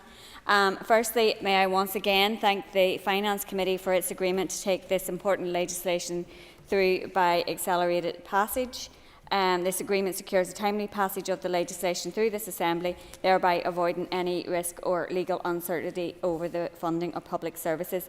So I listened with interest to the debate today, and I'd like to turn to some of the issues raised by members. Matthew Toole has indicated the need for a multi-year budget aligned with a programme for government. And for once I don't disagree with the member. I have stated my commitment to multi-year budgets many times. I am, as the member is well aware, tied to the period of the Treasury spending review, and I have expressed my desire and the need for a multi-year spending review to both the current Chief Secretary to the Treasury and the Shadow Secretary of State. And of course, the prioritisation of funding should be driven by an agreed programme for government. But as with many things, it's important to get that right, not just to do it quickly. And to be clear, neither a multi-year budget nor a programme for government will remove the financial pressures that all of our departments are facing, nor does the absence of a PFG mean that funding is not being prioritised. Every time I bring recommendations to the Executive, they are being prioritised on the allocation of the finite resources available to it. The Leader of the Opposition has once again made clear his view on the agreement of the June monitoring round today, which I will also reiterate I don't accept or agree with. I have been clear, having considered the pre-election guidance, the view of myself and that of my department, as the member well knows, because he's had briefings from my most senior officials in the last 2 committee sessions, is that June monitoring is normal and routine business of the Executive. It happens every year. This is a Westminster election and it shouldn't prevent business being done here in the Assembly and the Executive. Given the financial pressures facing departments, it was essential that clarity on any additional funding was provided as soon as possible. And knowing that funding was available for allocation, I could not stand by while departments took decisions with potentially adverse impacts on services that could have been avoided if additional allocations had been agreed. And I believe it was important to give departments certainty to plan, but also to those relying on the services delivered by those departments and those workers delivering the services certainty, whether that's in our schools, our hospitals, our universities. So I have considered the guidance and I was satisfied that we could continue to act. Ms Forsyth noted the Department of Finance did not commission estimates memorandum from departments. The purpose of the memorandum was to provide users of the estimates with greater understanding of the information contained within the estimates. However, the review of financial processes and the increased detail and clarity now included within the estimates, including on issues such as contingent liabilities, items relying on the sole authority of the Budget Act and so on, it was felt that the production of a separate estimates memorandum would no longer be needed and indeed would represent duplication. However, if this is something the committee would find helpful in terms of their scrutiny of departments' spending proposals, officials would be happy to commission this document moving forward. Mr Elliott had raised some issues in relation to the Department of Agriculture, Environment and Rural Affairs budget. He had indicated it was lower this year than last year. Mr Elliott had compared the net resources required, which includes both the annually managed expenditure, which is outside the Executive's control, and also ring-fenced non-cash items such as depreciation. It would not be appropriate to compare these two figures. Within the 23-24 figure, for example, is an AMI provision of some 118 million. With the majority of which relates to a requirement for remediation works at an illegal waste site by the Environment Agency. DERA's non-ring-fenced resource DEL opening budget is in fact 6.1% higher than the non-ring-fenced opening budget for 23-24 when earmarked items are removed. This is a more meaningful comparator of a department's ability to fund day-to-day services. Owen had raised in his contribution around the sole authority of the budget as well, and this is something that I expect will begin to be addressed in coming months. Obviously, the absence of the Executive and an Assembly had prevented the Assembly legislating for some of these functions in the normal way previously. Mr Frew and I think Diane Forsyth had also referenced the pending cliff edge at the end of the 25-26 financial year.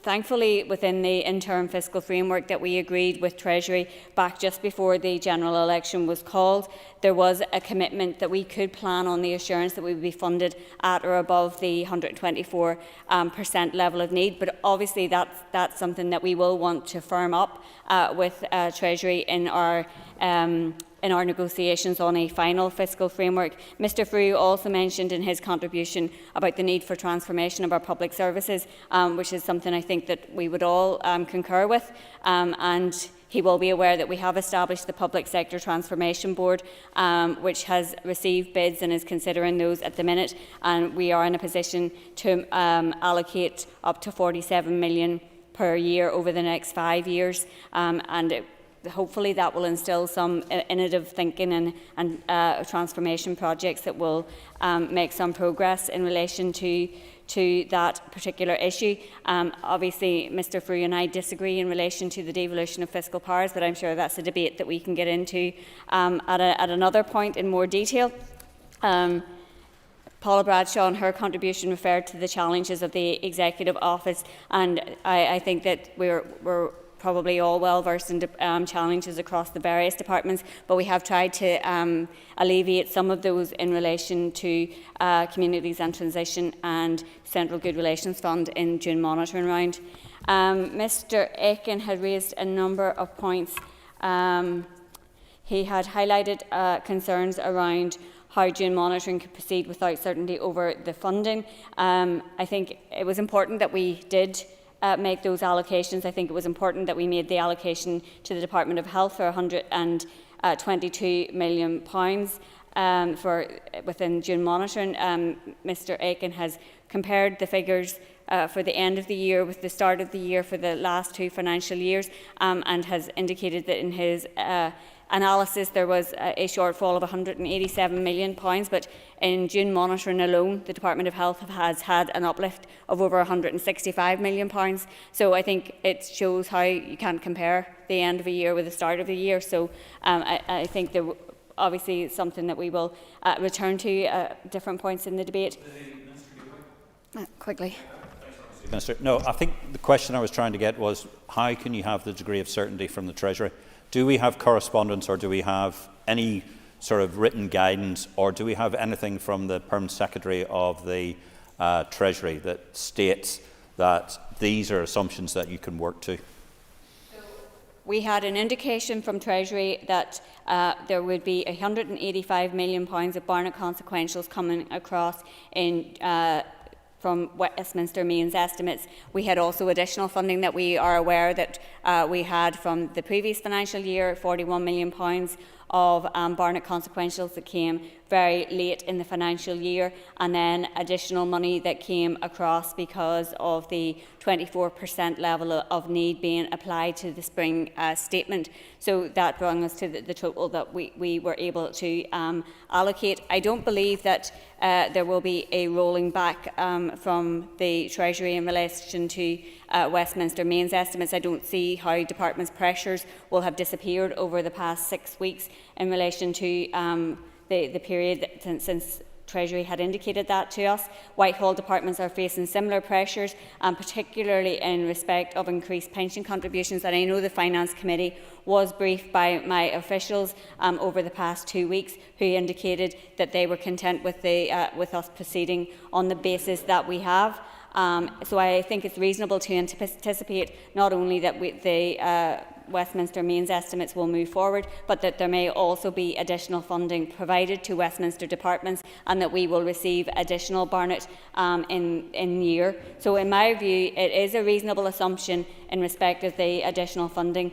And as for the members' concerns about the June monitor, this came shortly after he was urged for additional funding for the Department of Health. So you can't have it both ways in respect of making the case for additional funding and then criticising it when we move ahead to actually deliver that funding. Well, you can try. So Patsy had made some comments in relation to Lough Neagh, and I think it is important that we see the publication of the plan in relation to Lough Neagh as soon as possible, and I'm pleased that we were able to allocate some money in relation to Lough Neagh, both in terms of capital, which had been allocated at the budget but was confirmed in June monitoring, and then the £1.5 million of resource that we were able to allocate in ring fence specifically for that purpose, for the environmental improvement plan to deliver actions relating to Lough Neagh. Sinead McLaughlin made some comments around the need for us to have a programme for government that improves outcomes, and I would of course concur with Sinead's comments in respect of that. Freeblas Concordia, I think that might bring I suppose to point, Nicola Bogan in her contribution had referenced the need to progress the negotiations around the fiscal framework, and I think that is something that we will be seeking to do very quickly once we have the new government in place after the election on Thursday. So I will draw my remarks to a close there, and I thank people for their patience. Assembly approval of the motion today on the mains estimates for 24-25 is a crucial stage in securing the public expenditure, which enables departments to continue to deliver services during the 24-25 financial year. Failure to pass this supply resolution would put at risk the continuation of public services for the remainder of the financial year. I therefore commend the main estimates 24-25 to the Assembly, and I ask for members to support this motion. In addition, Assembly approval of the Statement of Excesses is required to regularise excess incurred. I therefore commend the Statement of Excesses for 2016-17, 18-19, 20-21 and 21-22 and 22-23 and ask that members also support this motion. So the question is that the motion relating to the supply resolution for the Northern Ireland main estimates 2024-2025 as detailed on the order paper be agreed. All those in favour say aye. Aye. Contrary of any noes? The ayes have it. The ayes have it. So we'll now move on to the second motion, the supply resolution for excess votes, which has already been debated. And I just want to ask Clerk to read the motion, please. That the motion relating to the supply resolution for excess votes for the years between 2016 and 2023, as detailed on the order paper, be agreed. So I want to ask the Minister for Finance to move the motion. Thank you. So the question is that the motion relating to the supply resolution for excess votes for the years between 2016 and 2023 is detailed on the order paper be agreed. All those in favour say aye. Aye. Contrary of any noes? The ayes have it. The ayes have it. The next item of business is the introduction of the Budget Number 2 Bill. I want to call the Minister for Finance to move the first stage. So, Clerk, please read the long title. A bill to authorise the use for the public service of certain resources for the year ending 31st March 2025, including income, to authorise the issue out of the consolidated fund of certain sums for the service of that year, to authorise the use of those sums for specified purposes, to authorise the Department of Finance to borrow on the credit of those sums, to authorise the use for the public service of excess resources for the years ending 31st March 2021, 2022 and 2023, to authorise the issue out of the consolidated fund of certain excess sums for the service of the years ending 31st March 2017 and 2019, and to authorise the use of those sums for specified purposes. Thank you. So that constitutes the bill's first stage, and it shall now be printed. I can also inform members that the Speaker has received a letter from the Committee for Finance advising that the committee is satisfied that the consultation with it on the public expenditure proposals contained in the bill has been appropriate as required under Standing Order 42(2), and that the bill can therefore proceed under the accelerated passage procedure. So, item 4 on the order paper is the adjournment. The question is that the Assembly do now adjourn. The Assembly is adjourned.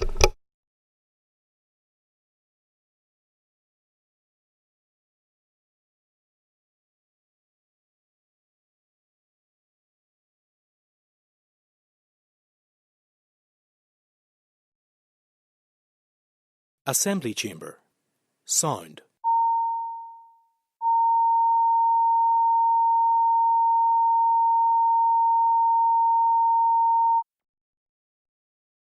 Assembly Chamber. Sound.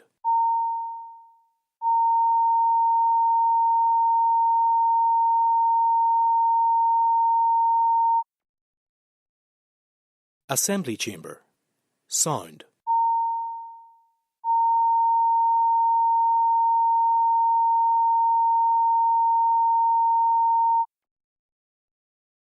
Assembly Chamber.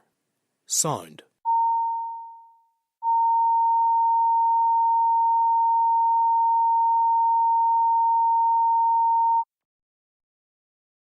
Assembly Chamber. Sound.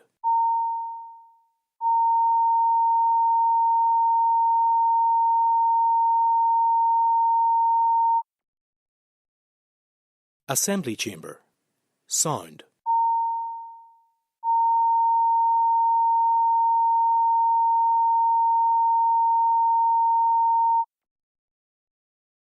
Assembly Chamber. Sound.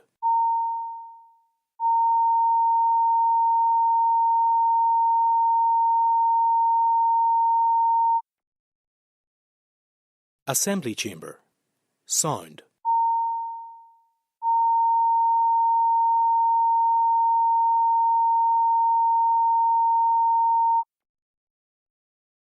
Assembly Chamber. Sound.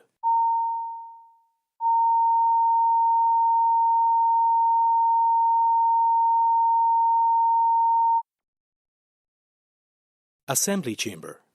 Sound.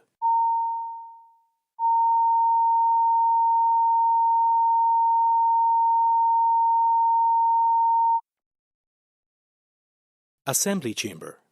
Sound.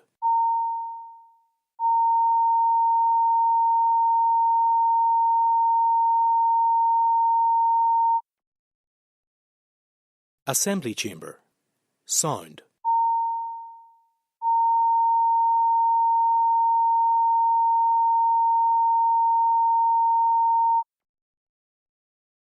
Assembly Chamber.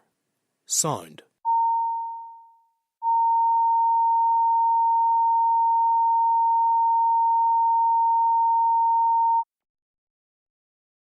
Assembly Chamber. Sound.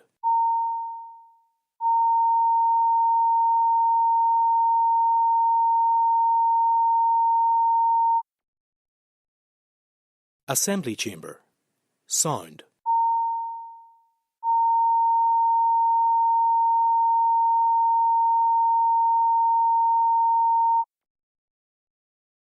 Assembly Chamber. Sound.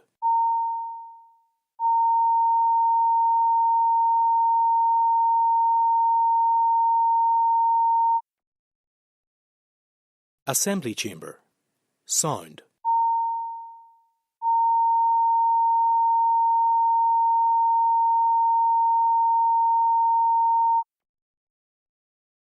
Assembly Chamber. Sound.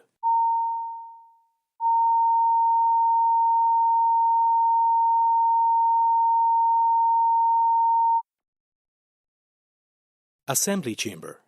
Sound.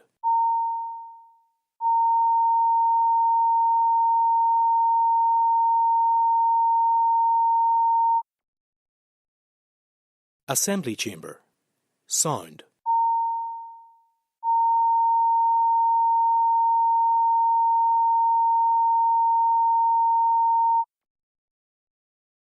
Assembly Chamber. Sound.